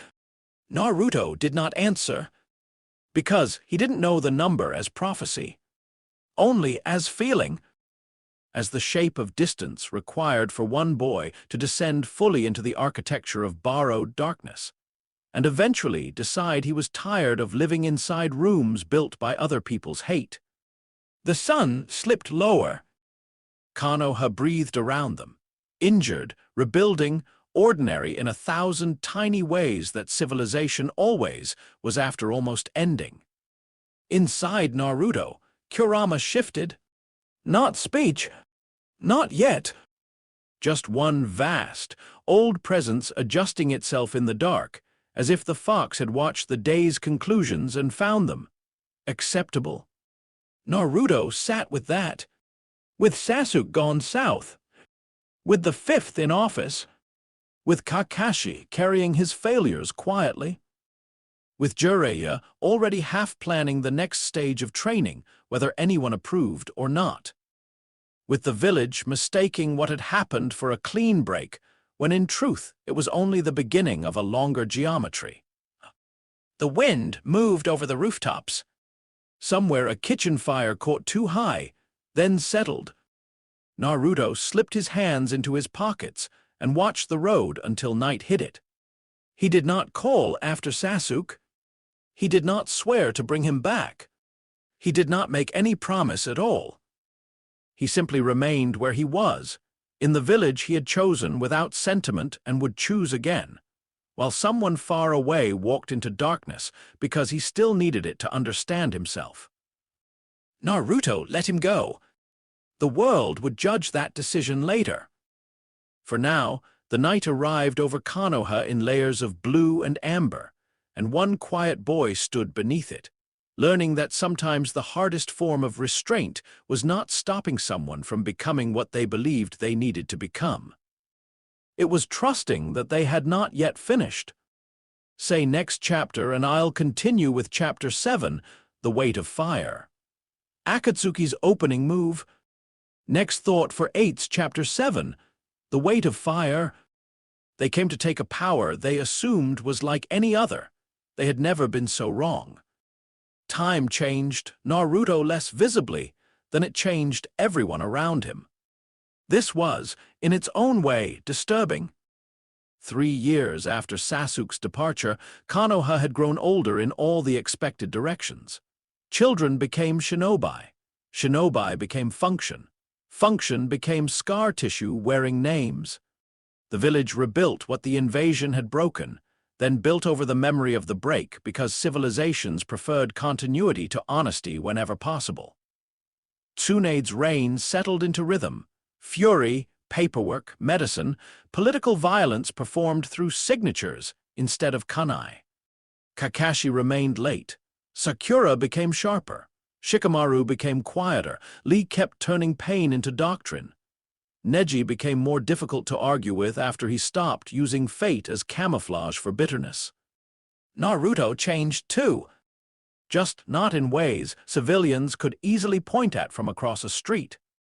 He was taller now, though not dramatically so.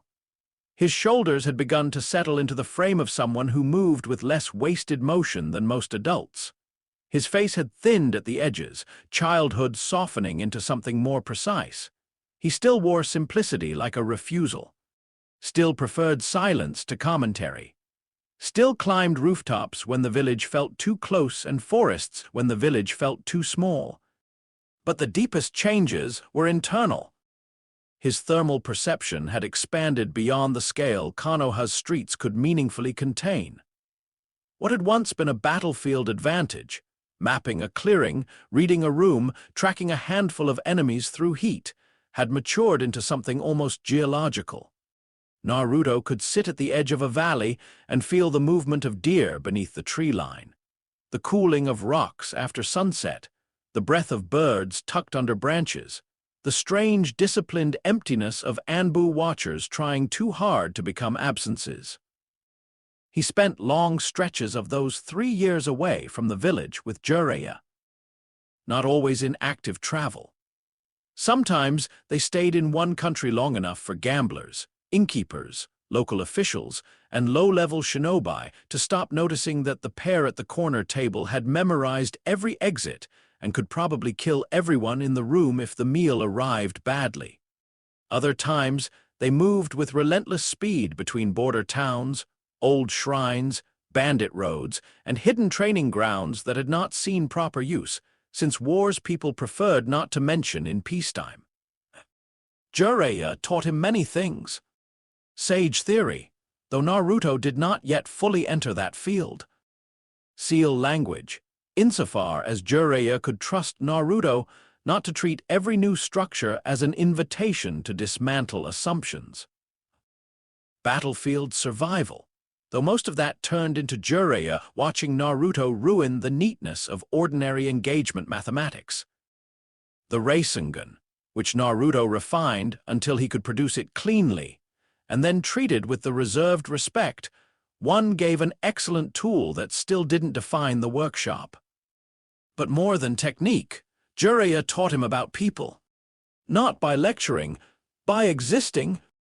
The old Sannin had lived long enough to know that power did not answer the questions children thought it would. Strength did not stop grief from arriving. Wisdom did not prevent betrayal. Love, infuriatingly, did not make the world fairer. What it did do, on the rare days it succeeded, was give a person a reason to continue after discovering all of that. Naruto never became warm. Jiraiya did not expect him to, but he became more understanding. The difference mattered. One autumn, in a mountain pass above a river too cold for ordinary use, Jiraiya found him seated on a flat stone with his eyes closed, and a thermal field spread so wide that every living thing within the gorge had unconsciously altered its movement to account for it. Mist rose from the water below in layered bands. Wind carried the sharp scent of pine and old rock. Somewhere across the slope, 3 wild goats stood absolutely still, confused by the invisible pressure of being noticed too thoroughly by something they could not name. Jiraiya sat down without speaking. Naruto did not open his eyes. "How far?" Jiraiya asked after a while. Naruto tilted his head slightly, listening to the valley breathe. "A little over 2 kilometers," he said. Jiraiya whistled once, low. Most shinobi understood awareness through categories: sight radius, sound range, chakra sensory extension. Naruto had long since slipped out of those lanes. He did not merely detect presences, he inhabited their environmental consequences. A body changed the air around it. Heat altered pressure. Motion left thermal arguments in its wake. Enough training had turned that awareness into second nature. Enough discipline had made it survivable. "Aren't you getting lost in it?" Jiraiya asked. Naruto opened his eyes then. "No," he said, "but I understand why other people would." Jiraiya snorted. "That is the least reassuring answer possible." Naruto looked back out across the gorge, where the last light of evening had begun sinking into the stone. "I don't think it's supposed to be reassuring." That was another change. 3 years earlier, Naruto might have said something equally accurate, but he would have said it as a conclusion. Now he said it as an acknowledgement. He understood, more than before, that other people lived inside smaller scales and found comfort in that limitation. He did not share the comfort. He no longer dismissed the need for it quite as easily. Jiraiya watched him for a moment and felt that old blend of pride and unease, which talented students always produced in the teachers not foolish enough to simplify them. Minato had been easier to love. Naruto was harder to understand, and because of that, somehow harder to stop thinking about. Kurama spoke in the 3rd year. Not dramatically, not in battle, not in rage, not because some crisis forced the seal open until dialogue became necessity. It happened in stillness. Naruto had camped alone in the land of Fire's western forest, while Jiraiya spent 2 days extracting money from a crime syndicate that had mistaken backwoods isolation for invisibility. The clearing was small. The fire was minimal. Night had thickened properly around the trees. Insects worked at the margins. Somewhere beyond the campsite, a fox, an ordinary one, moved through fallen leaves with the neat, practical confidence of small predators. Naruto sat in meditation not because he believed stillness was holy, but because stillness revealed. His awareness spread outward, then inward. Forest first. Wind, water under roots, the distant pulse of an owl's blood in its wings. Then deeper, through flesh, chakra, seal, and the old architecture laid into him on the night of his birth. Kurama had become familiar by then in the way mountains became familiar to villages built under them. Vast presence. Eternal contempt. A furnace behind iron bars that never truly cooled. The fox watched him often now. Naruto felt it in training, in sleep. Sometimes in the small, silent space between one breath and the next. Tonight the attention was closer. Not at the edges of his perception. Beside it. Naruto did not enter the inner corridors intentionally. He simply became aware that the seal space behind his thoughts was no longer only a place he sensed across distance. It had drawn near enough to feel inhabited in the same moment he inhabited himself. "You've been watching me for 12 years, Naruto said without opening his eyes. "You could have said something sooner." For a heartbeat, the forest seemed to pause around the sentence. Then a voice answered. It did not come from outside his head. It came from the shape of old hatred given language by choice. "I was determining," Kurama said, "whether you were worth speaking to." Naruto opened his eyes. The fire in front of him did not change. The trees remained trees. The seal had not ruptured. Nothing visible marked the fact that the nine-tailed fox had finally broken 12 years of silence, except the smallest shift in Naruto's posture. As though some part of him had been waiting for this so long that surprise had no room left to express itself properly. "And?" Naruto asked. A long pause followed. Kurama's presence pressed close enough that Naruto could feel its scale without imagery. A heat not reducible to temperature. A vastness fed for centuries on rage, indignity, confinement, and memory. "Then, you are sufficiently interesting." The answer should have been insulting. Naruto found instead that he understood it perfectly. "High praise," he said. "I did not say it was praise." "No." Kurama's attention moved over him with that same ancient, intolerable thoroughness Naruto himself often brought to the world. "You do not fear me." Correct. You do not resent me. Naruto considered that one more honestly. No. Why? Naruto looked into the fire. Because resentment required him to believe the fox had chosen the cage. Because he had long ago learned that hatred often said more about the hands holding the chain than the creature at the end of it. Because spending his childhood afraid of the dark thing inside him would have handed the village a victory in defining him by fear. All of those were true. What he said was, "You're there, I'm here." Anger doesn't change either fact. Silence again. Then, unmistakably, something like amusement passed through the fox's vast heat. It was not kind amusement. Kurama had no reason to be kind. But it was real. "You are odd," the beast said. Naruto inclined his head. Yes. That became the foundation of their relationship. Not friendship, not the sentimental nonsense later storytellers would have preferred. Kurama remained what he was, ancient, wounded, proud beyond reason, and entirely correct about the cruelty with which humans had treated his kind across generations. Naruto remained himself, quiet, invasive in his honesty, uninterested in domination for its own sake, and very difficult to manipulate because he had no hunger for approval to hook into. They did not comfort one another. They began, carefully, to tell the truth. Kurama spoke rarely at first, but when he did, the information changed Naruto's internal map of the world. Tailed beasts were not merely masses of chakra with personalities attached like accidents. They were minds, old ones, each shaped differently by what humans had done to them and what they had learned in response.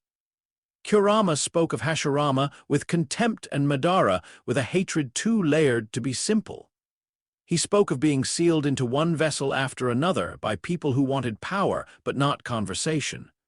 He spoke, once, with such cold fury about the phrase "control the fox" that Naruto understood instantly why no previous host had earned what he now had. Not affection, access. In return, Naruto gave the fox something no one else ever had. A witness who did not need Kurama to become gentle in order to be worth listening to. When Itachi came, he came alone. Not because he trusted Konoha, not because he had any illusions left about safety. He came alone because certain conversations could not be conducted in front of Kasama Hoshigaki without becoming different. And because, after 3 years of watching from a distance, Itachi Uchiha had reached a conclusion he considered worth personal verification. Naruto was training in a clearing outside the village, at the old line where forest gave way to broken earth from a war 2 generations buried under moss. Evening had settled in long orange strips through the trees. Heat still clung to the ground. Birds had begun their quieter, end-of-day calls. Naruto felt Itachi before the man spoke. The Uchiha moved like someone who had taught his body to spend as little life as possible while still remaining lethal. That frugality altered everything. Breath, circulation, posture, even pain responses. More than once Naruto had sensed similar restraint in elite shinobi. None had carried it with this degree of refinement. He also felt the illness immediately. Not by label, by pattern. The lungs wrong, micro-instabilities in the extremities, heat misbehaving behind the eyes and in the fingertips. A body still under extraordinary discipline, already beginning to betray itself. Itachi emerged from the tree line and stood where the light touched him just enough to make the Akatsuki cloak seem darker. "I came to determine if you are a threat to Sasuke," he said. Most people would have treated that opening as provocation. Naruto accepted it as description. Define threat. A force that would destroy him. Naruto looked at Itachi for a moment. "I'm not interested in destroying Sasuke." Itachi did not relax. Men like him had forgotten how. The Sharingan was already active, subtle and terrible in the fading light. Naruto kept looking. The illness remained there, impossible to ignore once found. It sat in the older boy's heat signature like a concealed confession. "You're dying," Naruto said. Itachi's expression did not change. "Yes, and Sasuke doesn't know." "No." Naruto listened to the shape of him, not just the disease, the internal math. The way guilt and purpose had fused so completely that even Itachi's fatigue organized itself around chosen function. This was a man who had turned his own life into scaffolding for his brother's future, and no longer remembered where the structure ended and the person began. "And everything you've done," Naruto said slowly, "is meant to give him something to survive on until you die, and then something to survive on after." Itachi was silent long enough that the forest resumed breathing around them. "He needs a purpose that can sustain him," he said at last. "He chose hatred. It is not ideal, but it will keep him alive. There are better reasons to survive." Itachi's gaze did not waver. "Yes," he said, "there are." He studied Naruto more openly then, sharing and recording micro-movements and finding, once again, that visual genius was not the same as comprehension. So much of what Naruto did remained stubbornly external to ordinary copying logic. Fire without technique scaffolding. Environmental authorship rather than discrete jutsu. The Sharingan could witness it. That did not mean it could own it. For a moment, the silence between them turned strange, less like a standoff, and more like two people standing in different ruins and recognizing the architecture. Then Itachi said, very quietly, "Perhaps you will show him one, eventually." Naruto did not answer, because he did not know. Because Sasuke's return, if it came, would not be something Naruto could engineer cleanly from outside. People were not walls. You could not simply heat them into a better shape. Itachi seemed to understand the silence. He did not use Tsukuyomi. He had come prepared to if required.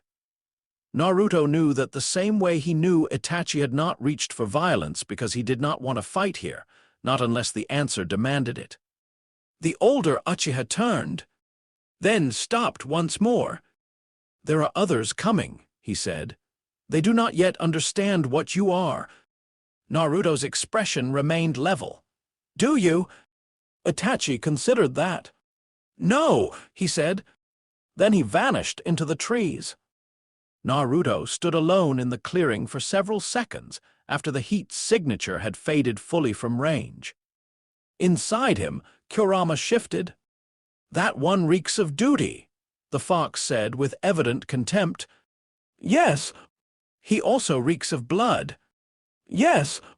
Kurama's heat rolled once, old and sardonic.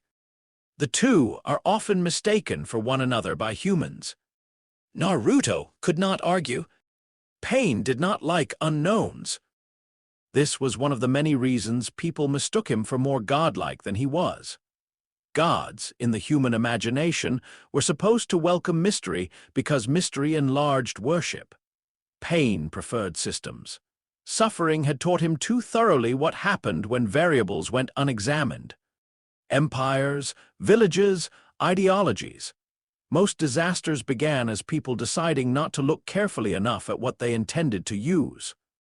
For 3 years, he had been receiving reports on Uzumaki Naruto. The reports were inconsistent in emotional tone, highly consistent in technical outline, and increasingly irritating in what they implied. The Nine-Tails Jinchuriki in Konoha should have been a known problem. Dangerous, yes. Important, yes. But structurally legible.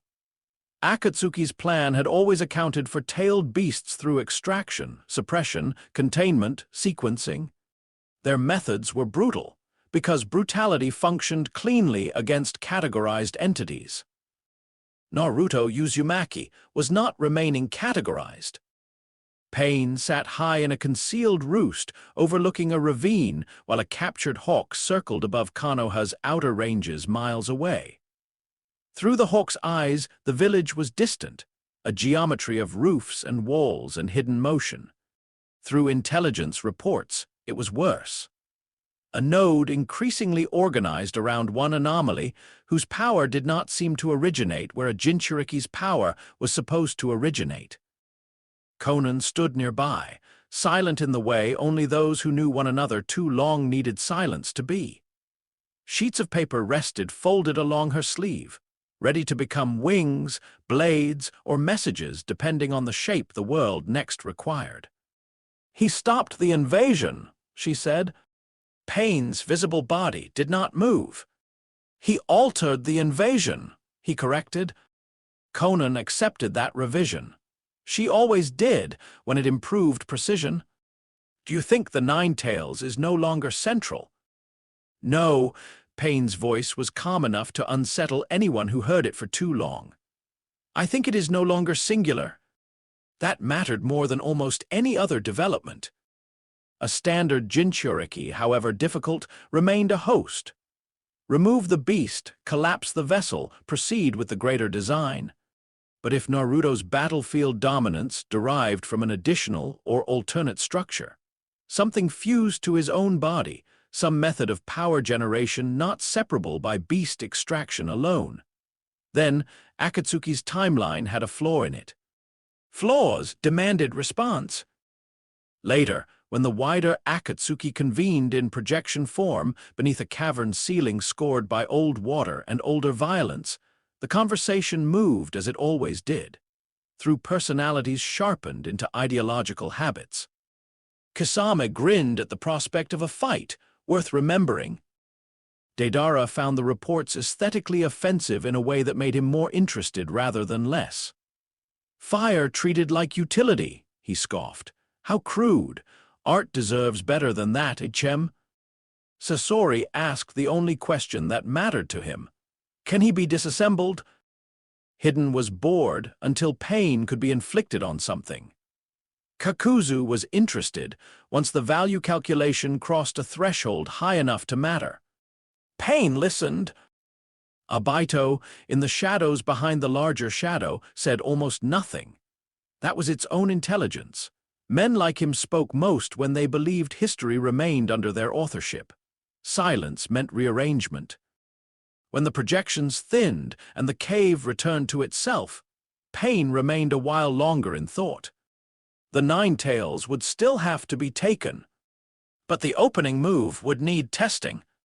Not grand strategy first. Pressure. Probe the edges. See how the anomaly handled opponents who approached immortality and greed as structure rather than poetry. Hidden and Kakuzu were available. Pain found that appropriate. They came for Naruto in late summer. The day had been dry, the sky blank white with heat, the kind of afternoon that flattened shadows and made distant roads shimmer. Konoha sat behind him somewhere beyond two ridges and a river bend, occupied with its own routines. Naruto was alone because he preferred training alone whenever the scale of what he intended to test might alarm people who still thought training fields were meant to survive. He was standing in the middle of a burned clearing where old lightning strikes had once set a circle of pines dead at the root. New grass had begun reclaiming the ash-dark soil. Heat rose visibly from the ground. Naruto felt them before they crossed into sight. Two presences. One wrong in the way religious mania often made bodies wrong. Pain and self-destruction integrated into pleasure, until the thermal signatures of ordinary fear stopped appearing where they should. The other older, colder, measured by greed and age and stitched survival. Hidden emerged first, because Hidden always preferred being seen. White and black cloak, silver hair, scythe over one shoulder, smile shaped like a wound that had learned language. Kakuzu followed with the quiet irritation of a man perpetually disappointed to share space with someone whose immortality had not improved his personality. Naruto looked at them. Akatsuki, of course. He had expected movement eventually. Itachi's warning had been too useful not to prove accurate. "You're the Nine-Tails brat?" Hidden asked. Naruto considered the phrasing. "Yes." That's boring, Hidden said. You don't look dramatic enough. Kakuzu's visible eyes narrowed. He doesn't need to. Naruto's gaze moved over the stitched one. 4 extra hearts hidden, thread-based anatomy, altered circulation, layered temperatures distributed through multiple internal centers like a very ugly answer to mortality. Interesting. You're not here to talk, Naruto said. Hidden barked a laugh. Finally, the fight began with Hidden charging, because tactics bored him when blood was available. Naruto let him come. That was the first thing Kakuzu noticed and disliked. Not stillness, calculation in the stillness. Naruto was not frozen, not waiting to react. He was observing the attack with the mild interest of someone willing to receive information through pain if the data seemed worth the cost. Hidden's scythe carved in fast, vicious arcs. The immortal was not refined, but he was fast enough to matter and reckless enough to exploit the place's careful fighters abandoned out of instinct for self-preservation. His weapon clipped Naruto's forearm on the 3rd pass. A clean line of blood. Hidden grinned wide enough to show teeth. You're done! He leaped backward into the circle he had prepared earlier. Blood already licked from the blade, ritual symbols warming under his feet as Jashin's geometry completed itself through gore and madness. Naruto watched. No fear, no interruption, just observation. The curse link snapped into place. Hidden's flesh changed, black and white, ritualized into the obscene parody of sanctity he called communion. He raised the spike in one hand and laughed like a man standing at the top of his own certainty. Then he drove it into his thigh. Pain should have mirrored instantly through Naruto's body. Instead, Hidden's scream came first. The spike fell from his fingers. He doubled over, choking on a noise between agony and disbelief. Naruto looked down at the blood on his own arm, then inward, not spiritually in the ritual sense, but thermally. The curse established a connection, a biological spiritual conduit. Hidden believed, as all zealots did, that the connection ran one direction because his religion had told him a story that preserved his centrality. Naruto found the link with ease. Blood conducted. So did pain. So, under the right conditions, did heat. Your ritual, Naruto said quietly, works on the assumption that the link only carries what you send. Hidden tried to straighten, face twisting in incomprehension. Naruto followed the connection back and warmed it. Not lethally, not even maximally, just enough to make the blood inside the ritual circuit feel like molten wire being threaded under skin. Hidden collapsed, to one knee howling. Kakuzu moved then, because Kakuzu did not require theology to tell him when a situation had become bad economics. Wind and fire masks came first in combination, the classic pressure-amplified inferno meant to annihilate ordinary terrain and most of the people standing on it. The flames roared across the clearing in a broad, murderous cone. Naruto stepped into them, not because he wanted to prove a point, because the easiest place to intercept combustion was at its center of release. The attack hit his field and fed it.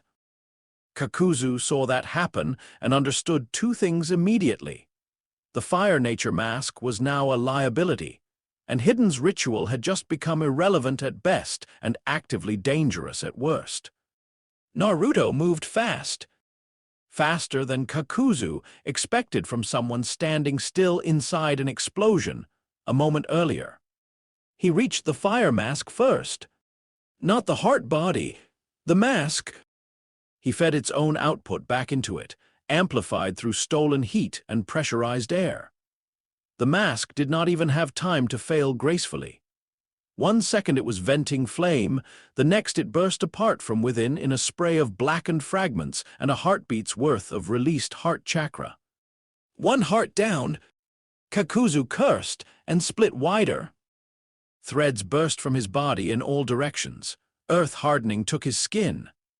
Lightning mask formed on the left flank, water and wind repositioned. He was a problem now properly arranged, durable, layered, old.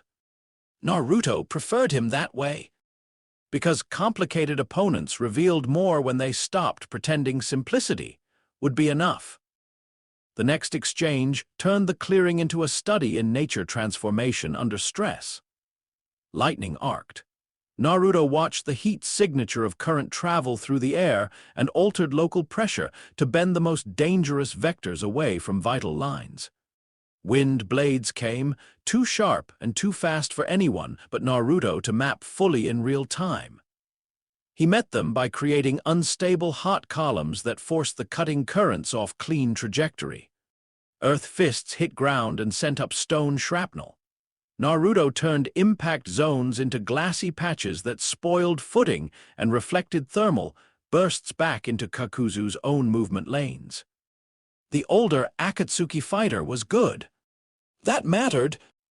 Most of Naruto's previous major opponents had either underestimated him emotionally or overcommitted to one central tactic. Kakuzu did neither. Every adaptation he made was cold, logical, and purchased with a long lifetime of surviving the impossible by refusing elegance. That made him dangerous in exactly the way Naruto respected most. It also meant that once Naruto understood the pattern, the end came quickly. The remaining hearts were not equal. Water was easiest to neutralize in isolation. Heat the medium, break coherence, force inefficiency. Wind required more finesse because it amplified others. Naruto destabilized its pressure differentials just enough to ruin its partnership with lightning before the mask could reposition. The Earth Heart, embedded nearest Kakuzu's primary body, lasted longest because hardening compensated for many failures until Naruto stopped attacking durability, and instead superheated the thread junctions that let Kakuzu redistribute force. The threads shrank, not burned through theatrically, simply contracted past safe mechanical tolerance. The body stuttered. Naruto crossed the distance and placed one hand against Kakuzu's chest. Kakuzu froze, not because the hand itself was hot, because every instinct he had built across decades told him the contact was final if mishandled. "You aren't unkillable," Naruto said. Kakuzu's eyes were flat with fury. "Neither are you." "No," Naruto agreed, "but that isn't the same thing as losing." Then he changed the air around Kakuzu into a prison. Superheated layers rose and folded in on themselves, not touching the Akatsuki member directly, but enclosing him in a sphere of intolerable convection and collapsed escape angles. Move the wrong way, and he would cook himself against a gradient he could not cut through fast enough. Remain still, and the prison held. Kakuzu tested it once, then stopped. Elsewhere in the clearing, Hidden still writhed half inside his ritual circle, trying and failing to understand why his own curse had been turned inside out and fed back through his body like punishment from a god with better technical education. Naruto walked to him and crouched. "You bury people," Hidden spat. Naruto looked at him. "No," he said, "but I contain them." By the time Konoha recovery teams arrived, summoned by a shadow clone, sent the moment Akatsuki presence became confirmed, the clearing had already quieted. Hidden was buried to the neck in earth, whose temperature Naruto had tuned precisely to keep the immortal conscious enough for interrogation, and too exhausted for meaningful blasphemy. Kakuzu stood trapped in his thermal sphere like some terrible specimen preserved for analysis. The Jonin who came to collect them did not speak for several seconds. Eventually one of them asked weakly, "Are they alive?" "Yes," Naruto said. The Jonin looked at the Akatsuki pair, then at Naruto, then decided that follow-up questions could be written later by someone paid more. The crisis meeting in Tsunede's office lasted 2 hours and improved no one. Counselors arrived already angry because Akatsuki was no longer theory. Shinobi arrived already afraid because the enemy had now moved directly against the village's most strategically unstable protector. Tsunade presided from behind her desk, with the expression of a woman who had not had enough sleep, alcohol, or political patience for the current century. Naruto stood before them in the center of the room, hands in his pockets, listening. That made it worse. People tolerated children better when children looked either guilty or frightened. Naruto looked like a witness to his own discussion rather than its subject. Danzo spoke of control. A civilian counselor spoke of public safety. A shinobi elder spoke of deterrence and strategic deployment. Another spoke of seals, contingencies, and the unacceptable risk of a village asset answering only to himself. Naruto listened through all of it without interrupting. Tsunade, watching him, knew exactly when the patience threshold was nearing its end. Not because his face changed much, but because the room itself warmed by degrees as his irritation remained disciplined enough not to become action. Finally, the last speaker stopped. The office held silence like something brittle. Naruto said, "I've heard your concerns." No one else moved. He looked around the room once, meeting each gaze long enough to ensure no one would later claim not to have understood the sentence that followed. "What I am," he said, "is not available for assignment or containment." Someone inhaled sharply. Danzo's expression did not shift at all. Naruto continued in the same tone. "I protect Konoha because I choose to. I will continue to choose to. But the moment this council attempts to convert that choice into an obligation, the choice ends. No raised voice, no threat display, no grandstanding." That was why the words landed so hard. Because everyone in the room believed him. Naruto turned and walked out. No one stopped him. Tsunade let the door close behind him before she looked back at the council. For several seconds, nobody spoke. Then one civilian elder found his voice and immediately regretted having done so. "He cannot possibly be allowed to." "He's not wrong," Tsunade said. The sentence hit the room like a table being overturned.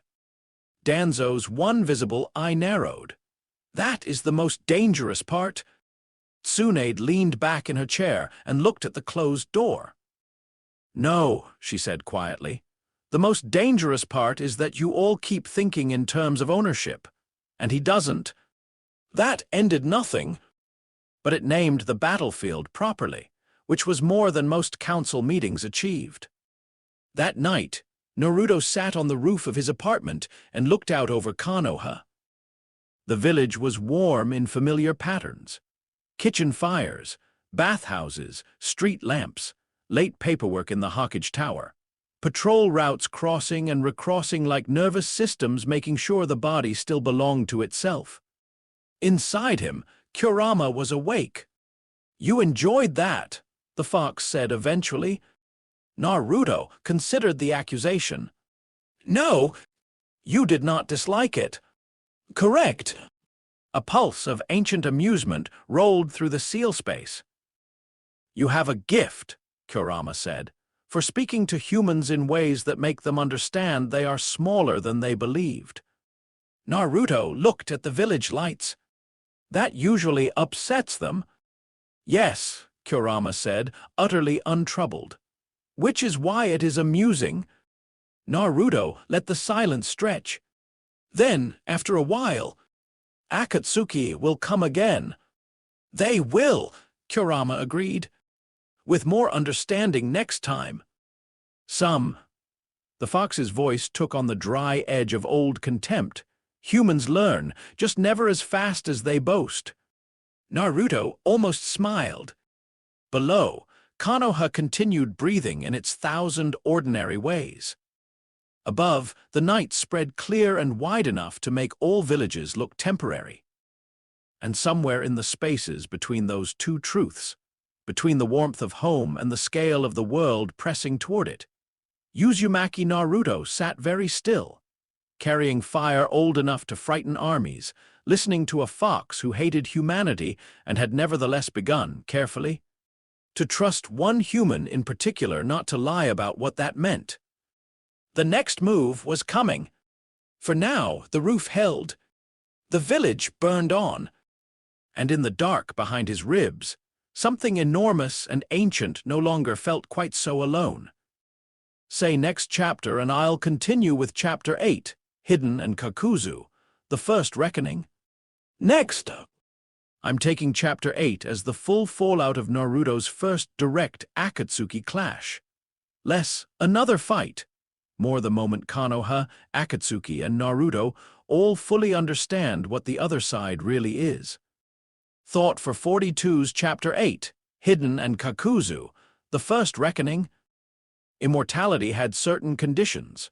Fire, applied with sufficient intelligence, fulfilled none of them. They were still alive when Konoha reached them. That fact changed the mood of the recovery team before anyone said a word. Most shinobi spent their careers learning to classify threats by the speed with which they must be killed.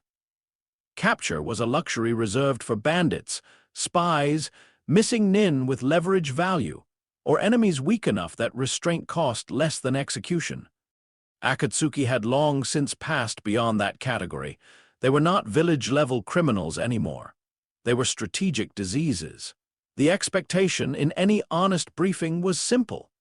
If Akatsuki moved directly on you, people died first and the report came later. But in the clearing beyond the river, under a sky still holding late afternoon heat, Akatsuki had not escaped. They had been arranged. Hidden, body black and white from his still half-broken ritual, was buried to the neck in packed earth. Not trapped crudely. The soil around him radiated a precise, sustained temperature that kept his muscles on the miserable edge between responsiveness and collapse. He could not gather enough clean motion to free himself. He could not lose consciousness long enough for suffering to become mercy. He lay there ranting at gods, enemies, villagers, and whatever cosmic accountant had allowed a teenager to make religion feel technically underfunded. Kakuzu stood upright within a sphere that was not visible, unless one knew what heat did to air under pressure. The thermal prison shimmered faintly, a distortion more than a wall. Every few seconds, the hidden threads beneath Kakuzu's skin twitched, as if testing whether pain had become cheaper than stillness. It had not. The older Akatsuki had understood that quickly. He now stood perfectly motionless, surrounded by air that would cook him in stages if he misjudged the boundary by even a few centimeters. The Konoha Jonin who arrived first stopped at the edge of the battlefield and simply stared. Asuma Sarutobi was with them. So was Shikamaru, because Tsunade had sent the Nara not out of cruelty, but because some minds deserved to see new strategic truths early rather than hear garbled summaries later. Izumo and Kotsu flanked the rear line. An Anbu captain remained in the trees, feeling the field before trusting it. Two more trackers circled outward to confirm there were no hidden third-party signatures. Asuma's gaze moved once over Hidden, once over Kakuzu, and then settled on Naruto standing in the middle of the clearing with his hands in his pockets, like this was an inconvenient delivery rather than the aftermath of an Akatsuki strike. Cigarette smoke would have helped, but he had forgotten to light one. "Are they contained?" he asked. "Yes," Naruto said. "For how long?" Naruto looked at the thermal sphere around Kakuzu as if consulting a clock, only he could see. "Indefinitely, unless they're helped from outside or I stop." Shikamaru's eyes narrowed. He walked a few paces farther into the clearing, slow and careful. His father had trained him not to underestimate battlefields just because the fighting had ended. The ground still spoke if one knew what language to expect. Burn marks without flame spread. Scored channels where wind force had shifted and failed.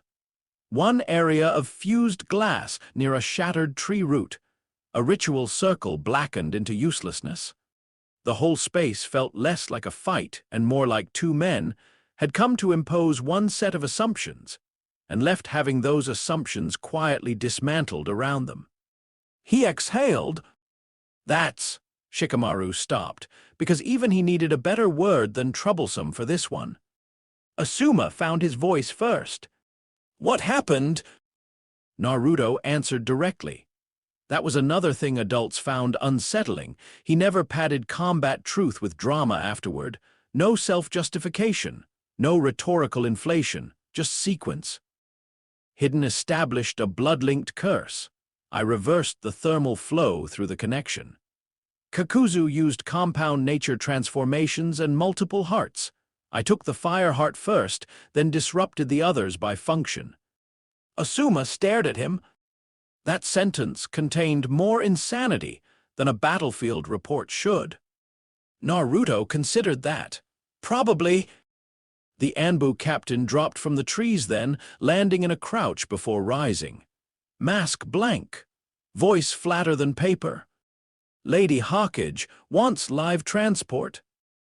Hidden can't be moved conventionally, Naruto said. He'll recover enough motion to be unpleasant before the restraints reach the village. Kakuzu can, but only if the prison comes with him. The captain glanced at the sphere. How? Naruto looked at the clear, heated distortion. I'll walk. That was, somehow, the worst possible answer and the only workable one. So the strangest procession in recent Konoha memory began at sunset. The road back to the village drew people out in stages. First shinobi at checkpoints, then repair crews, then civilians who saw the formation.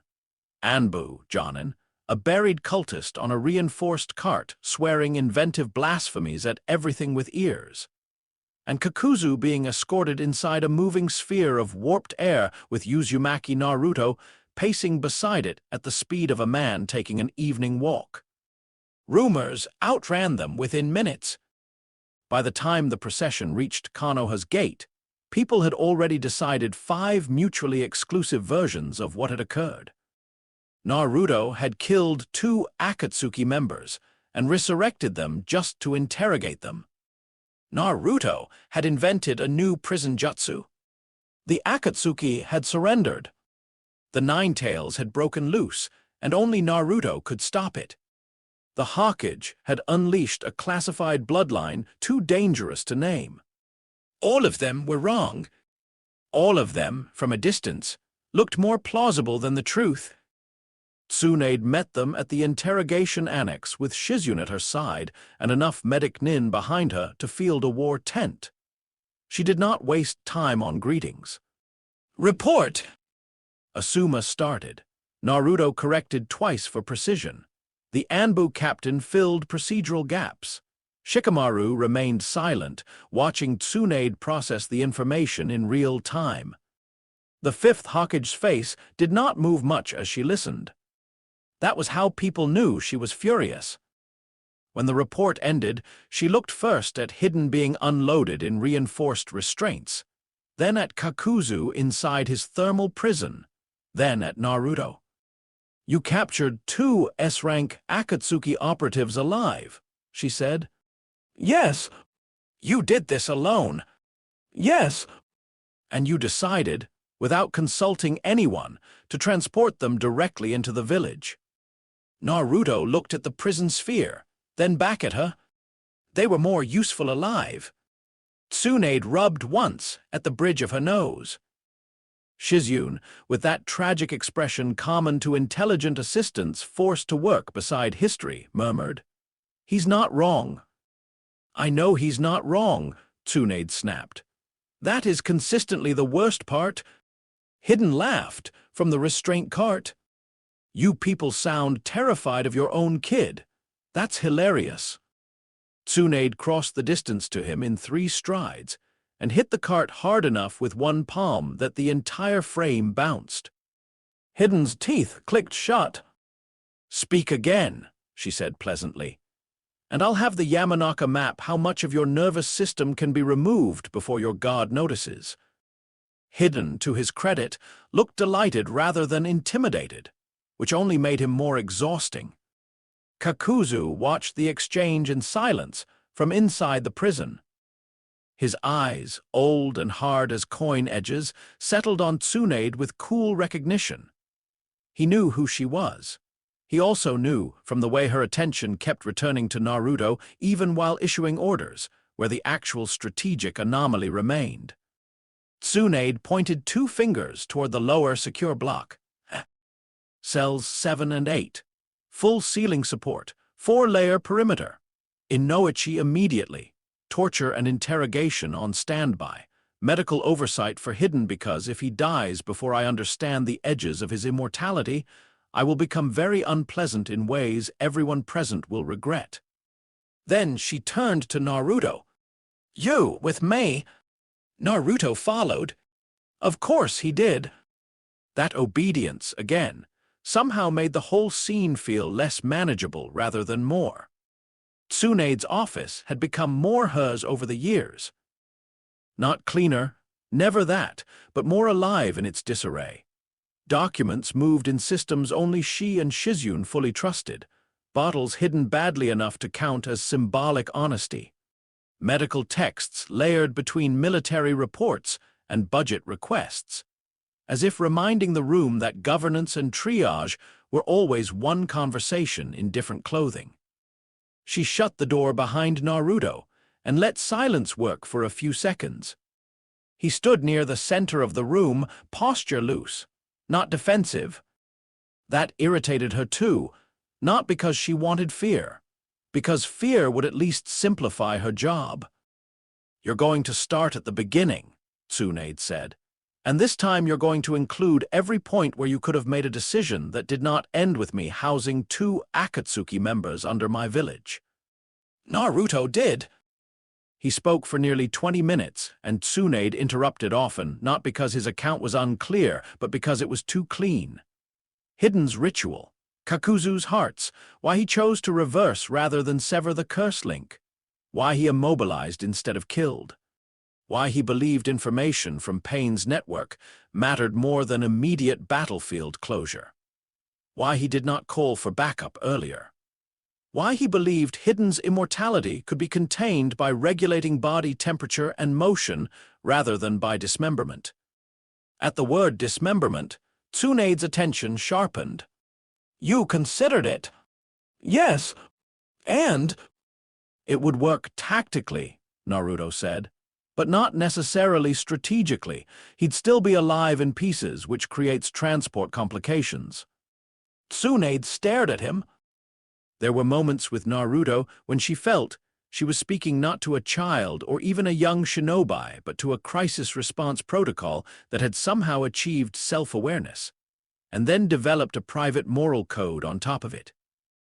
"That sentence," she said, "should concern me more than it currently has the energy to." Naruto considered that in good faith. "Probably." Tsunade leaned back in her chair and folded her arms. "What did Kakuzu do when he realized you understood his structure?" Naruto thought back. "He stopped underestimating me. And Hidden, he never started estimating anything correctly." That dragged a laugh out of her despite herself. She hated that. After a while, her expression hardened again. "This changes everything." Naruto said nothing. Tsunade's gaze pinned him more sharply. That wasn't rhetoric. Akatsuki now knows 2 things. First, that Konoha's Ninetales host is not merely a host. Second, that sending operatives below a certain threshold at you is a waste of resources. They won't make the same mistake twice. "No," Naruto said. "You sound calm about that." "It's useful information." "It is for them too." "Yes." The room fell quiet. Outside, somewhere down the hall, metal doors opened and shut in reinforced sequence. The interrogation block receiving its guests. Tsunade watched Naruto for a long moment. "You're not surprised I'm angry?" "No." "Do you know why I'm angry?" Naruto met her gaze. Because 2 Akatsuki entered your village alive, because you had to risk that decision without consultation, and because the village now has proof of what I can do under direct pressure rather than rumor. Tsunade did not blink. Anything else? A pause. Because if this had gone slightly differently, Naruto said, I might have brought back a corpse and a story instead of prisoners and a problem. That was closer. Tsunade exhaled through her nose. Yes, she said, that too. It was the nearest thing to approval he received that night. Interrogating Hidden was like interrogating a knife that had found religion. He loved pain, loved hearing himself, loved the performance of blasphemy almost as much as the blasphemy itself. Put under torture, he became brighter, more profane, and less useful. Yamanaka techniques could skim surface intention and image fragments, but even minds had architectures, and Hidden's had been hollowed out by devotion so thoroughly that much of what remained was repetitive noise wrapped around a few hard kernels of information. Kakuzu was the opposite. He said almost nothing. That made him far more valuable.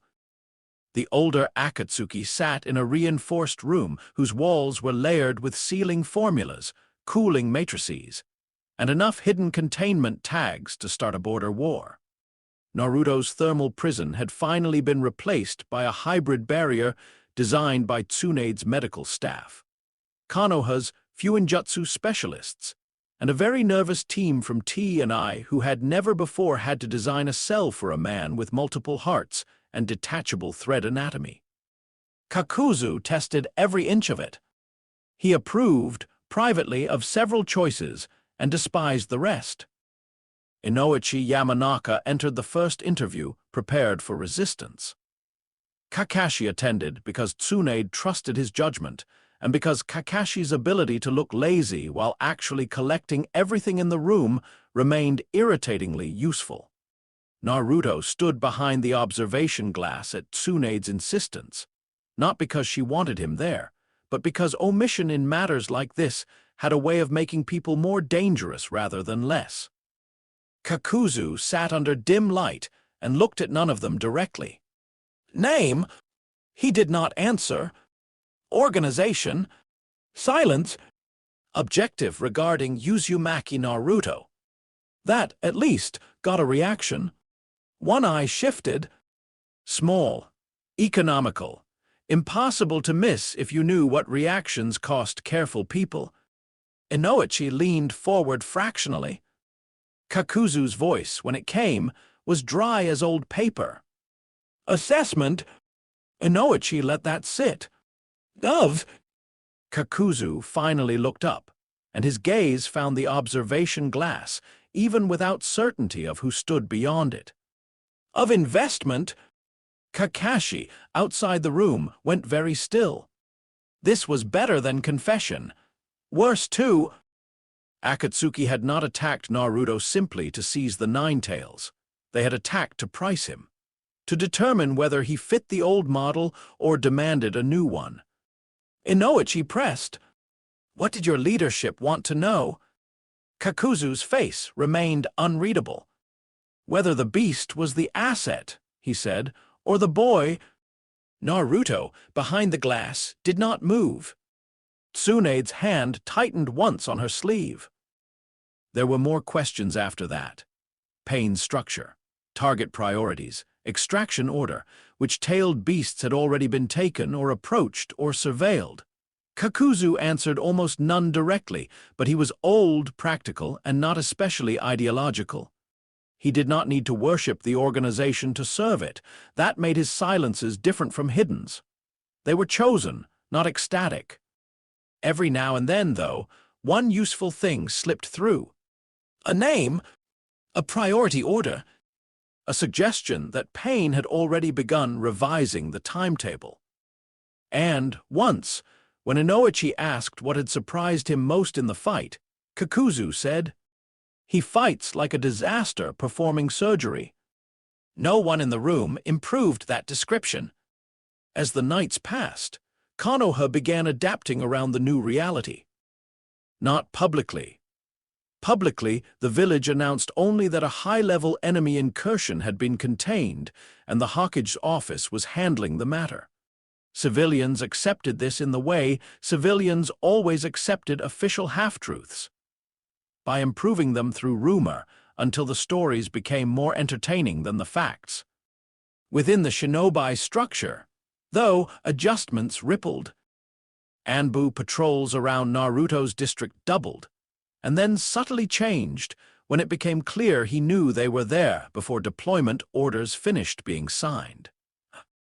Mission assignment protocols were amended to include a clause no one wrote exactly the same way twice, but all meant roughly.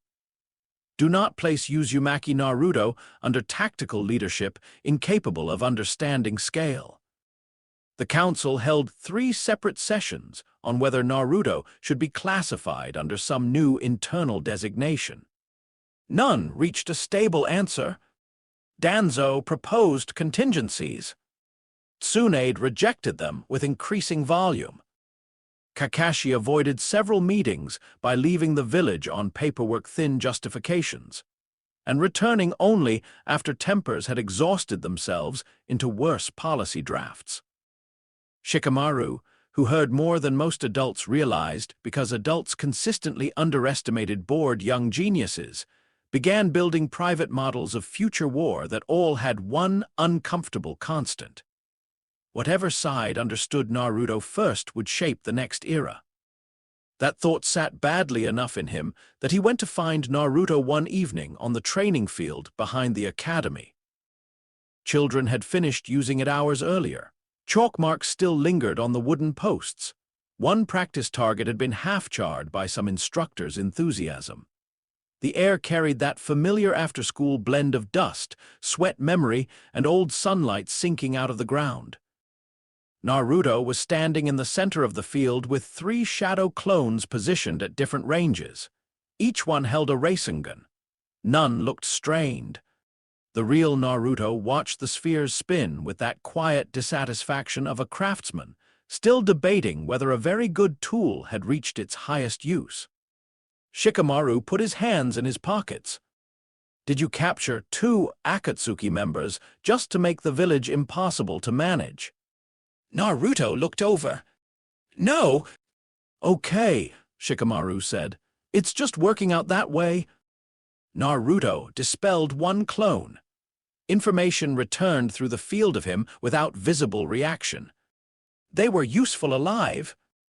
Sure, Shikamaru shifted his weight. That part makes sense. What doesn't make sense is how calm you are while everyone important in the village is losing what little composure they had left. Naruto considered the question honestly. Because their panic doesn't change the field. Shikamaru stared at him for a second, then laughed once despite not wanting to. That's such an infuriatingly rational answer. Naruto said nothing. Shikamaru looked up at the darkening sky. You know they're trying to invent a category for you. Yes. Does that bother you? Naruto dispersed a second clone and watched the last Rasengan rotating in the remaining hand. No. Why not? Because the category won't matter unless they can enforce it. Shikamaru turned his head slowly. There it was again, that terrible simplicity. Naruto didn't threaten people often, he simply stated where their assumptions ended. Shikamaru exhaled. That's exactly why they're panicking. Yes. The last clone vanished. The field went still. For a while, neither of them spoke. Then, Shikamaru asked the question he had been turning over since the battle. Were you ever actually in danger? Naruto looked at the empty training post where the children's targets still swayed faintly in the evening breeze. Yes, he said at last. Shikamaru frowned. From which one? Both, Naruto said. Just not in the way they expected. That answer followed Shikamaru home and lodged there. Because he believed it. And because he understood, more than most, that the worst enemies were often not the ones who could kill you outright. They were the ones who forced you to reveal how you survived. The chapter's true ending came underground. Not in Konoha. Not in any place that would later be written into village histories with satisfying labels. Pain stood in the old cavern again, projection body cast against stone, Conan at his side. The reports from Hidden and Kakuzu had ended mid-chain the moment their capture severed certain operational expectations. That alone would have been enough to demand revision. But Pain now had something better than a failed mission summary. He had absence. Absence told its own story. Hidden, who always talked, had stopped talking to the network. Kakuzu, who only ever kept silent by choice, had been forced into a silence not of his choosing. That meant defeat beyond escape thresholds. Conan unfolded one sheet of paper, then another, information arranged in tiny coded strokes only she and Pain read fluently at a glance. "He kept them alive," she said. Pain did not answer immediately. In the darkness behind his projected eyes, calculation turned. Not mercy, then. Not recklessness, either. Naruto had preserved enemy assets under battlefield conditions severe enough to justify killing. That indicated either arrogance or systems-level confidence. Hidden's and Kakuzu's combined profile made arrogance less likely. The boy had preserved them because he understood information as a form of force. Pain did not enjoy facing reflections. "They learned from him," Conan said quietly. "No," Pain said. "They were used to teach." That was closer. More accurate, too. For the first time, the leader of Akatsuki allowed himself to fully admit what he had already suspected in fragments. Uzumaki Naruto was no longer a tailed beast retrieval target with unusual traits. He was becoming an independent strategic principle. That changed the order of operations. The Nine Tails still mattered. The moon still mattered. The old plan still stood. But now there would have to be a reckoning first. A direct one. Pain looked through the eyes of the projection at the stone cave wall and imagined Konoha not as a village, but as a problem built around one quiet center. "Prepare the next phase," he said. Conan did not ask what form that phase would take. She already knew. When force failed to classify a phenomenon, force returned at scale. Back in Konoha, above sealed cells and sleepless counselors and rooftops, still warm from late summer heat, Naruto stood at his apartment window and watched the village lights. Somewhere below, civilians laughed in a noodle shop that had reopened 2 days after the invasion years before, and would likely reopen 2 days after the end of the world if enough bricks remained. Somewhere farther off, medics changed shifts. Somewhere under the village, Hidden cursed at guards and Kakuzu measured silence like currency. Inside Naruto, Kurama stirred. "They will come in greater number next time," the fox said. "Yes. They will try to understand you by breaking what you care about." Naruto's gaze stayed on the lights. "Yes." A long pause. Then Kurama added, with all the strange, rough honesty of a creature who had spent centuries despising human sentiment and had nevertheless begun to recognize its uses. "Try not to make me regret finding you interesting." Naruto almost smiled. Below the window, Konoha burned in hundreds of ordinary points of warmth. Above it, the night widened, and somewhere beyond the reach of either village patrols or council decisions, the world was already turning toward a larger violence, one that would not be satisfied with tests, probes, or borrowed assumptions. The first reckoning had ended. The next one would come as weather.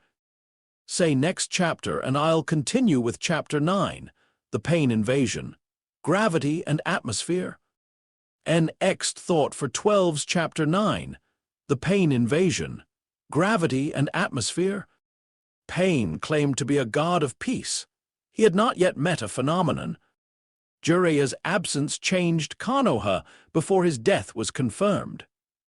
That was the first thing Naruto noticed. The village had always moved differently when one of its strongest shinobi left on dangerous work. Patrol routes bent.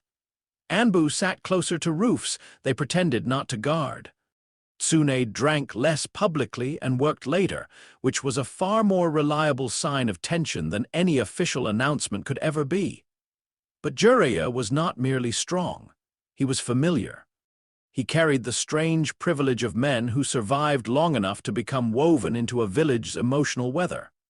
People did not always like him. Many found him embarrassing, disruptive, impossible to respect cleanly. But they trusted the shape of his return. They trusted that one day his sandals would slap against the floor outside the Hokage's office. He would say something inappropriate to Shizune, and the world, however badly arranged, would resume a slightly more survivable rhythm. Then the days stretched. The messenger toads came back. Jiraiya did not.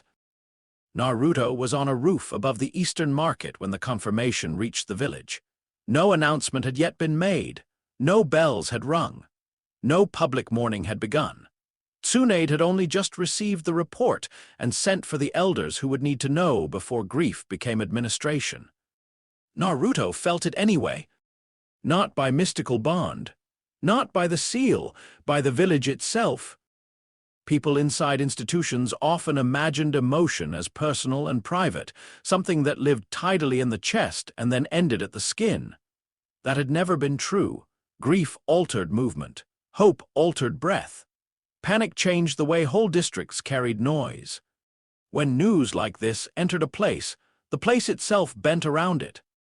The Hokage Tower's thermal pattern changed first. Not heat as simple temperature. Usage. Motion. Too many people moving too quickly in offices that were usually slow. Shizune's body running on shock, held together by function. Anbu signatures repositioning with the kind of abrupt discipline that always meant information had gone from strategic to personal. Tsunade remaining still for too long in the center of all of it. Naruto sat down on the tile ridge and looked toward the tower. Inside him, Kurama had been silent most of the afternoon. Now the fox stirred once. "The loud one," Kurama said. "Yes," Naruto answered quietly. The response did not need elaboration. Naruto remained on the roof until sunset. He did not go to the tower. He did not ask for confirmation. He did not need to. Some losses announce themselves more honestly through structure than through language. Jiraiya had gone into rain to investigate pain. Pain, Naruto thought, had now answered the investigation. That answer would not stop at one body. The week after Jiraiya's death felt like a held breath stretched over Konoha, until it became painful to maintain. Tsunade read the fragments Jiraiya had sent back with the focus of a woman refusing to let grief claim even 1 minute that might still save lives. The intelligence was incomplete but not useless. 6 bodies. Shared vision. Rinnegan. The implication of one controlling while operating through multiple paths. Konan. Aimgakure, Nagato, if the old stories and newer suspicions aligned. Kakashi, Shikaku, Inoichi, and Tsunade built models. None were good enough. That, more than anything, worried Naruto. Human systems usually reassured themselves by converting fear into paper. Briefings, diagrams, likelihood assessments, contingency webs. Konoha was very good at this, good enough that it often survived things other villages did not. But there were moments when even the best planning smelled faintly of people trying to build a fence after hearing the avalanche had already begun. Naruto spent most of that week moving around the village. Not aimlessly. He checked routes, read building density, noted bottleneck streets, civilian-heavy zones, water access, rooftops tall enough to become line-of-sight advantages, districts where fire would spread differently based on construction materials. He did not present this as a report, because Naruto had long since learned that if he handed the village every conclusion at once, the village would spend more time worrying about his method than using the map. Still, Tsunade knew he was doing something. She sent for him on the fourth day. The Hokage's office smelled of sleeplessness, ink, medicinal herbs, and the bitter edge of anger held under professional control. Shizune stood beside a stack of reports so large it had become symbolic rather than useful. Kakashi leaned near the window, looking exactly lazy enough to suggest he had not slept in 40 hours. Shikaku Nara was present too, and that alone told Naruto the conversation had already passed beyond ordinary concern. Tsunade looked up when he entered. "You've been mapping the village?" It was not a question. "Yes. For what?" "Impact routes," Naruto said. "If pain comes directly, he'll want either centralized shock or distributed paralysis. Possibly both." Shikaku's gaze sharpened. "Explain." Naruto did. He kept it simple. Too many attack vectors would turn the village response into fragmentation. Too much centralized destruction would create panic and overwhelm medical lines. An enemy like pain, systemic, theatrical enough to understand symbolism, ruthless enough to exploit scale, would likely do both in sequence. Hit infrastructure, command, and psychology at once. Force the village to spend its attention on too many separate urgencies. Kakashi listened without interruption. Tsunade let the explanation end before asking the real question. "Where do you stand when it starts?" Naruto met her gaze. "That depends on whether he's here for the village or for me." Tsunade's expression did not change, but her temperature shifted very slightly with anger. "He's here for both." "Yes," Naruto said, "but order matters." That was the answer of someone who already understood that if he misread Pain's objective priority by minutes, people would die in the wrong places. Shikaku exhaled through his nose. "Kakashi," he said, still looking at Naruto, "was this what he was like as a student?" Kakashi's visible eye curved faintly. "No, he talks more now." Naruto ignored that. Tsunade rose from behind the desk and walked to the map wall. Her finger tapped sectors of Konoha as she spoke. "If pain breaches from multiple directions, I need evacuation corridors that won't collapse under panic." Naruto stepped closer. North Medical District is too dense. South Market Lane's bottleneck near the canal. The western roofline gives better civilian routing if the bridge holds. If it doesn't, use the old Academy Street and burn the vendor stalls yourself to widen the path. Shizune blinked. "Burn the—" "He's right," Shikaku said before she finished. "They'll jam the lane otherwise." Tsunade glanced once at Naruto, then back at the map. "Go on." So he did. By the end of the meeting, nobody felt better. They did, however, feel more precise. That would have to be enough. Pain entered Konoha on a clear day. No storm, no omen, no cinematic mercy from the sky. The village was in motion when it began. Children walking, shopkeepers haggling, shinobi on rotation, medics arguing over supply ledgers, builders swearing at warped timber. Civilization, in other words. That temporary arrangement of ordinary acts people mistook for permanence because admitting otherwise would make breakfast harder. Naruto felt the first foreign signatures at the perimeter wall and knew immediately that the models had not been pessimistic enough. 6. All wrong in different ways. Not because they lacked heat. Corpses still carried chakra-mediated function under Pain's control and function-generated patterns.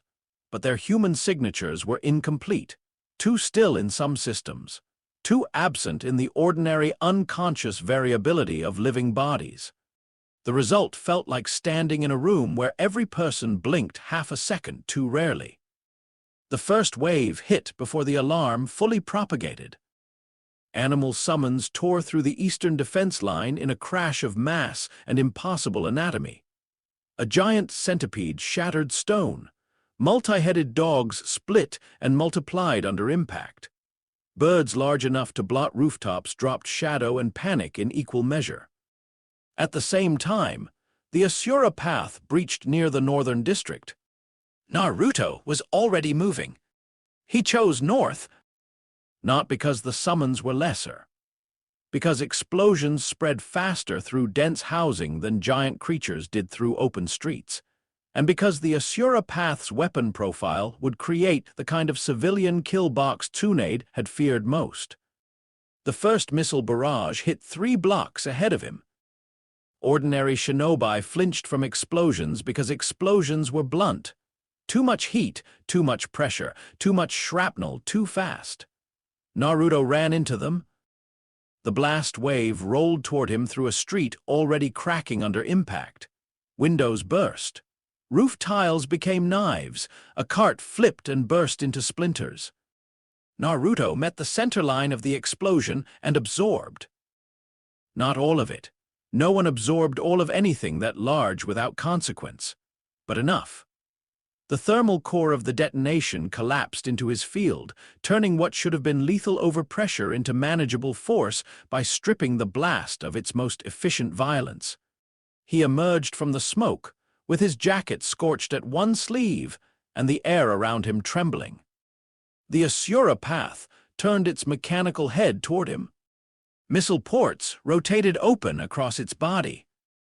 Naruto stopped in the middle of the broken street and looked at it. The path fired again.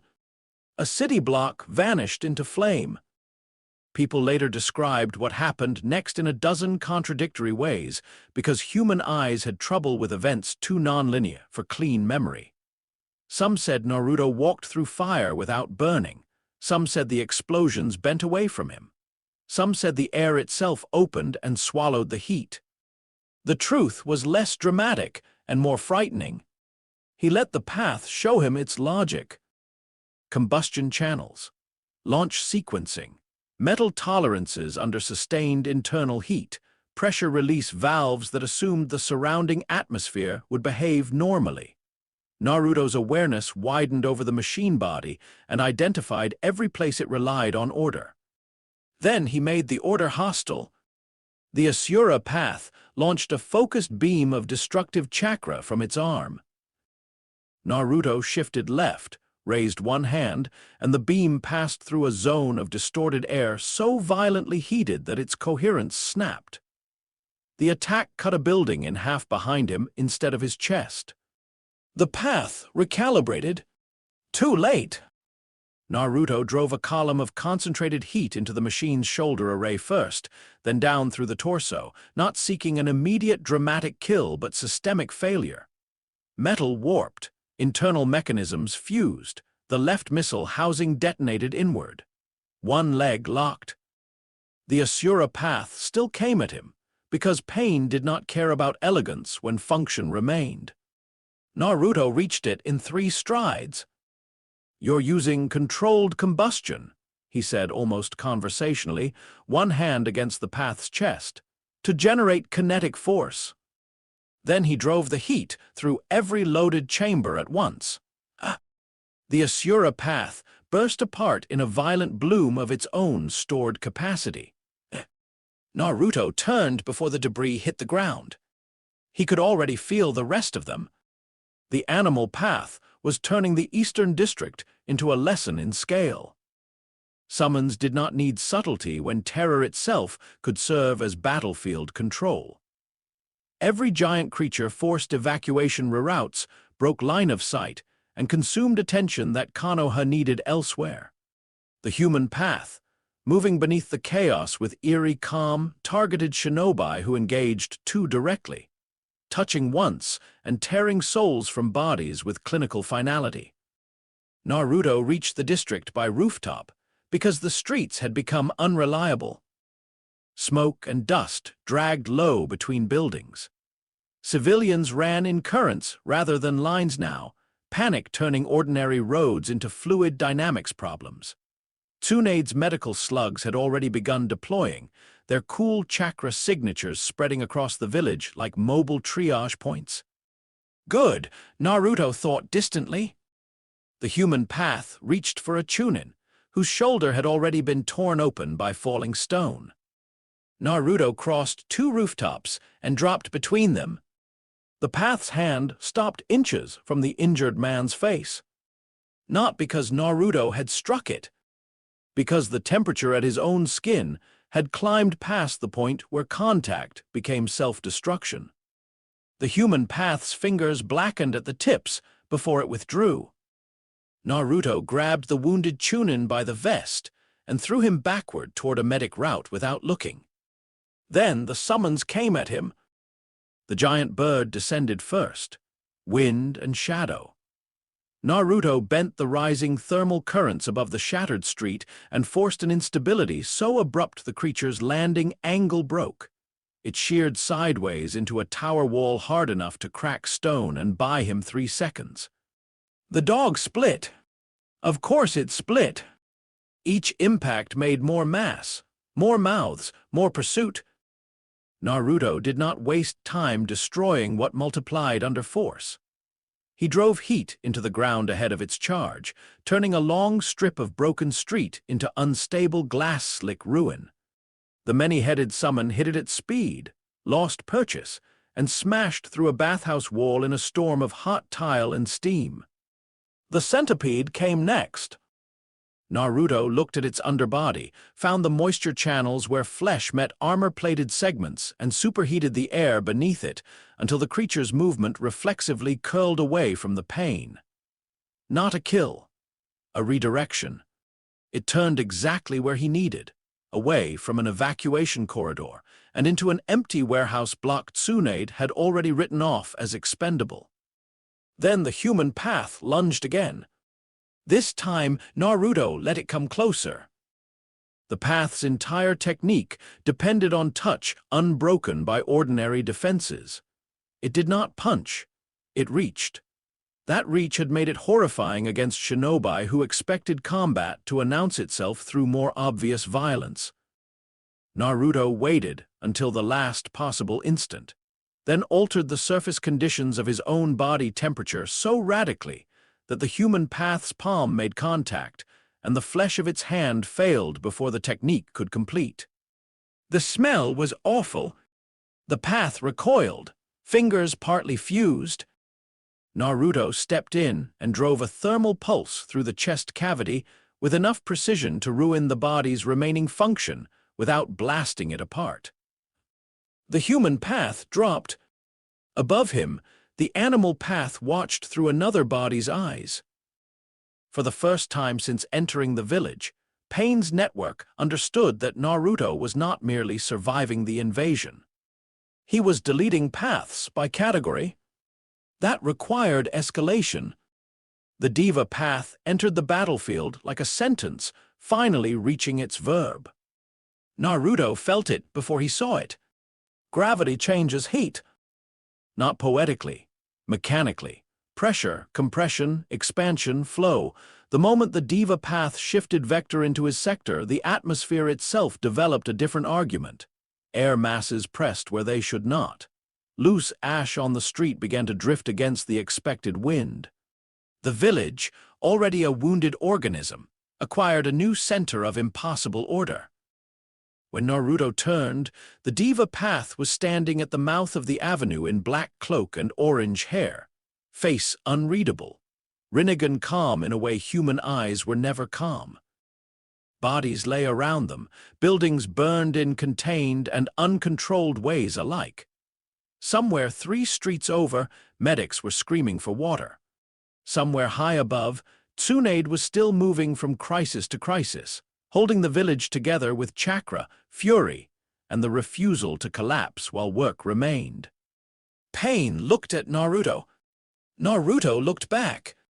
Neither spoke first. Then the diva path raised one hand. Shinra Tensei. The force hit like a god, deciding direction. Naruto was lifted clean off his feet and thrown backward through 2 walls and a stone courtyard. The world became pressure, shattered tile, heat from friction along his skin where the force dragged him through debris.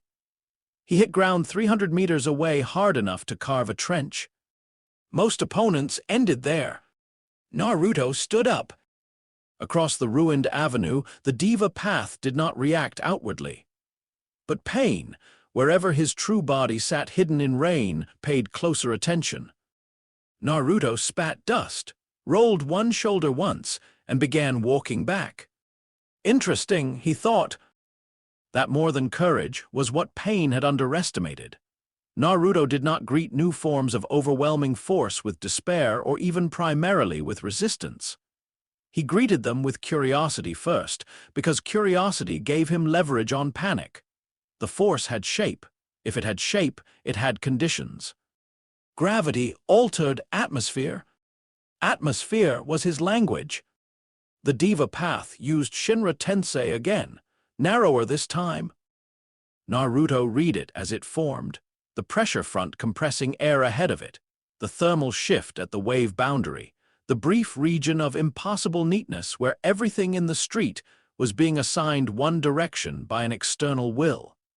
He drove heat into that boundary, not to block gravity. That would have been stupid, but to ruin the atmospheric stability through which the attack propagated most cleanly. The force still hit him, but softer, broader, more like storm wind than divine rejection. Naruto kept walking. The diva path's expression did not change. Pain fired again. Naruto adjusted faster this time. Compression and expansion became visible to him not through the eye, but through heat behavior in air dense enough to argue. He built countergradients with every step, turning straight-line repulsion into turbulence, and stripping enough coherence from the attack that his body could survive what would have obliterated most shinobi outright. Above them, a surviving watchtower lost its roof as the wave passed. Naruto came through the debris and said, almost breathless not from fear but from technical interest, "You're redirecting attractive force through atmospheric pressure differentials." The diva path remained silent. Naruto's eyes narrowed slightly. That's a very good trick. It was the closest thing to praise Pain had ever received from an enemy mid-invasion. Then they fought properly. The diva path alternated Shinra Tensei and Bansho Tenin, pulling and repelling with battlefield-scale precision.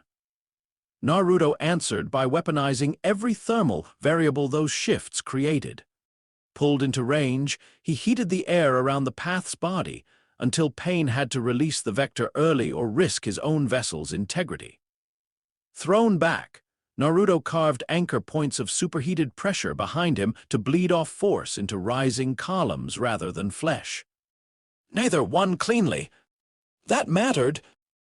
Naruto had fought powerful opponents before. He had dominated many. Pain was different because Pain's power did not merely output destruction.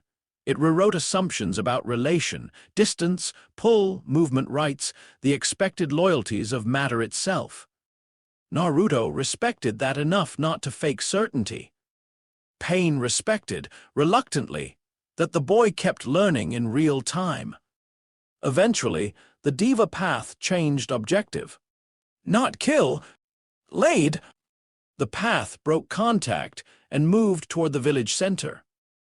Naruto followed because he understood at once that the battle had become a trail, and because allowing Pain to choose the next geometry unopposed was more dangerous than anything the last 5 minutes had already accomplished. That trail led him, through smoke and ruin and dead streets, to the final conversation.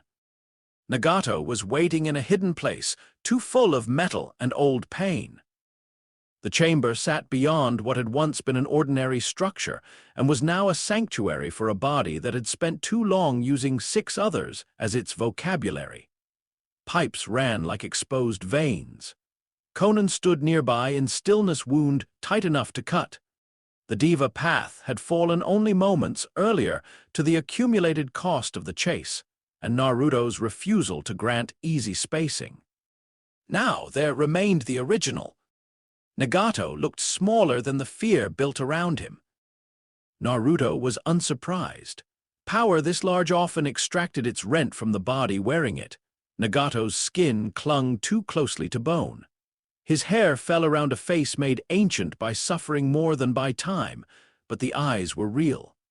The Rinnegan, in their true setting, changed the room merely by being open. For a while, no one moved. Then Nagato said, "You killed my paths." Naruto looked around at the machinery, the wasted limbs, the architecture of survival built from agony and intention. "You used your village dead," he said. "I think we both made decisions." Conan's paper shifted once at her sleeve, razor-thin warning. Nagato lifted one hand slightly. "Not yet." He studied Naruto not as a target now, but as a problem that had persisted too long to remain impersonal. "You understand pressure," he said. "Yes." "Then you understand pain." Naruto thought about that. "No," he said at last. "I understand that it changes people. That isn't the same thing." Nagato's mouth moved, not quite a smile. The conversation that followed lasted longer than any battle in the village had.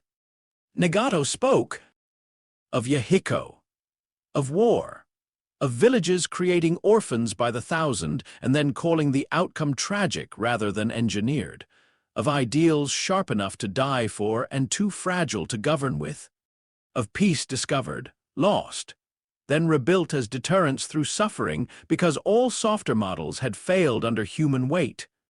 Naruto listened, not passively, not as a disciple or judge, as a witness. This, more than any jutsu exchange, was what made their meeting dangerous.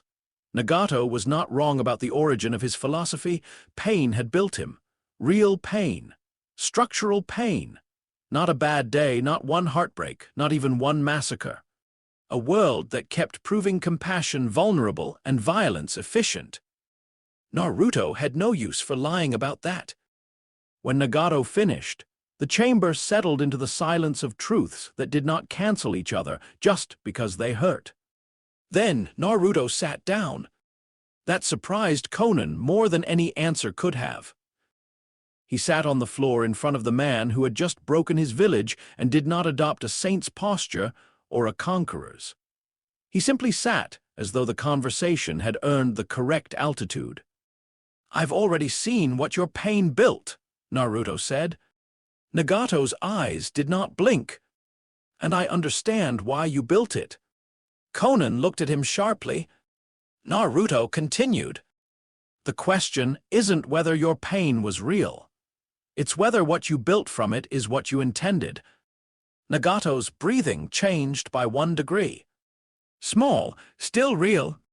Naruto looked directly into the Rinnegan. "You wanted a world where people understood the cost of violence so deeply they would stop choosing it. Instead, you built a machine that teaches violence by example and calls the fear it leaves behind peace." Conan's paper sharpened. Nagato lifted a hand again. "No," he said softly, and she stopped. Naruto did not press harder. That was another difference between him and the world Nagato knew. Most people, when they sensed an argument landing, rushed to dominate the opening. Naruto seemed to distrust victories that came from momentum alone. He left room for the other person's mind to move under its own weight. Nagato stared at him for a long time. The room's machinery hissed quietly. Far above, Konoha still burned in broken places. Tsunede's slugs still worked. Civilians still bled. The village remained in debt to the next hour. At last, Nagato asked, "And what would you have me do with pain if not weaponize it?" Naruto answered without haste, "Correct it where you can." Conan's face changed then, just slightly. Enough to reveal that the sentence had touched somewhere older than the present confrontation. Nagato looked down at his own ruined body. Correction, not redemption, not absolution, not the sentimental fantasy that one right act erased a line of monstrous choices. Correction! A surgeon's word. An engineer's word. The word of someone who accepted damage as real and still believed the damaged structure could be altered before it propagated further. Nagato had not been offered that framework in a very long time. Or perhaps ever. Outside, the invasion's dead lay cooling in streets where children had run that morning. Inside, one dying man sat with the full shape of his failure, and, for the first time in years, found a response to it that was neither pride nor despair. He looked at Naruto. "You are very strange." "Yes," Naruto said. That somehow made Nagato laugh once, softly, painfully, like an old injury remembering it had once belonged to someone young. Then he made his decision. The chakra surge of Rin Tensei tore through the chamber like a second heart being forced into existence. Conan gasped. Naruto rose half a step, not in opposition, but because scale like that always demanded attention. Outside, throughout Konoha, dead heat signatures flickered back. Faint at first, then stronger. Streets that had gone cold in too many places began, impossibly, to warm again. Nagato's body folded inward as he spent himself. Conan was beside him instantly. Naruto stood still and watched the man correct what he could. Not all of it, never all of it, but enough to make the village's grief less final than it had been an hour earlier. When the technique ended, Nagato's breath was shallow and already leaving him. He looked once more at Naruto. "You would have been dangerous to every world I ever tried to build," he said. Naruto did not deny it. Nagato's mouth moved in something that, under less ruinous circumstances, might have become peace. "Then he died." Conan did not cry immediately. "She sat with him first. That mattered." Naruto turned toward the exit because there were still wounded above, still Tsunade, still a village not yet done collapsing under what it had survived. At the threshold, he stopped. Conan looked up. For a moment, they regarded one another across the body of the man who had been both engine and tragedy. "I'm not your enemy tonight," Naruto said. It was not a promise beyond tonight. Conan understood that, and because she had always preferred precision to false comfort, nodded once. That was enough. When Naruto emerged into the ruined light of late afternoon, Konoha was beginning the long, stunned work of counting itself.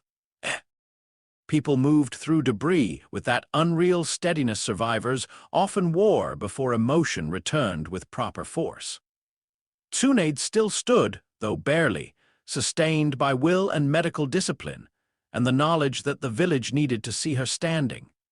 Kakashi had been restored with the others. Shizune was already triaging too many miracles at once. Shikaku was turning catastrophe into logistics.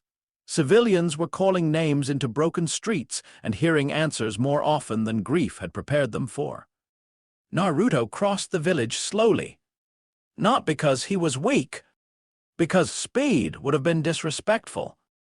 Everywhere he looked, heat had returned to places where it had been absent.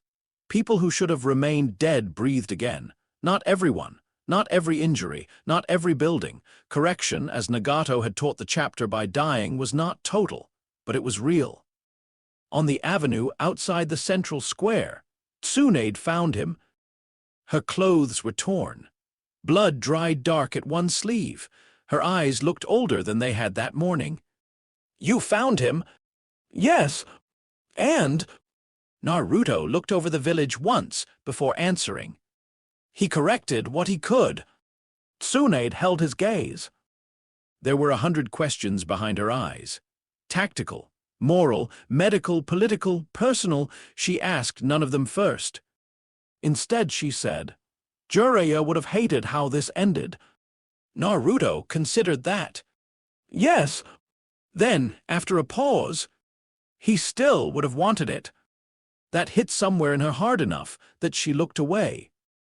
For a moment, the Hokage and the boy who had once been her village's most unsettling orphan stood in the middle of broken stone. and shared the strange, exhausted silence of people who had survived enough to know victory was the wrong word, and yet had no better one available.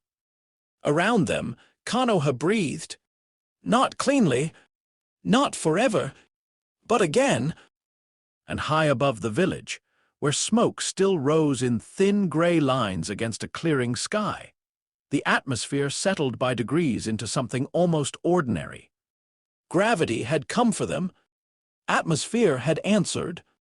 Say next chapter, and I'll continue with Chapter 10, The War Horizon, Alliances and the Shape of What's Coming.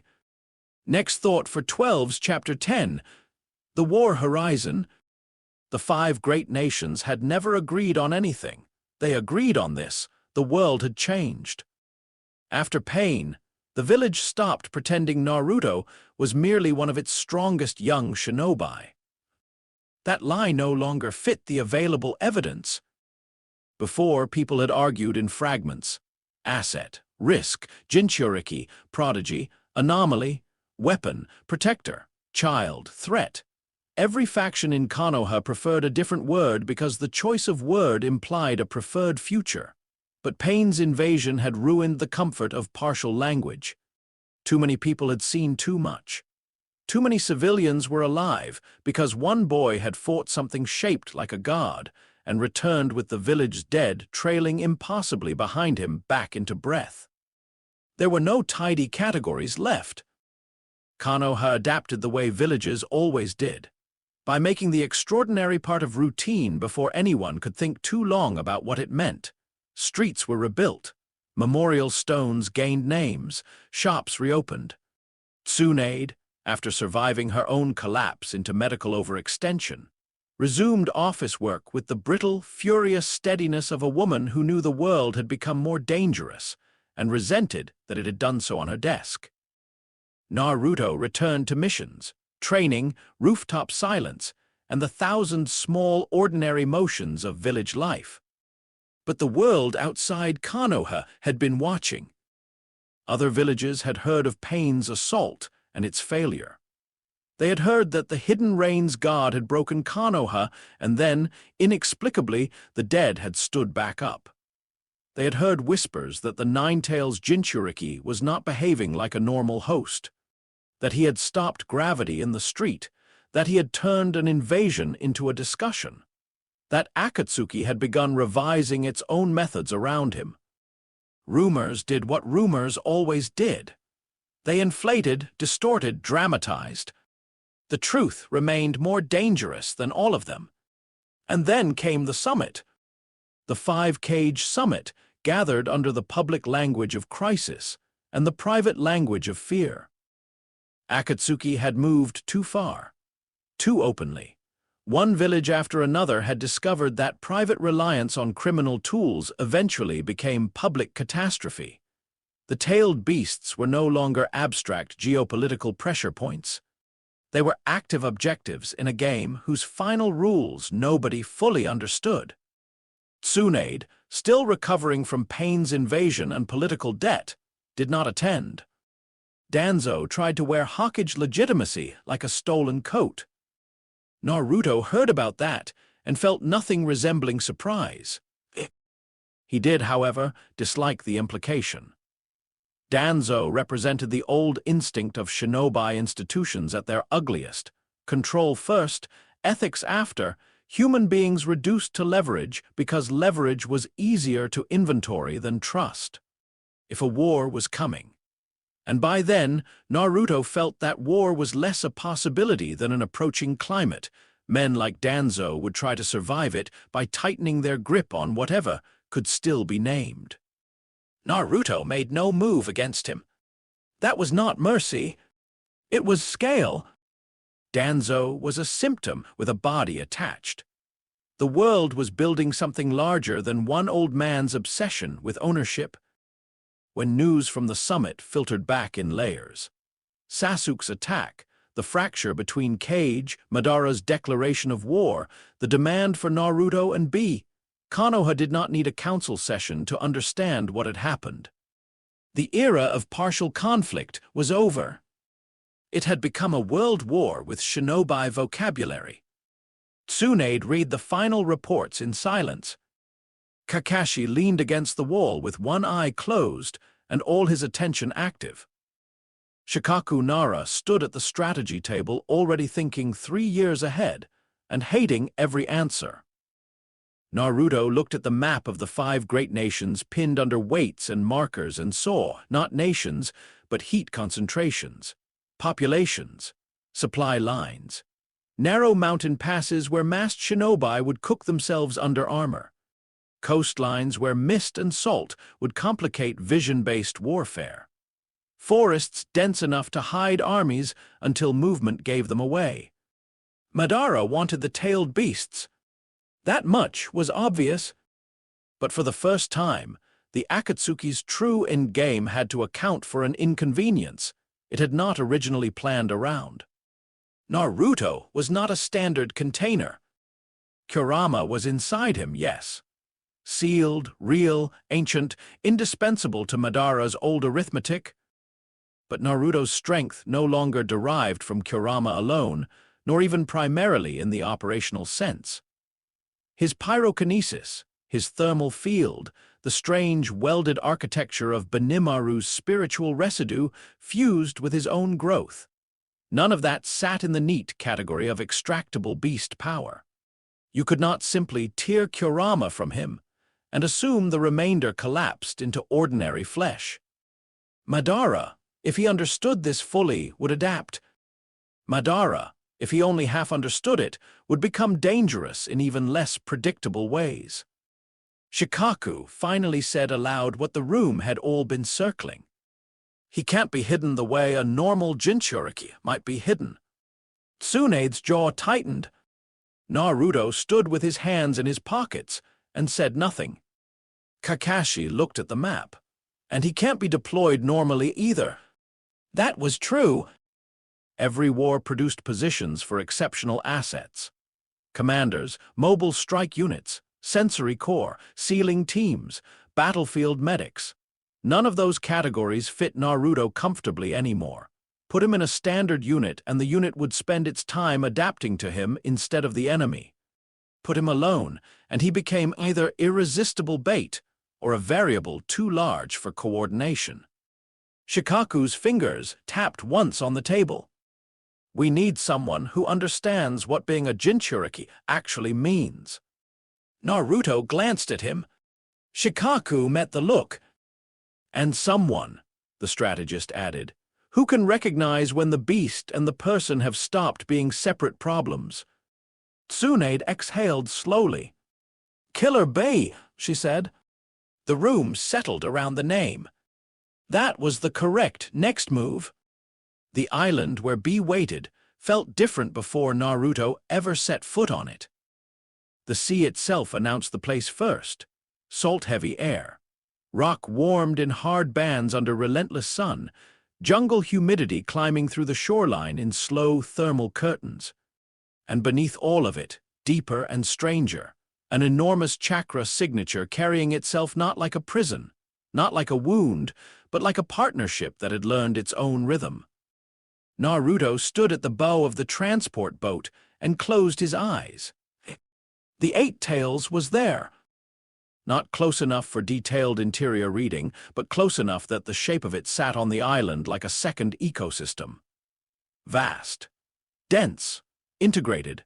The difference between Bee's arrangement and any other Jinchuriki Naruto had ever felt was immediate and profound. No jagged conflict at the seal edge, no constant pressure of mutual resentment. Instead, there was a kind of negotiated flow, chakra passing through channels carved by repetition, argument, humor, and survival. Kurama stirred the moment Naruto sensed it. That one, the fox said with old reluctance, has always had terrible taste in hosts. Naruto almost smiled. You know him. Know of him, Kurama muttered. The 8 is loud. That, Naruto would soon discover, was an understatement. Bee met them at the shoreline in sunglasses, a sword harness and a rhyming cadence that should have been absurd enough to break tension and instead somehow clarified it. Some people wore eccentricity as camouflage. B wore it as authorship. It was not a performance layered over competence. It was competence expressed through a mind that had refused to become solemn just because the world expected traumatized children to harden into one acceptable shape. Naruto liked him immediately. Not because B was easy. B was not easy. Because he was honest. He looked at Naruto once, up and down, and the joking rhythm in his body paused, not vanished, just slowed enough to let perception through. "You're running hot," B said. "But the heat ain't from the fox, yeah."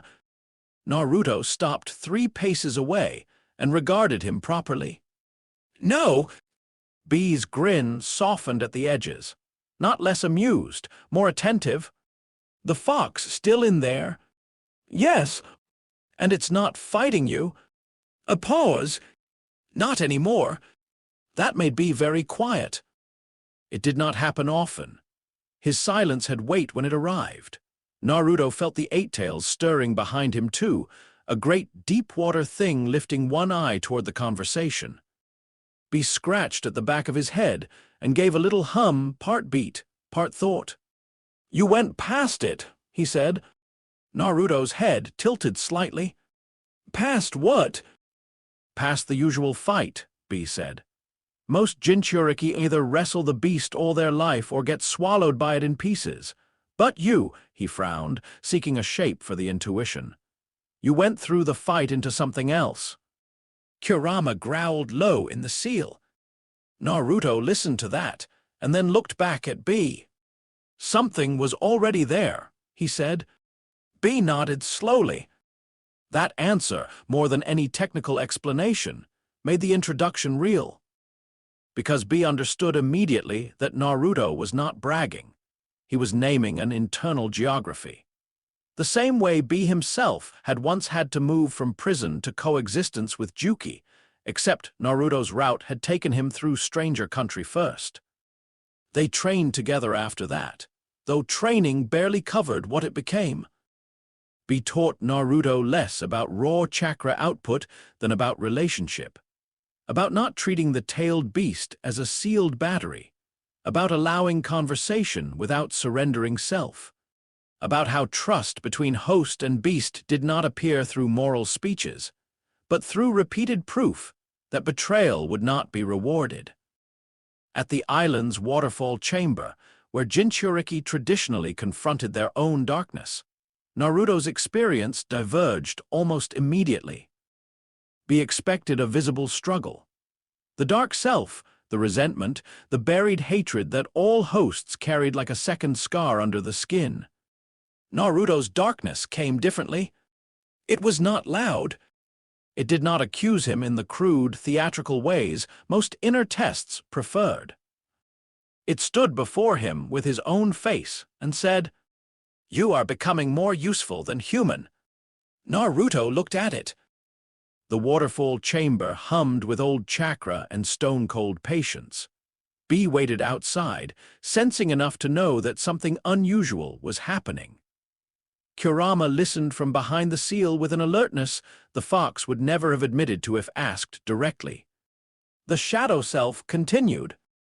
"You solve people by understanding the systems that produce them. You forgive damage by recategorizing it. You choose fields and scales and outcomes. At what point," it asked, very quietly, "does mercy become simply another kind of management?" That question was more dangerous than rage would have been. Because Naruto did not dismiss it. He stood there in the dark water and answered honestly, "When it stops leaving choice to the other person." The shadow regarded him. "And do you still leave choice?" "Yes." The answer came without pause. Not because Naruto believed himself pure. He had no patience for purity, but because he had spent years now measuring the difference between shaping a battlefield and shaping a person. The former was necessity. The latter was temptation. He had felt that temptation. When Gaara lay broken, when Nagato listened, when Sasuke had been one strike away from total defeat on the rooftop. Every time he had stopped at the line where another person's becoming still belonged, however messily, to them. The shadow self dissolved.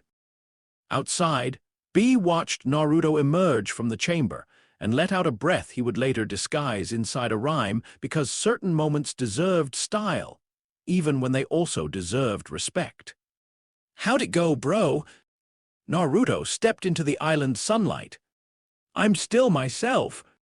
B barked a laugh. "Man, that answer is colder than winter on a frozen buffalo." Naruto glanced at him. "Is that bad?" "Nah," B said, grin widening again. "Just specific." That night, much later, after the training grounds had gone quiet and the jungle began its nocturnal noise, Kurama finally spoke into the seal's dark. "The Eight's host is irritating." "Yes," Naruto said. "He is also correct." Naruto looked out through the hut window at moonlight on leaves. "Yes." Kurama was quiet for a while. Then, "You are not becoming less human." Naruto did not move. This, from Kurama, was not comfort. The fox did not do comfort. It was judgment, provisional and hard-earned. Naruto accepted it for what it was. "Thank you," he said. Kurama made a dismissive sound enormous enough to shake the inner dark a little. But he did not take it back. Gaara came before the war mobilization finalized. He did not send only letters or envoys. He came himself, newly carrying the title Kazekage with the unnerving grace of people who had once been monsters in public, and then learned, painfully, how to become guardians without ever truly forgetting the original shape. Konoha received him with formal courtesy and buried tension.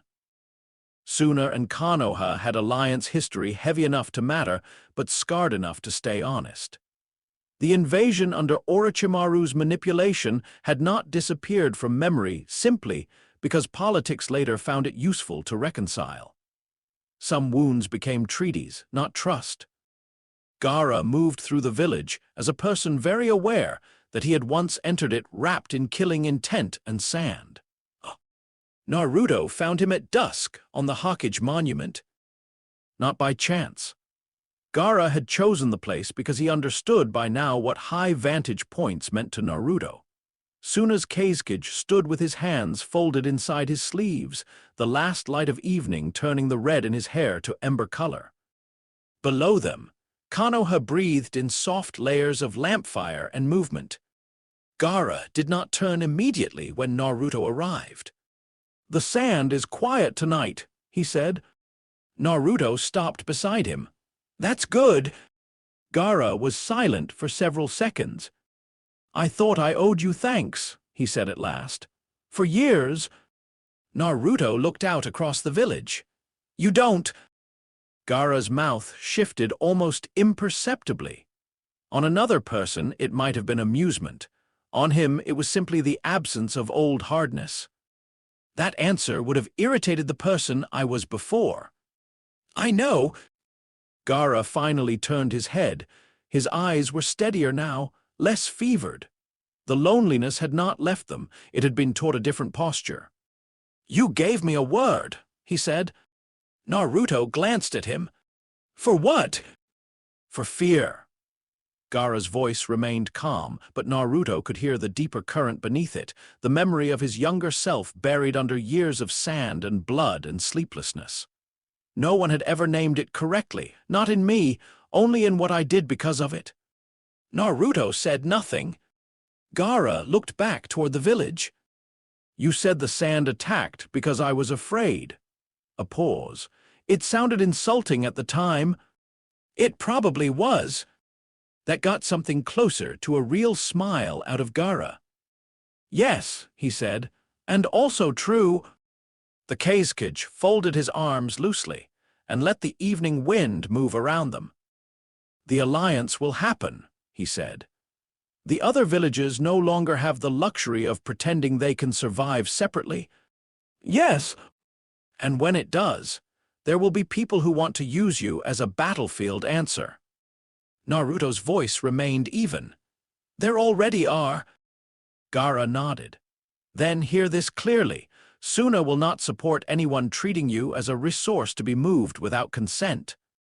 Naruto turned his head. That was not a small statement. Gaara met his gaze without ceremony. I know what it is to be spoken about in rooms as if your interior life is an administrative inconvenience, he said. I won't pretend I can solve it for you, but I can refuse to participate. Something in Naruto, quiet and iron-bound for years, acknowledged the weight of that. Not warmth exactly, but the shape beneath warmth. Recognition offered without claim. The sand, Naruto said after a moment. Is it still restless? Gaara looked out toward the west, where, beyond hills and nations and politics, the desert waited in long, patient distances. Sometimes, he said, but now when it rises, I know why. Naruto accepted that. It was enough. When Gaara left the monument, the village below had begun lighting more windows. Night thickened. Patrol routes crossed. Somewhere a child laughed too loudly and was hushed by an adult who had not yet learned that surviving war should earn people more laughter, not less. Naruto stayed on the stone a while longer and watched Konoha burn in small human ways. Behind him, Kurama said nothing. He did not need to. The chapter between two former monsters had already spoken for itself. The alliance was born under threat, which meant it was honest in a way peacetime diplomacy rarely managed. The five great nations did not suddenly trust one another. They did not achieve moral clarity. They did not overcome history. They simply looked at Madara's declaration, at the tailed beasts already taken, at the scale of what remained to come, and concluded that survival now required cooperation between people who would otherwise still gladly sabotage each other in less apocalyptic weather. That was enough. Sometimes enough was all history needed. Gaara was chosen as the supreme commander of the allied shinobi forces not because politics had become wise, but because politics had finally become frightened enough to respect what his life represented. He was young enough to signal a future, wounded enough to understand war's real cost, and already Kazekage enough that his authority was not merely symbolic. More privately, some of the Kage also understood that Gaara's relationship to Naruto might matter later when ordinary command structures failed. Naruto watched the mobilization from the edges at first. Columns forming, divisions named and renumbered, medical corps expanding, sealing teams briefed, sensor units distributed, logistics routes drawn like veins across maps too large for any one person's comfort. B moved through it all with his own impossible rhythm, irritating generals into tolerance through sheer usefulness and refusing to become solemn for their sake. Tsunade bullied, negotiated, and signed Konoha into its share of the machinery while pretending she did not notice every second person in uniform glance toward Naruto when discussing final dispositions. Eventually, the inevitable meeting happened. Alliance Command, Shikaku, Tsunade by projection, B. Gaara, a few others whose names mattered less than their need for clear terms. Naruto stood by the map wall while people tried not to sound like they were discussing the weather pattern of a weaponized sun. Shikaku started because only a Nara could make impossible conversations sound like resource management, and still somehow preserve dignity. We need to determine your operational role. Naruto looked at the map. No, he said. You need to determine how close the war can tolerate me standing to its center. B laughed so hard he had to clap once against the table. Gaara's mouth almost moved. Shikaku, to his credit, only blinked once before continuing. That is, unfortunately, a fair restatement. Tsunade folded her arms over the projection table light. He's not leading a standard division. No, Gaara said. He's not being hidden either, B added. Boy's too bright, world's got eyes. Shikaku looked at Naruto. Then what do you suggest? Naruto considered the war map as though it were a heat field already in motion. Position me where balance is most likely to fail, he said. Silence! Shikaku's gaze sharpened. That's not an assignment, that's a theorem. It's the correct one. B leaned back, grinning. Man talks like a battlefield got a destiny problem. Gaara, still calm, said, He's right. And that was that. No official rank solved it. No title made him fit more cleanly. So the Alliance did the only intelligent thing available. It stopped trying to pretend Naruto belonged inside ordinary war categories and built around the fact that he did not. He would move where collapse threatened. He would not command a division. He would not be caged in the rear. He would not be deployed so much as placed near fault lines, and trusted to read which way they would split. It was the most honest military decision of the war so far. Naturally, it made many bureaucrats uncomfortable. Naruto found that reassuring. The war began before sunrise. Not metaphorically. Literally, the first movement reports arrived in the hour when sky is still deciding whether it will become morning at all. White Zetsu signatures moving in mass, Edo Tensei preparations confirming, coastlines lighting with signal flares. Outposts transitioning from watchfulness to contact. Naruto stood on a rise overlooking the first major staging sector and watched the Allied army become real. There was something almost indecent in the size of it. Thousands of heat signatures, different villages, different training, different grudges, different dialects of fear and discipline, yet all arranged now under one temporary argument about survival. Campfires dying out as ranks formed, armor warming under bodies not yet fully awake, medical stations glowing with concentrated intent, supply wagons creaking into preassigned routes. The great awkward truth of civilization trying, for once, to organize itself around common danger rather than common vanity. Shinobi had always been taught to think in missions, teams, villages, assassinations, elite units, hidden moves. War at this scale was another language. Naruto could feel its grammar already. Not glory, mass. Heat enough to alter local weather in places where armies stood too long. Fear diffusing in waves through low-rank units before contact. Veterans cooler at the edges because their bodies had already learned what panic cost and found the price too high. He stood with his hands in his pockets, listening to a battlefield not yet struck. B came up beside him carrying the smell of ink, steel, and some breakfast choice no general would ever have approved. Whole world woke up stupid today, B said. Naruto glanced at him. Yes. B grinned. You ever answer with more than one word when it matters? Sometimes. Gaara approached from the opposite side in full Kazekage regalia, sand moving quietly at his heel. His face held the composure of command, but Naruto could feel the weight under it. Not fear of battle, fear of scale. Of what it meant to be responsible for this many lives when one had once barely understood how to protect one's own. Gaara stopped beside them and looked out over the Allied lines. They're waiting for me to say something, he said. B barked a laugh. That's command, brother. Whole lot of eyes and not enough coffee. Gaara ignored the joke with practiced ease. Naruto regarded the army. They don't need a perfect speech, he said. Gaara turned slightly. They need to know someone sees the cost clearly and is choosing it anyway. For a second Gaara said nothing. Then he nodded once, very small.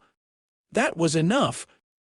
When he stepped forward to address the alliance, the dawn finally broke fully behind the formations, washing helmets, Hittite banners, and drawn lines of resolve in cold gold.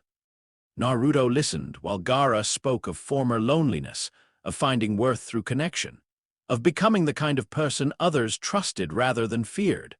of fighting now not because the world was fair, but because there were people within it worth preserving despite its cruelty. It was not a perfect speech. It was a true one. The army answered truth, better than perfection ever would have. Ugh. The roar that followed rolled across the field like weather. Naruto closed his eyes for 1 second and let it hit his thermal perception as pressure and heat and human choice on an impossible scale. When he opened them again, the first signals of contact had already begun flashing from the eastern line. The war had started. He felt no thrill, no dramatic heroism, only the cold, steady alignment of a person whose circumstances and power and private disciplines had been dragging him toward this horizon for years. Kurama moved in the dark behind the seal. "Try not to die pointlessly," the fox said. Naruto almost smiled. "I wasn't planning to."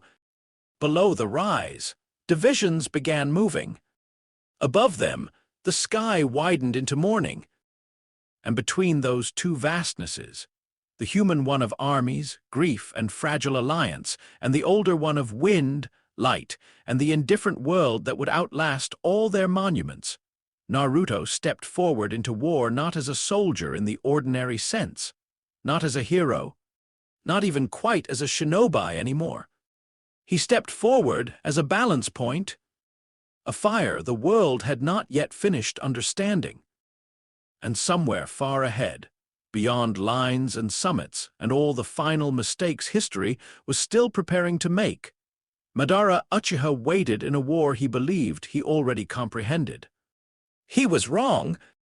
Say next chapter and I'll continue with chapter 11, The White Zetsu Tide, Ash and Strategy. Next thought for 8's chapter 11, The White Zetsu Tide, Ash and Strategy. An army of identical soldiers who could copy chakra signatures had one weakness: they could not copy heat. War became ordinary faster than anyone admitted it should. That was the first obscenity. Not the blood, not the dead, not even the scale of the mobilization, though scale had its own vulgarity. The truly offensive thing was how quickly human beings adapted to impossible numbers. By the second day, supply runners had routines, medical stations had rhythms. Command tents began sorting casualty reports into categories that fit on paper. Soldiers learned where to stand during message relays so they would not block the path of stretcher teams. Men who had never before fought outside their own nation's forests or deserts began eating breakfast beside former rivals, as if history had merely been bad weather. The Allied shinobi forces did not become one people. They became one machine. And like all machines, they were most vulnerable where their parts were required to trust one another. The White Zetsu exploited that immediately. At first the threat appeared in fragments, isolated false alarms, small units collapsing from internal confusion, scouts reporting comrades in 2 places at once. That was the nature of infiltration when done well. It did not announce itself through spectacle. It eroded certainty until every decision took an extra second, and in war extra seconds were another spelling of death. Naruto reached the eastern sector just after noon on the 3rd day, and found the alliance already becoming suspicious of its own skin. The sector had been chosen for its terrain advantages: broken woodland, low stone ridges, enough open ground for unit coordination without the vulnerability of a pure plain. By the time Naruto arrived, those same advantages had become liabilities. The tree lines offered too many approach angles. The ridges broke line of sight between platoons. Communication runners kept returning with contradictions. One captain insisted his lieutenant had delivered an order personally and then died 200 meters away at the same time.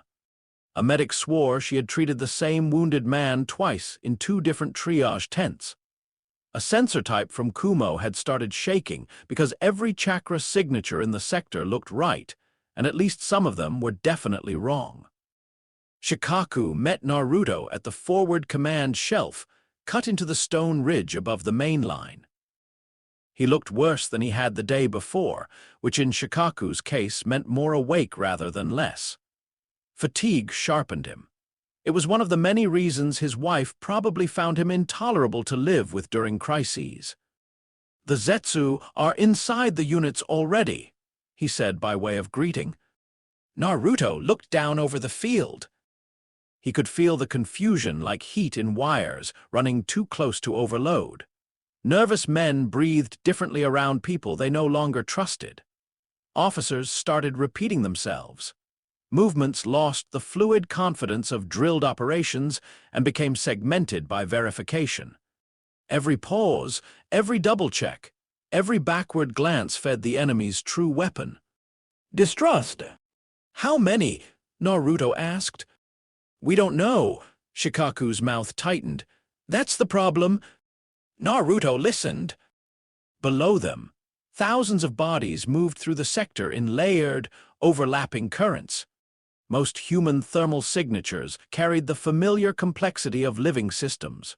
Organ heat, peripheral circulation, muscular compensation, minor asymmetries. The random noise of biology refusing to become perfect pattern. The Zetsu did not. That was the answer. They matched appearance well enough to fool sight.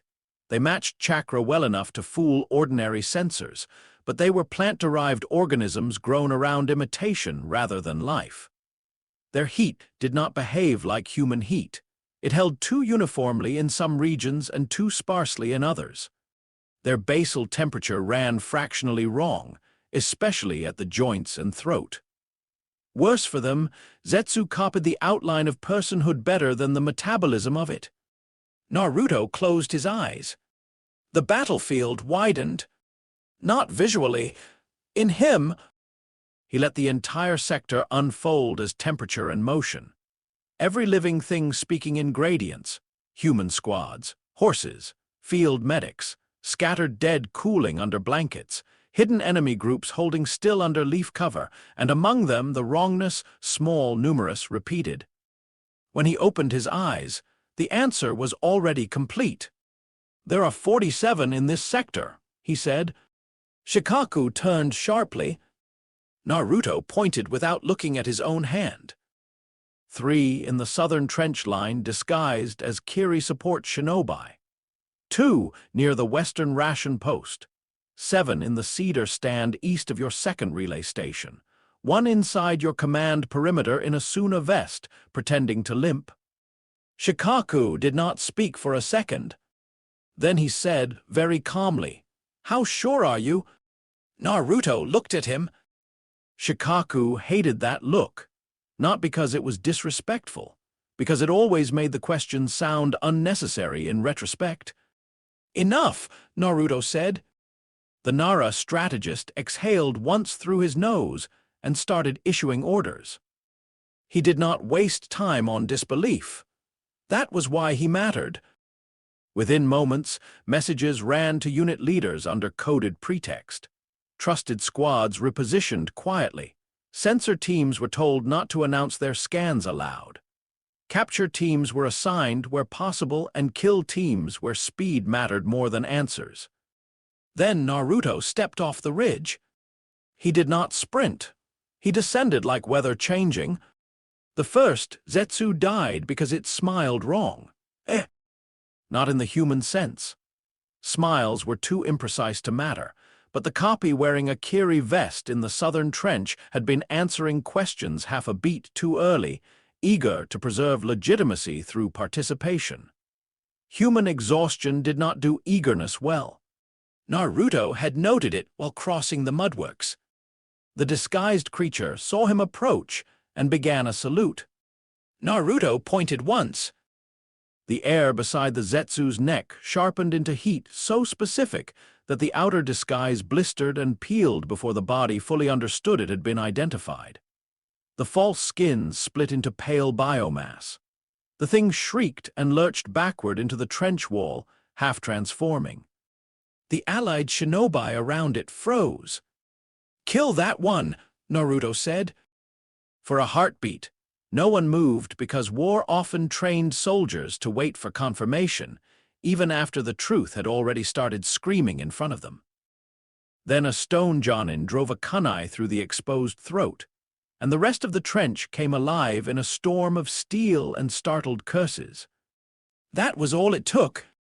The first exposure broke something open. Not the enemy line, the Allied hesitation. Word moved faster after that. Not through rumor, which would have ruined everything, but through commanders who now had one simple instruction to anchor their terror. If Naruto identifies one, kill it immediately. He became a walking answer key. He crossed the sector at measured speed, thermal perception stretched wide enough to hurt if he let himself think too much about individual lives inside it. Every few seconds he pointed, named, or redirected. A false Suna scout on the ridge, a pair of copies hiding among stretcher-bearers. One pretending to be dead near the artillery stores, waiting for night or panic. Another climbing through the underside of a watchtower like moss, given predatory purpose.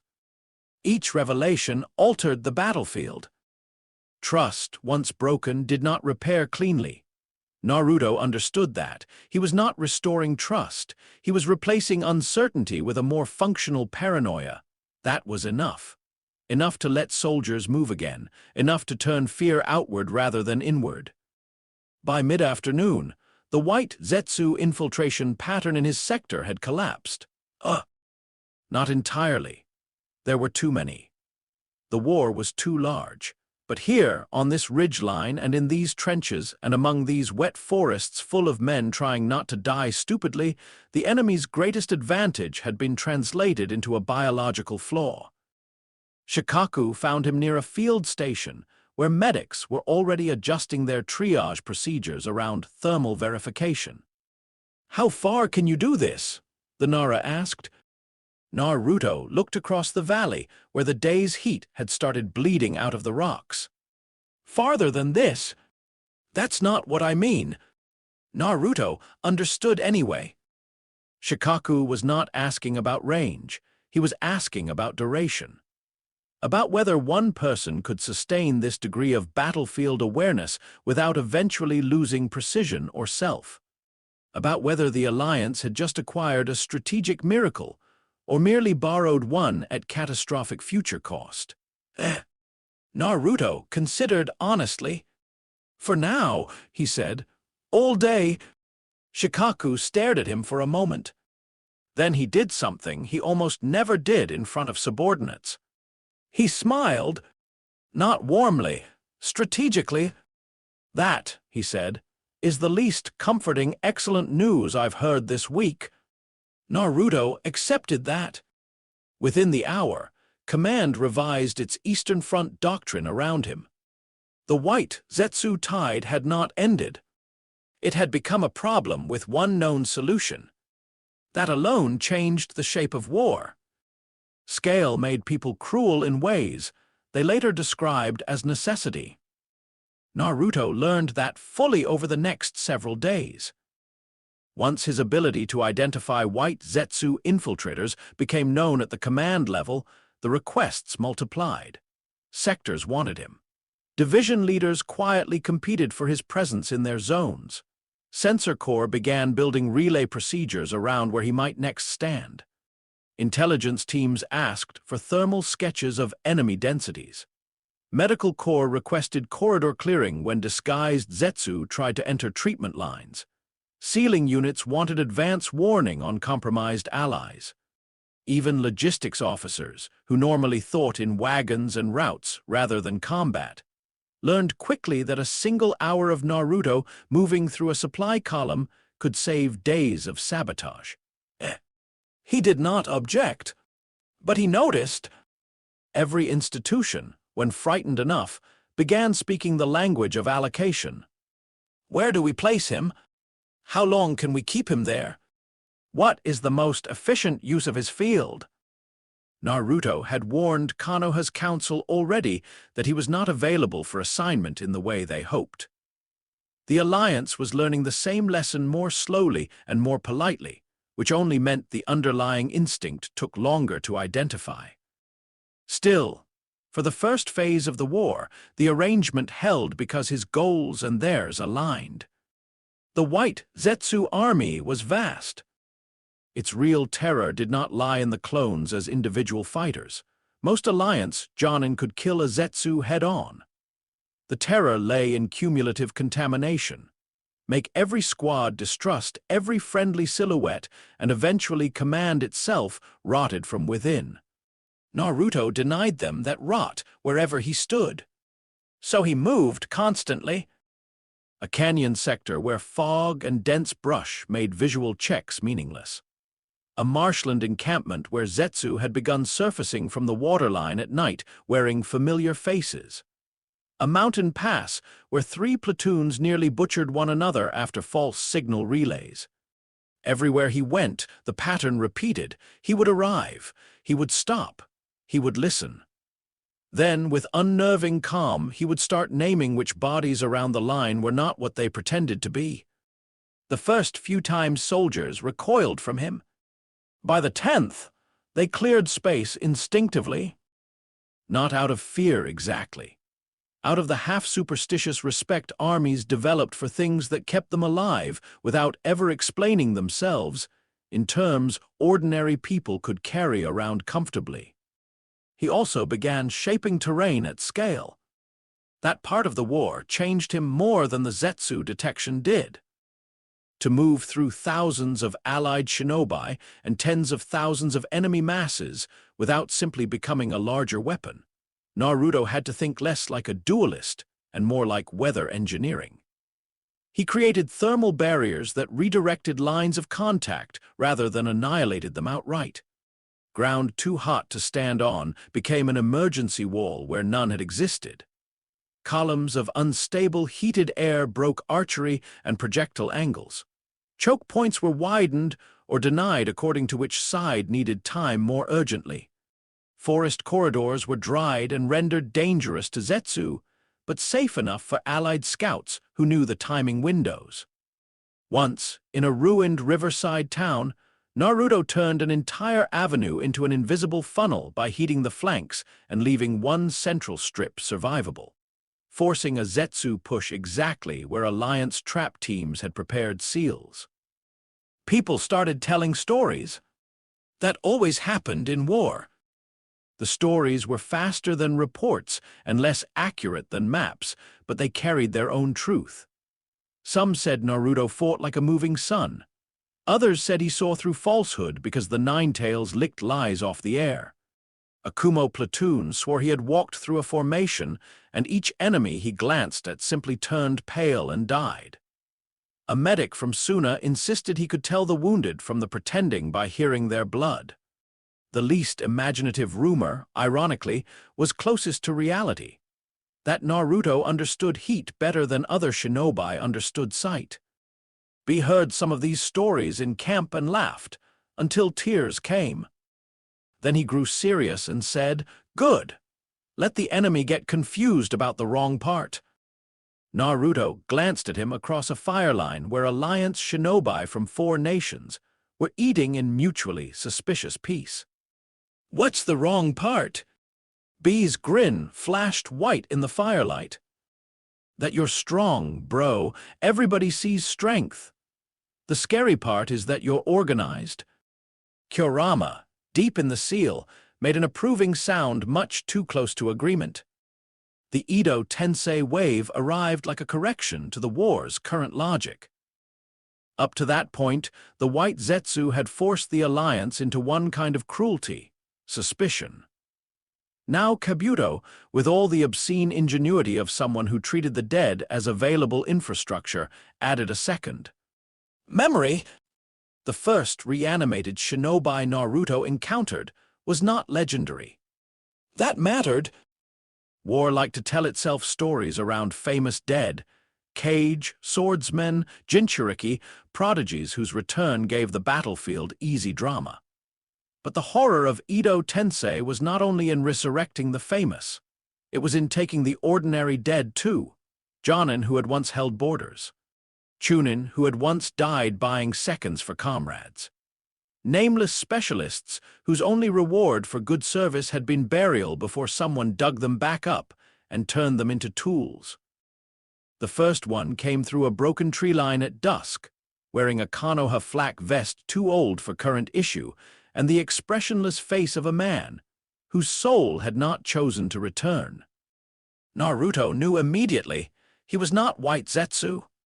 The heat signature was wrong in another direction entirely.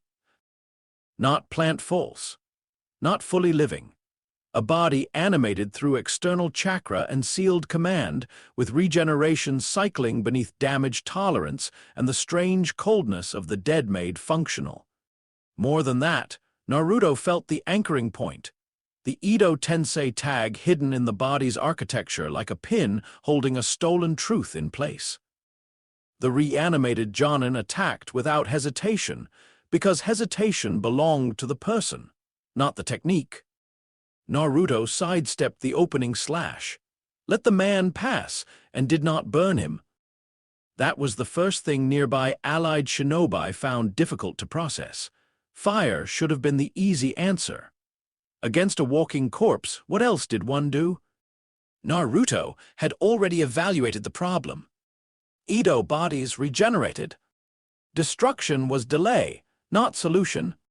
He entered close range instead.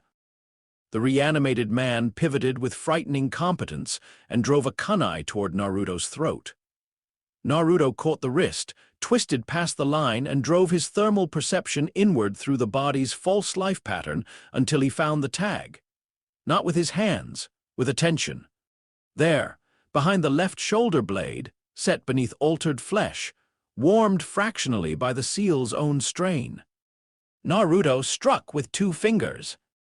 Heat went not through the body generally, but through the precise microlayer where paper, chakra ink, and corpse flesh touched.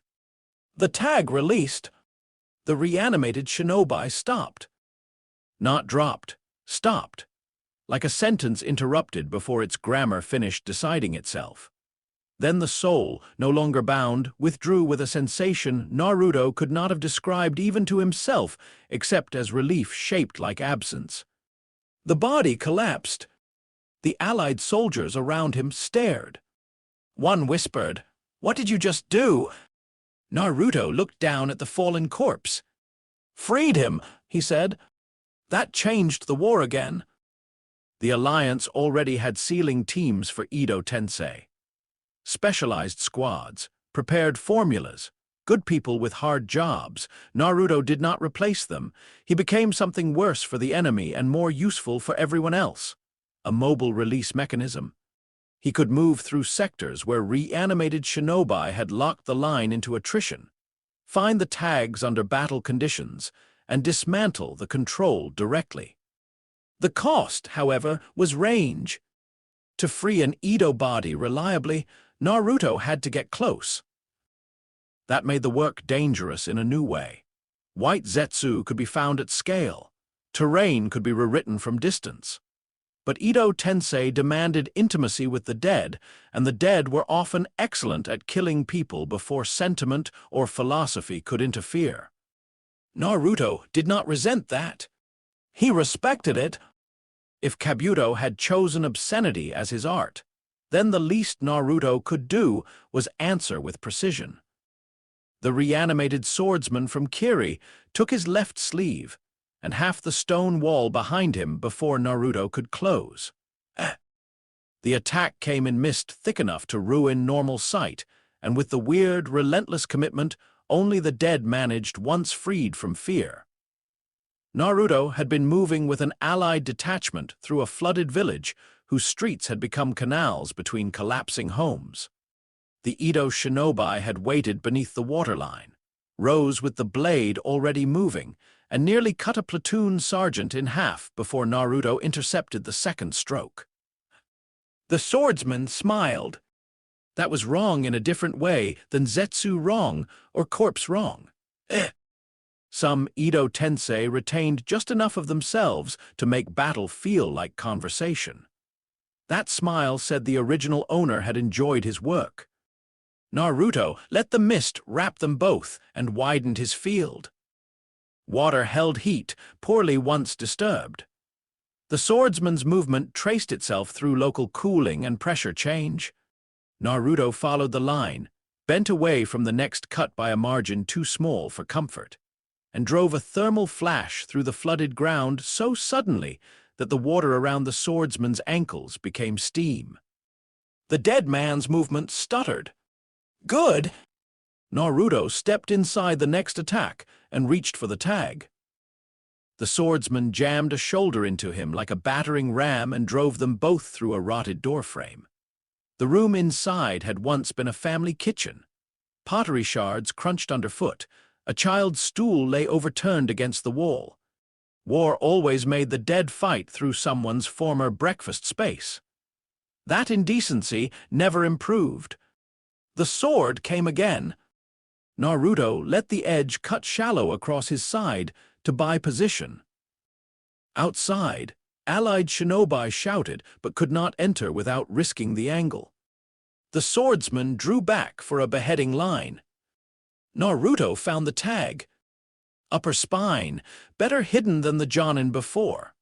Kabuto was adapting too. Naruto took the blade arm with one hand, accepted the screaming strain across bone and muscle, and drove the other through a finger-width column of concentrated heat directly into the anchoring formula. Paper curled, chakra unraveled. The swordsman stopped smiling. For one instant, as the soul pulled free, the expression on the dead man's face changed into something almost like surprise, and then release took him. Naruto let the body fall and stood in the wrecked kitchen, breathing harder than usual. Not from pain alone, from the accumulation of these moments. The war's first phase had taught him to read armies. The second was teaching him, one corpse at a time, how intimate desecration could become when genius turned itself toward control.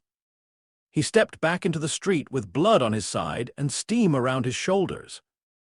The platoon sergeant, who had nearly died, looked at him as if deciding whether gratitude counted as a burden under active fire.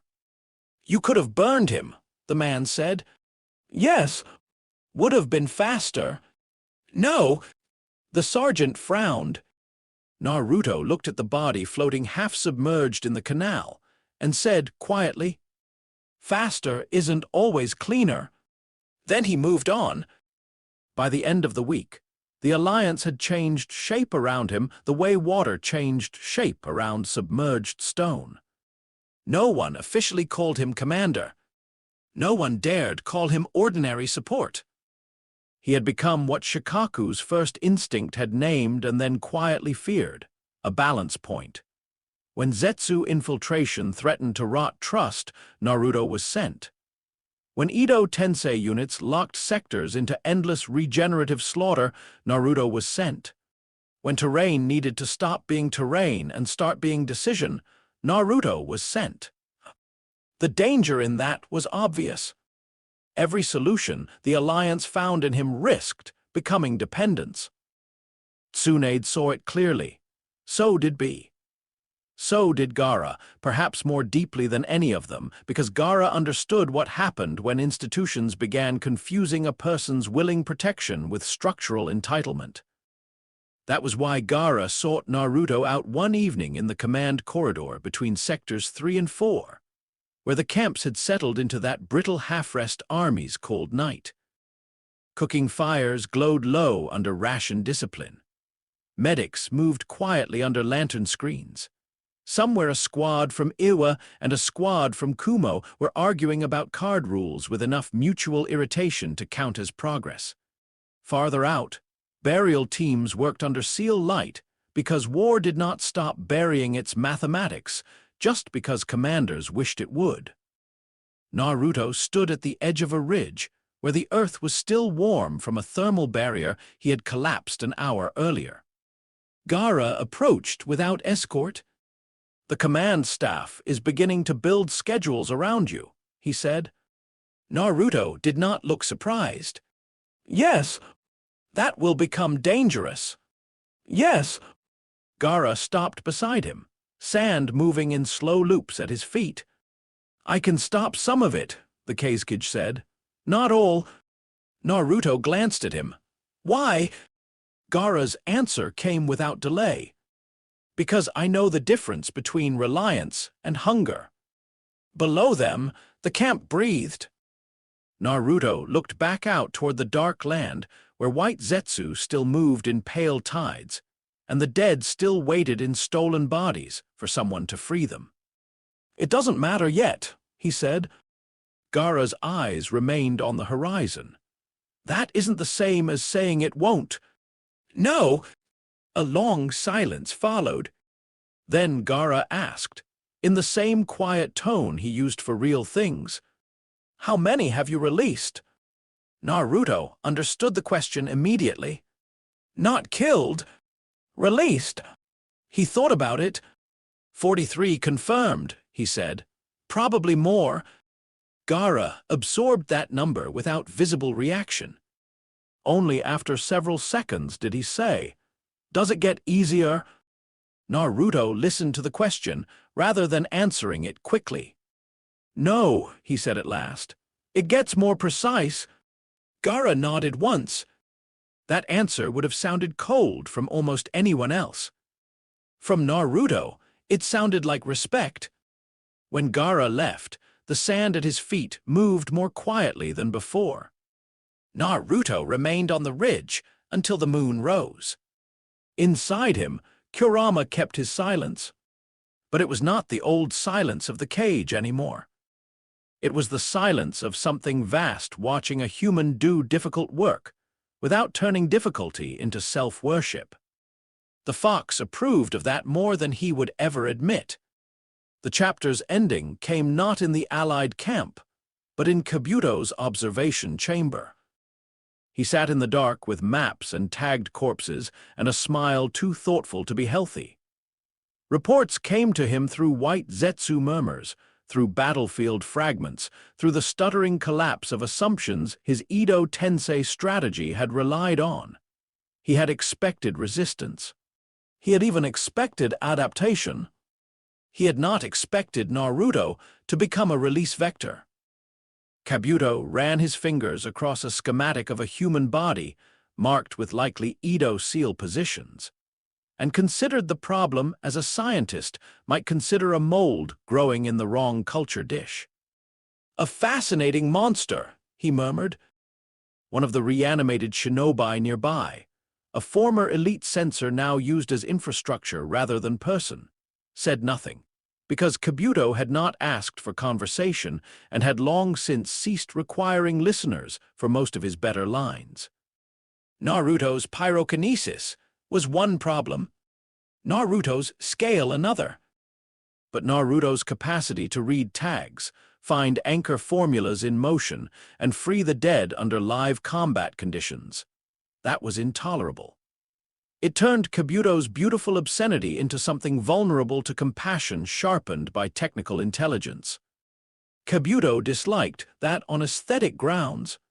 So he adapted. The next wave of Edo deployments would hide the tags deeper. Layer decoys, shift anchor points, use fighters vicious enough at close range that getting within release distance became a different kind of suicide. And beyond that, he thought, there was still the larger answer waiting in reserve. Madara? Not yet for the war's center, perhaps. Not quite, but sooner than originally scheduled now. Because one quiet boy was teaching too many armies how to survive things they had not been meant to survive. Kabuto smiled wider in the dark. Across the battlefield, miles away, Naruto stood in an empty field of ash and broken grass where that day's engagement had ended. The night air carried the ghost warmth of burned earth. The Alliance camp glowed in the distance. Somewhere closer, burial seals flickered over the latest rows of the war's arithmetic. He had just released another Edo body, a woman from Kumo this time. Lightning scars across one arm, a face that had gone calm only in the final instant after the tag came free. Naruto stood where she had fallen and looked at the ground a moment longer than necessary. Then he turned. The war was not slowing. If anything, the resistance it met was teaching it to become uglier. Naruto felt that clearly now, not as dread, but as pattern. The enemy's next answer would not be smaller. The field was narrowing towards singular forces, the sort of beings around whom entire eras mistook themselves for stories rather than casualties. Above him, the stars looked indifferent in the old familiar way. Below them, the earth still held heat from the day's battle. Naruto slipped his hands into his pockets and began walking back toward camp, toward command. Toward the next fracture the Alliance would ask him to stand near and hold without pretending holding was the same thing as healing. Behind his ribs, Kurama finally spoke. "The Old One will come soon." Naruto looked up once at the dark. "Yes," he said. Neither of them needed to ask which Old One. Madara had not yet stepped fully into the war.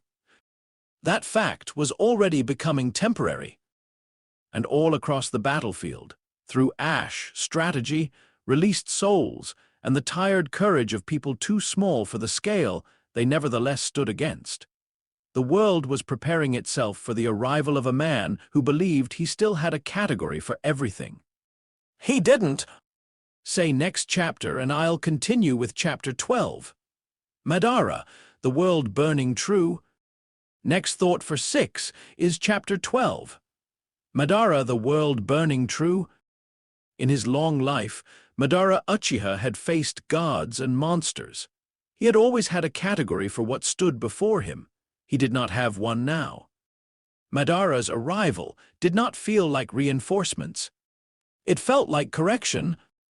That was the first thing Naruto understood when the reanimated Uchiha entered the war in full. Armies had scale. Edo Tensei had obscenity. White Zetsu had contamination, but Madara was something worse than all three because he carried intention at the level of landscape. When he moved, the battlefield stopped being a place people fought on and started becoming material he might choose to reshape. Naruto felt him before the first allied messenger finished choking out the report. A pressure wave of chakra far beyond ordinary cage-class metrics rolled across the sector lines like a weather front too clean to be natural. Not chaotic, not indiscriminate, dense, ancient, purposeful in the way mountain ranges were purposeful when they blocked wind. The air itself changed. Thousands of allied shinobi felt it and reacted according to rank and experience, some with visible panic, some with clenched discipline, some by falling into the old animal silence humans rediscovered whenever they sensed something large enough to erase the story they had been telling themselves about control. Naruto stood on the ridge where he had been redirecting eastern contact lines and turned west. Kurama moved in the dark behind the seal. "That one," the fox said, and for once there was no irony, no contempt, only the old hard recognition of a beast naming a storm it remembered from another age. "Yes," Naruto said. Below the ridge, an allied runner nearly slipped in the ash as he climbed toward the command post. "Madara Uchiha has entered the 4th engagement zone," the shinobi gasped. "Forward line collapsed in 11 minutes, 2 divisions rerouting. The meteor report." Shikaku, already present and already more exhausted than most men could think through, looked up sharply. "Meteor." The runner swallowed. "He called one from the sky. That did it." Even before further details came, the map on the command table stopped mattering in its current form. There were battles. Then there were events that turned battles into footnotes. Madara had always belonged to the second category. Every strategist in the Alliance knew it abstractly. Now, abstraction had acquired impact velocity. Shikaku looked at Naruto once. No speech, no grand command. They had both already done the math. Naruto moved. The forward camp had become a crater field. That was what remained of the Alliance position by the time Naruto arrived. Earth ripped open in long black furrows, tree lines flattened, barricades turned into fragments, and bodies moving through the ruins with the stunned, inefficient momentum of soldiers who had survived only because the thing killing them had briefly chosen to look elsewhere. The smell was wrong. Not simply blood and burned wood. Chakra heavy enough to ionize air left a taste in the throat. Madara's fighting had that quality. He did not merely destroy, he overrode. Naruto crossed the wreckage in silence, thermal perception widening automatically over the sector. He read the camp the way he had read all battlefields in this war, but the scale had shifted.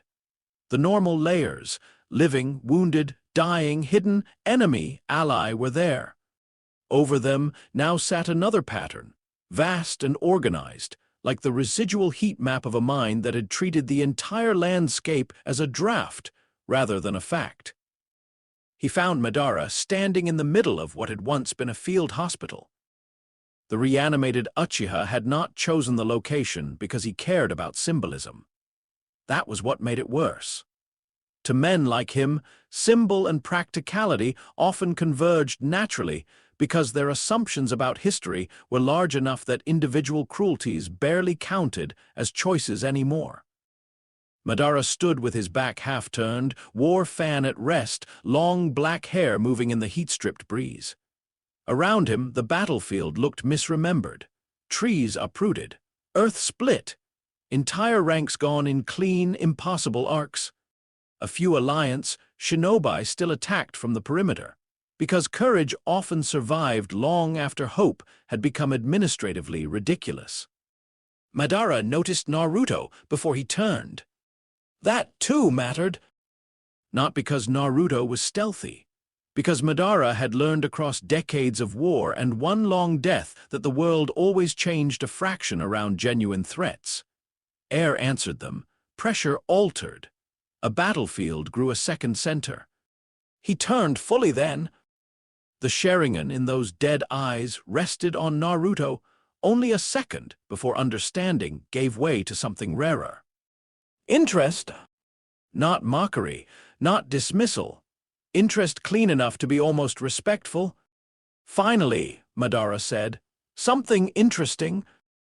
Most men who said that in war meant challenge, entertainment, ego.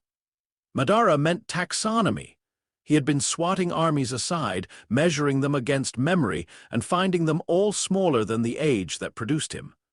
Naruto, standing there in a ruined camp with the air around him already beginning to shimmer, did not fit any remembered scale cleanly. Naruto stopped 20 paces away. "You're very hard on terrain," he said. That answer, so flat, so unceremonious, made something like amusement flicker through Madara's face. "You're the one they built rumors around." "Yes, and you don't sound impressed." Naruto looked over the crater behind him. "You called a meteor into a war camp." "Yes, that seems inefficient." The Uchiha laughed then, once, with real surprise under it. This, Naruto thought distantly, was the problem with legends. People expected them to produce awe in everyone they met. They forgot that awe was a kind of social agreement. Naruto rarely signed those. Madara's expression settled. "We'll see," he said. Then the battlefield began again. Madara started with abundance. That was his first real statement to Naruto. Not speed, not eye technique, not some carefully chosen legendary jutsu to demonstrate pedigree. He opened with scale. Wood style erupted across the broken field in a wave of trunks and roots, the ground itself turning traitor as deep forest emergence burst upward in layered surges meant to lock, impale, divide, and deny. Against most shinobi, the technique was a battlefield-ending declaration. Against Naruto, it was information. Wood held heat differently from stone, differently from water, differently from living flesh. Freshly forced through chakra into violent growth, it came up wet and vulnerable at the core even while hardening on the surface. Naruto widened his field and read the new forest in a blink, sap channels. Moisture seams, friction heat where bark split itself into being. He did not try to burn the whole thing. That would have been theatrical and wasteful. Instead, he turned the rising trunks against their own emergence. Thin columns of focused heat flashed through the wet cores at the points that mattered. The trees did not explode. They failed. Some cracked under internal steam pressure. Others warped just enough to open corridors through the advancing wall. What should have been a perfect entangling field became, in seconds, a compromised maze with paths only Naruto understood. Madara's eyes narrowed slightly. Good, Naruto thought. The Uchiha shifted. Fire style then, but not Sasuke's, not ordinary battlefield flame. Madara's great fire annihilation came like a continent deciding combustion was now a valid geography. The wall of flame rolled outward, broad enough to erase the distinction between individual targets and terrain. Naruto met it the way he met all honest fire. Not with fear, but with authorship. He stepped into the center line of the blaze and absorbed the thermal mass in brutal quantities, turning what should have been a sweeping extinction event into fuel and wave behavior. The edges still caught, trees ignited. 2 abandoned supply wagons vanished into sparks. But the heart of the attack lost its empire. Naruto stood inside it and took what could be taken. Madara saw that and stopped wasting ordinary fire. Interesting, he repeated, quieter this time. Then Limbo struck. No warning, no visual cue, just impact.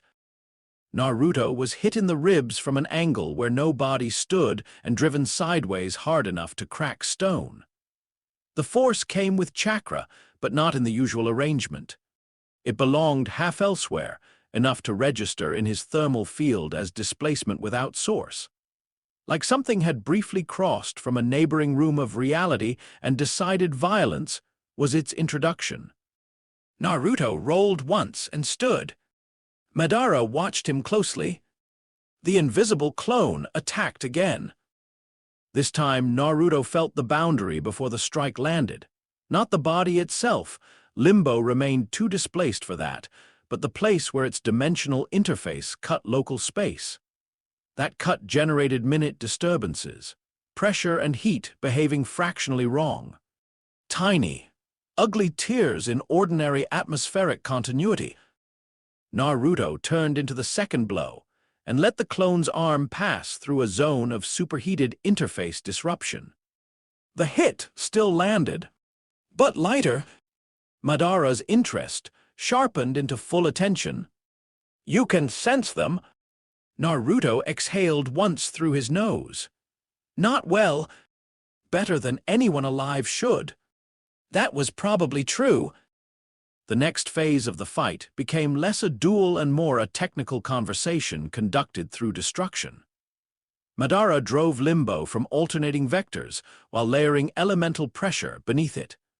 Naruto tracked the entry points by their thermal scars in reality, not always soon enough to avoid impact, but consistently soon enough to prevent repetition from becoming system. He learned. Madara learned that he was learning. That made both of them more dangerous. The first meteor came at twilight. There was no beautiful lead-in, no ceremonial build. Madara looked at the sky and decided a celestial object had become relevant. The allied remnants, still within visual range, did not understand what was happening until the light changed. Shadows shifted where no cloud should have been. Men and women, already bleeding from the previous hour, looked upward and discovered that scale had one final insult left for them. A mountain of stone was falling. Command later tried to describe that moment in rational terms: mass, altitude, angle, radius of probable impact. None of those captured the human truth of it. A meteor did not feel like a technique. It felt like the world changing its mind about whether armies deserved to exist. Naruto looked up. Above him, the descending mass dragged air and heat into new alignment. Friction already licked its underside. Pressure raced ahead of it. The battlefield itself began leaning toward impact. Madara folded his arms. This, he said, as if politely offering a test. Naruto did not answer aloud. He widened everything. Not his fire, not at first, his perception. The meteor was too large to stop through force contest. Stopping was the wrong idea anyway. The goal was survival geometry, redirection, bleeding velocity sideways, turning annihilation into merely catastrophic. He planted both feet in the cratered earth and drove heat upward through the atmosphere in a column so vast and concentrated that every shinobi within half a mile felt the air pressure change before they understood why. The heated column rose to meet the falling rock, creating an updraft violent enough to strip the meteor's clean descent of some percentage of its certainty. Not enough, never enough against something that large, but enough to matter. The stone mountain hit the column, sheared, lost part of its central symmetry, and twisted off the original kill line. The impact still destroyed land. It still threw walls of debris and pressure across the field. It still killed people who had not moved fast enough. But it landed 2 kilometers off the densest Allied position rather than directly on top of it. The difference between those two outcomes was counted in villages' worth of future grief. Madara watched the redirected destruction and nodded once, almost to himself. Then he called the second meteor. That was the part that made Allied witnesses later sound hysterical when they told it. The mind could accept, under extreme coercion, that one impossible thing had occurred. It did not reorganize gracefully when the impossible arrived with a companion. The second meteor dropped through the smoke of the first. Naruto saw it and understood something unpleasant. Madara had not thrown the first merely to kill. He had thrown it to force the answer. The second was meant for the answer itself. Kurama surged behind the seal, old hatred and tactical instinct aligning in one violent pulse. Move! Naruto did not. Not because he ignored the warning, because he agreed with the premise behind it. If he dodged now, the second meteor would erase what remained of the Allied sector and probably the 2 behind it. There was no valuable version of self-preservation available. So he escalated. The heat column changed shape. No longer a single updraft. Multiple spiraling bands rose around the descending mass, each angled to seize a different pressure differential on impact. Naruto drove everything he had learned in the war: terrain shaping, airflow control, distributed force rewriting into one enormous atmospheric refusal. The meteor still came down, but it no longer came down cleanly. It struck the first crater field off-axis, shattered under combined force and thermal torsion, and exploded into Broken Mountain rather than singular extinction. Shrapnel and secondary impacts rained destruction across a wide radius. Naruto was thrown clear by the backlash and hit the ground hard enough to lose all sound for a second. When hearing returned, the battlefield had become a geography of fire and dust. He stood up inside it. Across the broken distance, Madara smiled. Not kindly, not like a villain enjoying a speech, like a craftsman finally working with material that justified his hands. The war widened around them, but the story narrowed. That was what great individual battles did. They pulled history into a single line of consequence and made everyone else orbit, whether they consented or not. By the time Madara moved into his later forms, by the time the Rinnegan's gifts and Tentail's trajectory and the old plan's next scaffolding began emerging properly, the alliance had ceased to function around Naruto as one unit among many. He had become the line people looked toward whenever the sky itself began behaving like an enemy decision. Madara noticed that too. He said nothing about it. He no longer needed to. Limbo pressed harder. Perfect Susanoo flared once over the broken plain like a mountain teaching armor to stand upright. Naruto did not try to match any of those manifestations directly. Matching was for people who believed scale alone won arguments. He kept doing the same intolerable thing. Madara had by now learned to hate and admire in equal measure.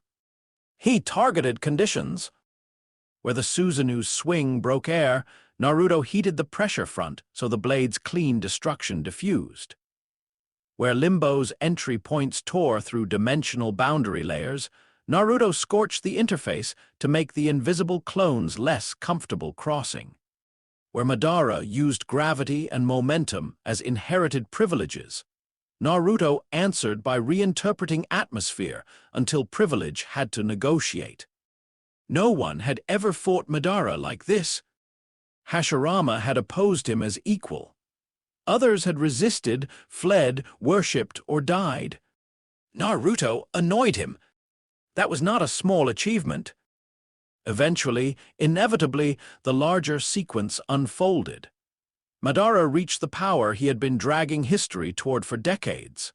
The moon entered the conversation. The infinite Tsukuyomi began.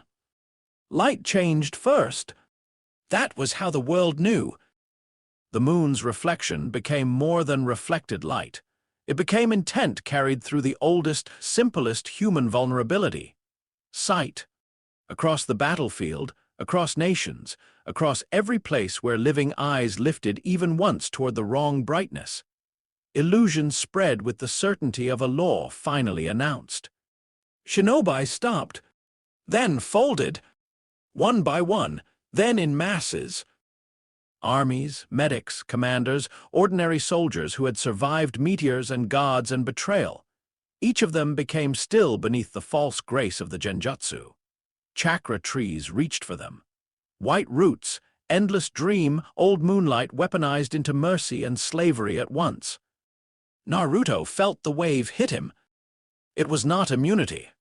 That would have been too easy and, more importantly, inaccurate. The infinite Tsukuyomi reached him through vision and expectation both, trying to overwrite the sensory world with one more total and less painful. For a few heartbeats, the battlefield blurred. Shapes lengthened into wrongness. Dead friends almost stood. Warmth and memory tried to rearrange themselves into gentler lies. Then his thermal field cut through it. Not because heat beat light in some childish elemental hierarchy. Because Naruto had spent years building a second-world perception that did not depend primarily on the eye. The genjutsu flooded his vision. It could not fully flood the deeper architecture by which he read atmosphere, bodies, pressure, truth. That second map remained damaged, noisy, overlaid with illusion, but present. Enough! Naruto stood in a world where nearly everyone else had fallen. Above him, Madara sustained the technique beneath the moon's impossible glow, the Rin Sharingan serving as focal law for illusion at planetary scale. The Uchiha looked down once and saw Naruto still moving. For the first time in the fight, genuine disbelief crossed his face. "You can see through it." Naruto's voice came rougher than usual. The strain was real. Walking through partial illusion while maintaining alternative perception felt like forcing himself to breathe through two climates at once. "I don't see with my eyes," he said. "Not primarily." Madara's expression changed again. Not fear, not quite. The dangerous recognition of someone discovering that the world contained a flaw in his ultimate theorem. The final phase of their battle began there, beneath a moon trying to rewrite humanity into sleep. Madara had reached a tier of power Naruto could not honestly surpass through ordinary means. 6 paths chakra, the Ten Tails architecture, the accumulated result of decades spent treating the world as unfinished until he held the pen. Naruto knew that. So he stopped thinking in terms of defeating Madara outright. He began thinking in terms of focal failure. The infinite Tsukuyomi required medium, reflection, continuity, an unbroken chain between Madara's ocular authority, the moon's surface, and the eyes of the world. Break the eye, 2 defended. Break the man, not before the world finished going under. Break the medium. That was the answer. Naruto drove heat upward, Not at Madara, not at the battlefield, but at the atmosphere itself between Earth and Moon. He began seeding the upper layers with thermal violence so precise it bordered on madness, turning the clean reflective pathway into turbulence. Air expanded. Moisture layers shifted. The upper sky bent and wavered. Madara saw it and moved to stop him. Limbo, truth-seeking orbs, gravity. Raw force meant to collapse the attempt before it matured. Naruto held for 3 seconds. Then 4. On the 5th, Kurama spoke. Not from contempt, not from sarcasm, not even from reluctant approval. From decision. "Take it," the fox said. Naruto staggered once under a limbo strike and still looked inward enough to answer. "What?" "All of it," Kurama snarled. "Temporarily, don't make me repeat myself." The seal opened. Not broken. Opened. What flooded into Naruto then was not merely more chakra. It was a second sun poured through a body already built around heat. Kurama's full yang reserve, 9 tails of ancient malice, old endurance, impossible density surged into the existing architecture of Naruto's pyrokinesis and turned it from phenomenon into event. The battlefield changed around him instantly. The air screamed. Naruto's thermal field expanded so violently that the roots of the infinite Tsukuyomi nearest the ground recoiled. The shockwave of altered atmosphere rippled outward through dust, smoke, and dreamlight alike. Madara's eyes widened. There are moments even legends do not prepare for. This was one of them. He had expected Jinchuriki manifestations before. Red cloaks, beast forms, chakra avatars, desperate synchronization. He had not expected the Ninetales' full power to be offered. Not wrestled out, not stolen, not explosively forced, but given into a framework that was not the beast's own and never had been. Naruto raised one hand toward the sky. Kurama's chakra fed the upper atmosphere right until the moon's reflective path stopped behaving like a clean mirror and started behaving like a wound dragged across boiling glass. The infinite Tsukuyomi did not shatter elegantly. It scattered. Light broke wrong. Illusion lost continuity. Across the world, the total sleep cracked. Madara stared up, then back down at Naruto. "You're not a shinobi," he said. Naruto stood in the ruined light, Ninetales' chakra burning through him not as borrowed identity, but as amplification of something older and stranger in his own becoming. "No," he said. Madara's voice came quieter then, almost curious again beneath all the rage and disbelief. "What are you?" Naruto looked at the sky where the moon, stripped of false perfection, had returned to being only a celestial body under a wounded atmosphere. Then he answered, "I'm the thing that comes after." That was the final truth. Madara received cleanly before history did what history always does with men who believe themselves its authors. The world moved on. Not neatly, not mercifully, but on. When the light settled, and the roots withdrew, and the battlefield began in broken stages to remember itself again, Naruto stood alone for a few seconds under a sky that no longer agreed to lie. Below, allied shinobi stirred from false peace into real exhaustion. Across the war front, people woke with tears on their faces and dirt in their mouths, and the unbearable knowledge that the dream had been kind precisely because it was false. Naruto's breathing slowed. Kurama remained there, still poured through the open structure of him, enormous and furious and present. "You did not embarrass me," the fox said. Naruto, somehow, found breath for the ghost of a smile. "High praise? I did not say it was praise." "No," Naruto said. "You didn't." The battlefield burned on. And somewhere in the distance, beyond this chapter's ending and the war's next correction, the final variable was already moving. Madara had not been the last thing history intended to force into the world. He had only been the last thing that still believed he was in control of it. Say next chapter and I'll continue with chapter 13, The Crimson Moon, Eternal Watch. Next thought for a few seconds, chapter 13, The Crimson Moon, Eternal Watch. Peace is not the absence of fire. It is the presence of a fire that has decided not to burn you. Madara did not fall like ordinary men fell. Ordinary men collapsed under injury, surprise, exhaustion, gravity, the arithmetic of flesh. Madara had gone too far for any of those endings to feel proportionate.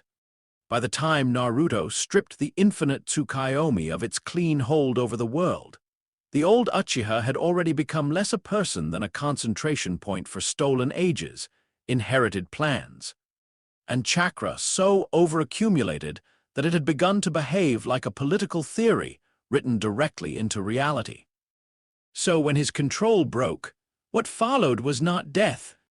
It was vacancy. That was the first warning.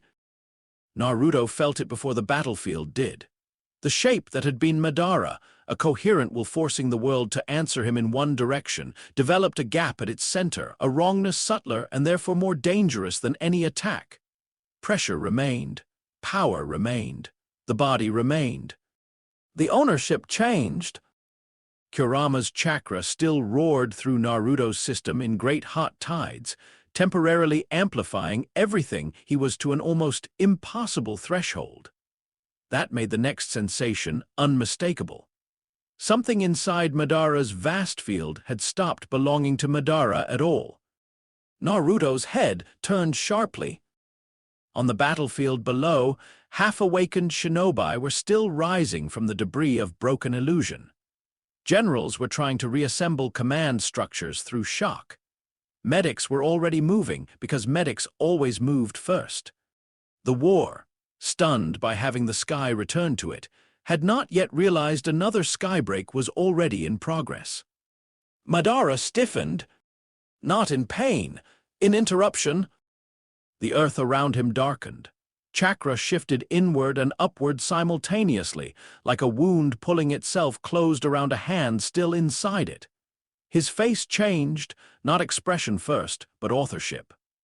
The features remained his for a few seconds after intention had already left them. Naruto moved. Too late. Black Zetsu rose behind Madara's, back like an old sentence, finding its hidden verb. There were moments in long, complicated plans when truth did not arrive as revelation so much as insult. This was one of them. Madara, who had spent a lifetime treating the world as a board, discovered in the final possible instant that he himself had been a piece. Zetsu's voice slid over the battlefield with hideous intimacy. All this time, it said, you thought you were the final answer? Madara's body seized. The chakra inside him convulsed. Naruto did not shout warning. There was no warning useful enough to matter now. Whatever was happening had passed beyond interruption and entered inevitability. Madara's accumulated power, the Ten-Tails structure, the stolen authority of Six Paths chakra, all of it was being turned toward a different resurrection than the one he had imagined. The field around him ruptured. The old Uchiha did not explode. He transformed in the ugly, magnificent way disasters transformed landscapes, by making former categories irrelevant. Flesh tore and rewrote, bone lengthened. Chakra ceased behaving like energy and started behaving like rule. The very atmosphere around the metamorphosis developed an alien stillness, as though the world had become briefly uncertain which physics should apply.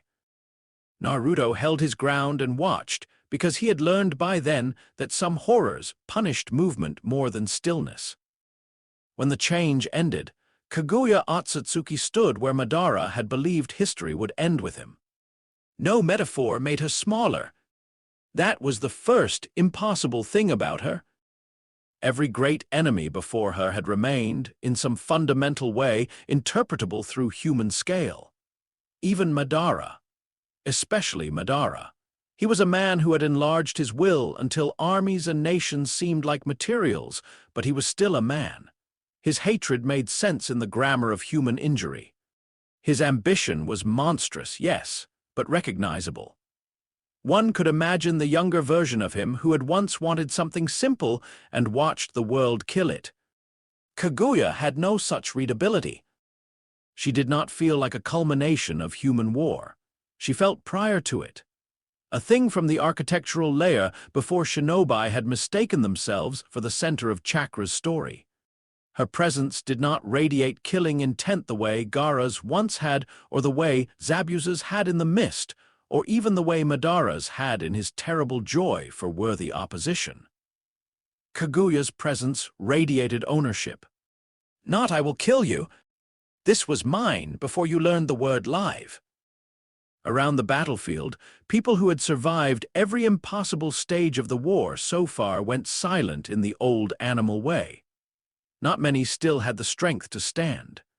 Those who did felt the air around Kaguya and understood instinctively that this was not another duel at the top of a hierarchy they already knew. This was the hierarchy changing shape.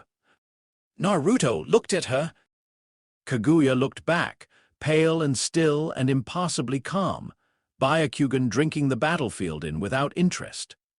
Chakra moved through her not like force being gathered, but like force returning to a source that had never truly spent it.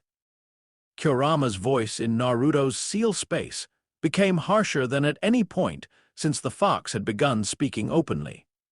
She absorbs chakra. Naruto did not ask how Kurama knew. He simply accepted the answer and watched more closely. Kaguya's gaze moved over the field and settled, almost lazily, on Naruto because he was the brightest anomaly remaining. The Ninetales' full reserve still burned through him. Benimaru's spiritual fire still formed that deeper second structure. The world around him still behaved unlike any ordinary shinobi's. She raised one hand. The first attack came not like jutsu but like judgment. A lattice of killing bone and rewritten space crossed the distance too quickly for theory. Naruto moved. The air where he had stood died. Not burned, not broken, died, as though Kaguya's strike had negotiated directly with the right of matter to continue. Good, Naruto thought distantly. Now the conversation had terms. Sasuke returned with blood on him and a new sky in his eye. Naruto felt him before he saw him. That more than anything else struck hardest, not shock, not relief, recognition. 3 years had passed since Sasuke had walked south carrying the curse mark, Orochimaru's false answer, and a self built too tightly around rivalry and wound to remain livable. In all the war's subsequent chaos, the alliance, the dead, the meteors, the moon, Madara, Naruto had felt the absence more than the person. Now the absence closed. Sasuke stepped through smoke and broken light onto the battlefield like someone who had walked a long way not toward home exactly, but toward the place where his reasons finally had to stand without disguise. He was taller now, leaner in a harder way than simple training accounted for. The years away had carved him down to essential lines. His expression had not softened. That would have been dishonest, but it had changed. The old frantic edge beneath the control, the desperate need to interpret every encounter through what it meant for vengeance and identity, was gone. In its place sat something stranger and, for Sasuke, more valuable. Chosen clarity. His left eye held the Rinnegan. That fact dropped over the battlefield like another rewritten rule. Not because the eye itself needed spectacle. Because it announced, instantly, that Sasuke had crossed through his own impossible architecture and come out carrying something the world would not have given him unless he had survived the collapse of who he used to be. He landed beside Naruto and looked at Kaguya once. "That's not Madara." "No." Sasuke's gaze flicked toward him for the first time. "You look different," the silence said. "So do you," Naruto's silence answered. Neither of them smiled. This was not reunion in the sentimental sense. The years had not disappeared. The crimes had not unwritten themselves. The rooftop had still happened. So had the valley beyond it, though in this version not as a final duel between broken boys, but as a long-deferred line of consequence that had driven them into separate darknesses for separate reasons. What mattered here was simpler. Sasuke had returned not because Naruto was there to bring him back. He had returned because he had walked far enough inside his own abyss to become finished with it. Naruto inclined his head the smallest possible amount. Sasuke understood. That was enough. Kaguya moved. The battlefield vanished. Dimensional transition did not feel like speed. It felt like continuity being edited badly around the body.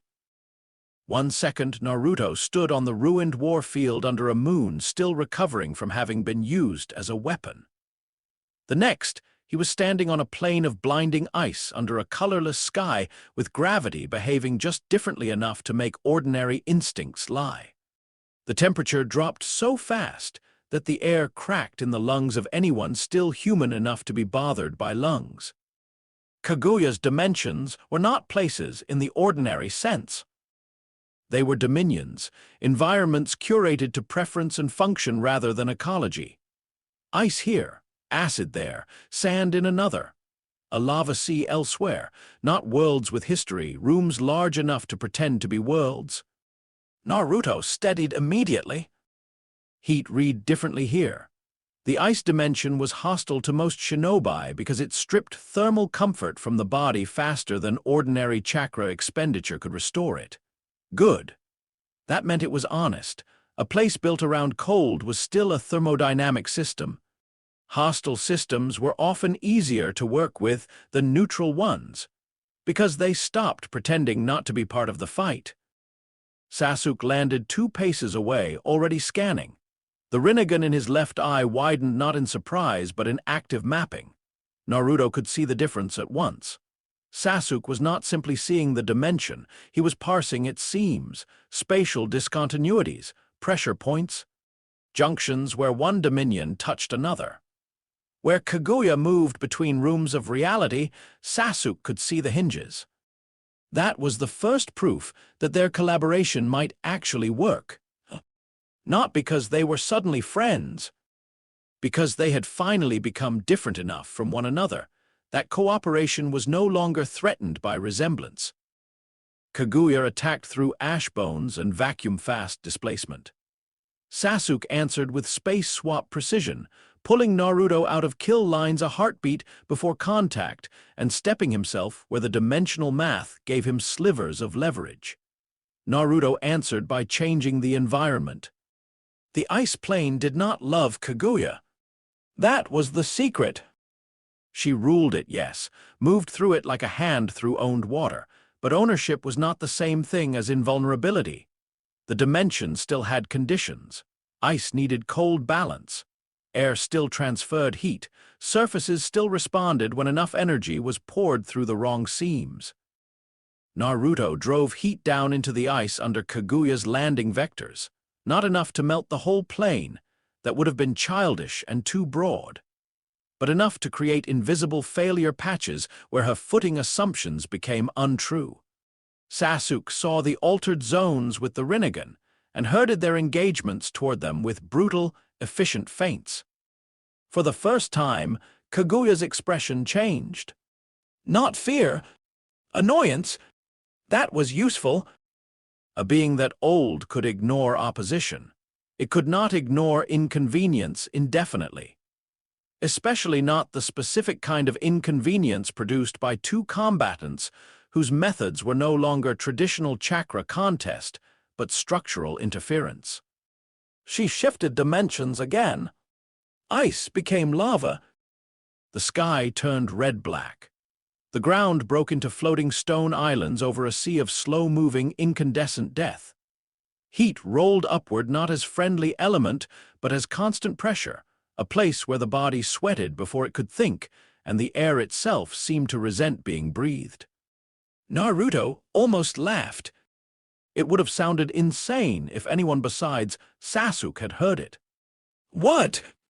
Naruto looked out over the lava ocean, where Kaguya stood untouched on a floating platform of her own will. She picked the wrong dimension. That, more than any reassuring phrase, seemed to clarify the field for Sasuke. His mouth tightened by a fraction, not smile, but something adjacent to trust in function. Good, Naruto thought. Now work. The lava dimension gave him what Kaguya's chakra absorption complicated elsewhere. Ambient heat, already free of her direct control. She could absorb chakra. She could not absorb the fact that the environment around them was a furnace waiting to be authored differently. Naruto widened his field and took hold of the entire domain's existing thermal aggression, not creating fire, redirecting kingdom-level heat into vectors of his choosing. Kaguya's next attack was direct, chakra fists and killing bone, trying to break one partner before the collaboration matured. Sasuke swapped with a falling rock at impossible timing, and Naruto answered by superheating the air beneath Kaguya's footing platform so rapidly that the pressure differential snapped the stone into upward venting instability. Her perfect balance broke for half a heartbeat. It was the first real opening they had seen. Sasuke took it instantly. Blades and ocular movement aligned into a strike that would have gutted most enemies from dimension to dimension. Kaguya vanished before contact. Not retreat, reposition. Smart enough to refuse the line once it had turned against her. They followed. That was how the middle of the fight unfolded. Dimension by dimension, rule by rule. Two boys who had once nearly destroyed each other learning in real time how to attack a god not by overwhelming her, but by denying her the comfort of perfect authorship. Their partnership remained unsentimental all the way through. That was its strength.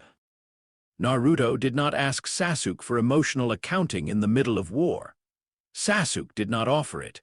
There were no apologies balanced on kunai edges, no speeches about old bonds stronger than death. Those belonged to simpler stories. What existed between them, now, had survived too much simplicity to return to it safely. Instead, they gave each other exactly what the other needed. Sasuke mapped. His Rinnegan saw the architecture beneath Kaguya's dimensional shifts, where pressure changed before transition, where the seam between one reality and the next remained vulnerable for less than a second, where her movement depended on assumptions about continuity that could be interrupted. Naruto translated. He took those seam locations and turned them into hostile physics. In the gravity-broken sand world, he used atmospheric heating to create sudden lift shear where Kaguya expected stable traction. In the acid dimension, he read the thermal difference between dissolving surfaces and solid footholds, and used it to construct paths for Sasuke that should not have existed. In the frozen void, he found the shared air corridor between transition points and seeded it with enough heat to make Kaguya's otherwise perfect movement arrive fractionally early, fractionally high, fractionally wrong. Fractions won this battle. Kaguya was too large for honest head-on victory. She could absorb too much, move too widely, survive too deeply. But she still depended on transition, on certainty, on an old god's assumption that lesser beings could never coordinate at the speed required to inconvenience divinity. Naruto and Sasuke proved otherwise. There was one moment, only one, when the years between them nearly spoke out loud. It came in the dimension of black sand and red sky, where the world felt like the inside of an old wound. Kaguya had just barely missed Naruto with a killing strike because Sasuke had swapped him through a falling stone fragment at exactly the correct seam.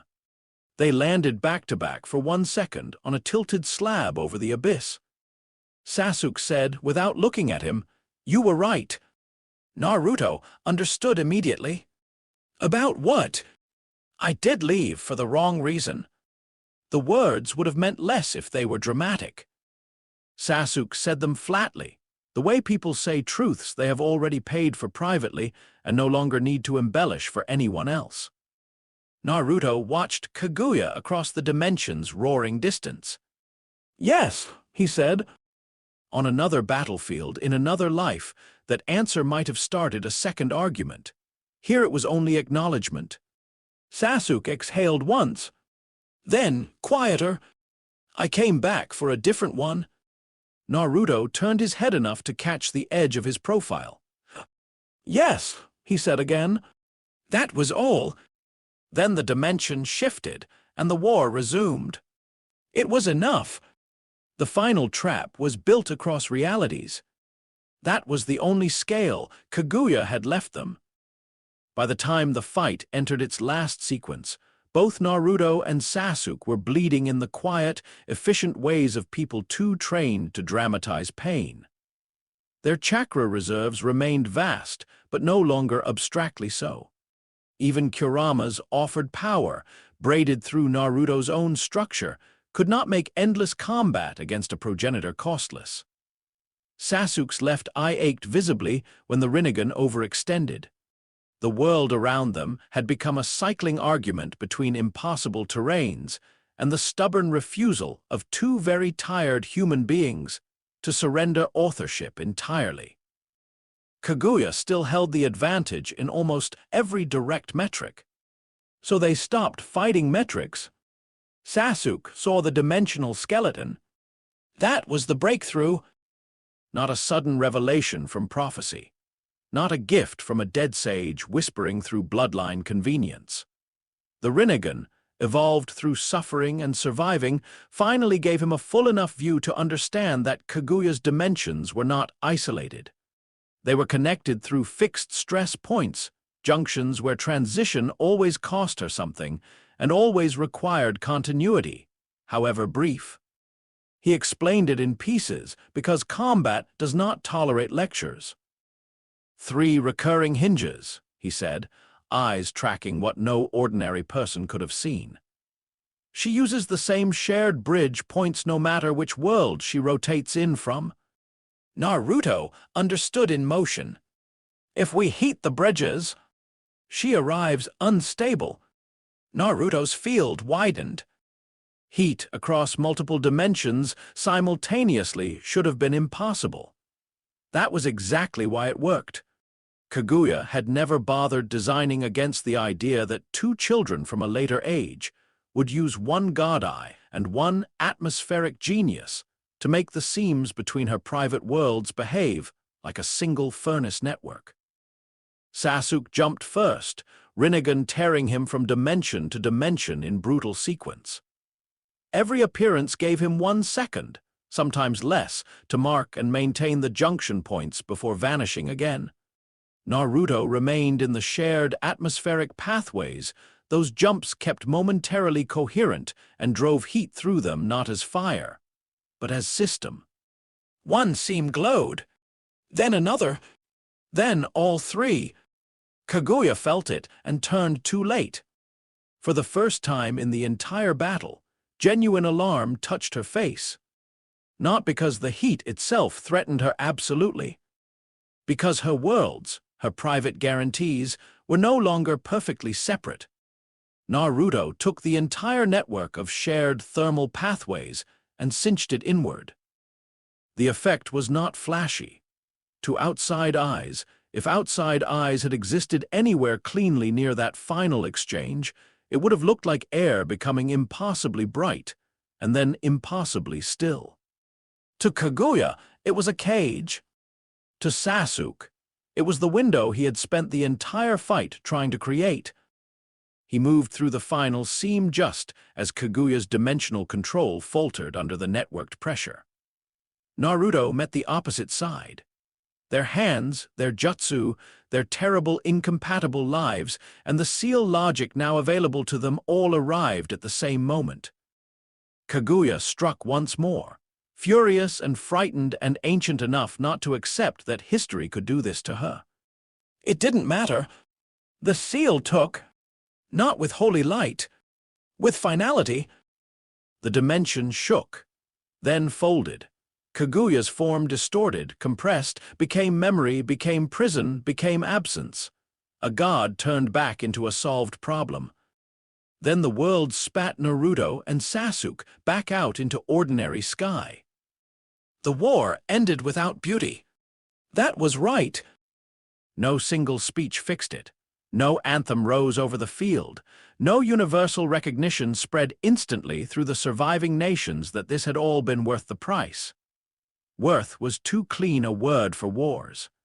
Wars ended the way surgeries did when the patient might live, but would never again be what it had been before the knife. The battlefield settled into aftermath.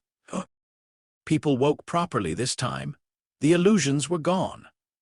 The dead who had been returned remained returned or did not, according to the merciless accounting of which miracles had already been spent.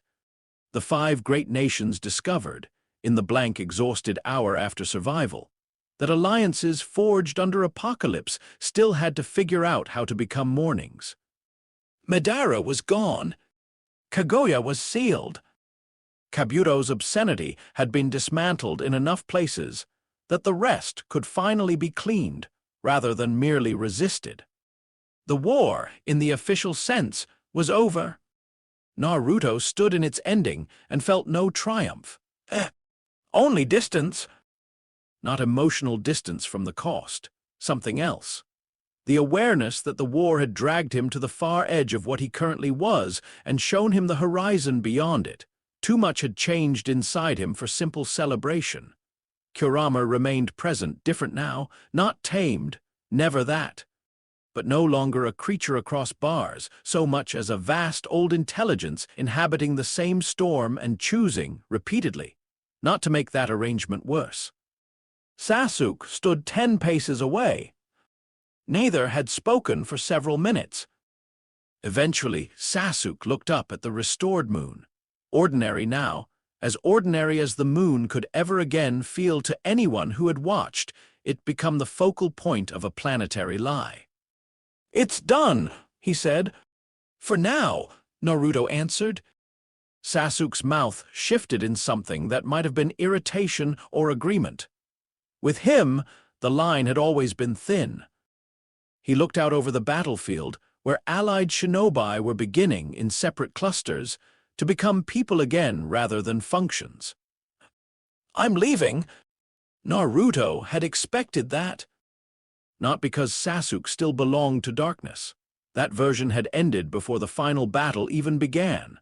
No, because return was not the same thing as arrival. Sasuke had come back to fight, to correct, to stand where the world's architecture demanded he stand.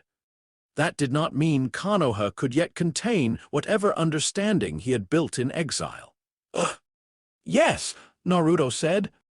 Sasuke glanced at him sidelong. "That's all." "Yes." A silence. Then Sasuke said, "3 sentences." Naruto waited. The Uchiha looked forward again. "I was wrong about power." A pause. "I was wrong about you." Another pause, this one smaller and somehow more difficult.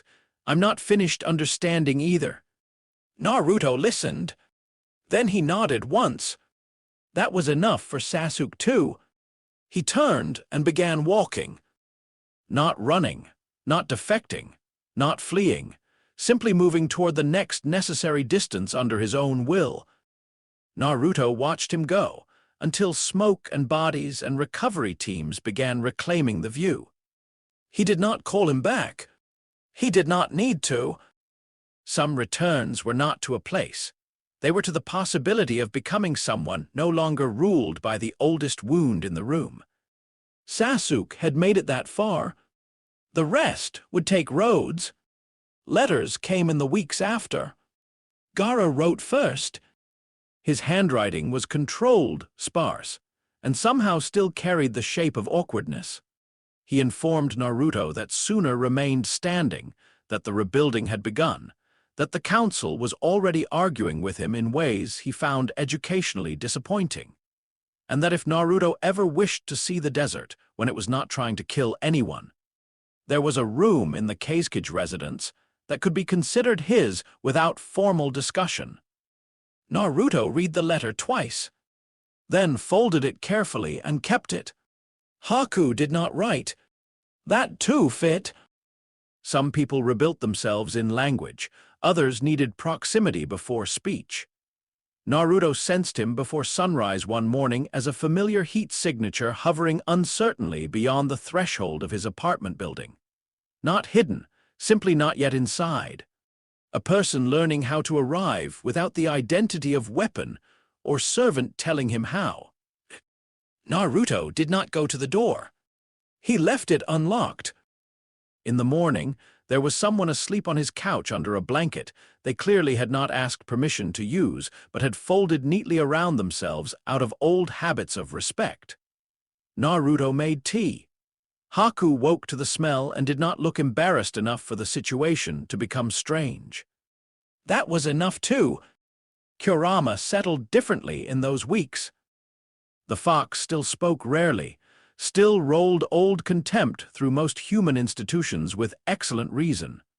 But the silence had changed in texture. It no longer felt like a caged thing withholding itself from a captor. It felt like rest chosen by something vast that had finally stopped needing every waking minute to defend its right to hatred. Naruto noticed it. He did not comment. Some mercies were improved by not being named too quickly. The Hokage offer came exactly when it should have, and therefore annoyed Naruto on principle.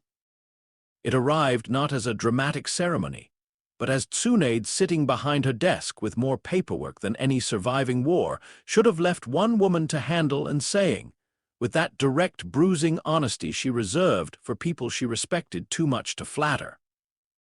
The village will ask eventually. Naruto, standing by the window, looked out at Konoha rebuilding itself for what felt like the 1000th time. Yes, and he considered. Below, children ran through a street that had been rubble 3 weeks earlier. A carpenter shouted at an apprentice over beam angles. Somewhere a noodle shop had reopened before all its walls were fully repaired. Civilization again. That rude, necessary insistence on resuming warmth. I don't know, Naruto said. Tsunade watched him over clasped hands. That's the most responsible answer anyone's given me about the office in years. Naruto glanced back at her. That's unfortunate. She snorted. Then, after a pause that made the office feel briefly less like an institution and more like a room with 2 tired people in it, Tsunade said, "Take your time." Naruto nodded. He meant to. There was too much world left to understand before he became a symbol on purpose. The final scene came at night. Of course it did. Naruto stood on the Hokage monument the night after the war's formal conclusion had finally been recognized in enough signatures, and enough villages that the world, reluctantly, agreed not to continue ending itself for one full evening. Below him, Konoha was lit. Not with military lamps or emergency flares or the thin hard light of command rooms still doing casualty reconciliation. With festival fire, celebration, lanterns strung between rooftops, street stalls reopened too late and too joyfully, people laughing louder than good manners usually allowed, because survival had to be given somewhere to go once fear no longer occupied every room. From above, the village was what it had always been at its truest and most defensible. Not a doctrine, not a flag, not an administrative machine. Warmth! 1,000 separate human heat signatures moving through streets and homes and temporary wooden stages, touching and separating and recombining into the ordinary miracle called life. Naruto put his hands in his pockets. The monument stone still held a little of the day's heat. Wind moved across it in clean late-night currents. The moon hung low on the horizon, full enough to matter, ordinary enough now to be beautiful again in a way it had not been for a long time. There was a crimson tinge at its edge. Not illusion, not Madara's red. Just that deep amber red the moon sometimes wore near the horizon when old light crossed enough atmosphere to arrive changed. Naruto watched it. He did not feel the desperate need to be acknowledged that had once defined the village's misunderstanding of him. He did not feel the theatrical satisfaction of having proven anything to the people below. The war had cured him, if he had ever truly needed curing, of mistaking recognition for permanence. What he felt instead was quieter. Choice, not destiny, not fate. Neji had been wrong about fate years ago, and right only in realizing that some people became points history bent around. Naruto understood now that power did not absolve anyone of choosing. It only made the consequences of choice wider. He had chosen Konoha again and again in ways large and small, on rooftops, in invasions, in council rooms, in war, in letting Sasuke go, in listening to Gaara, in leaving his door unlocked for Haku, in accepting Kurama without ever pretending the fox had to become less himself to be welcome inside the same silence. That was enough. Below him, the torches burned. For exactly 3 seconds, in the lines of the village streets and festival lanterns and little household fires lit by hands that no longer had to shake tonight, the flames deepened. Crimson, just at the core.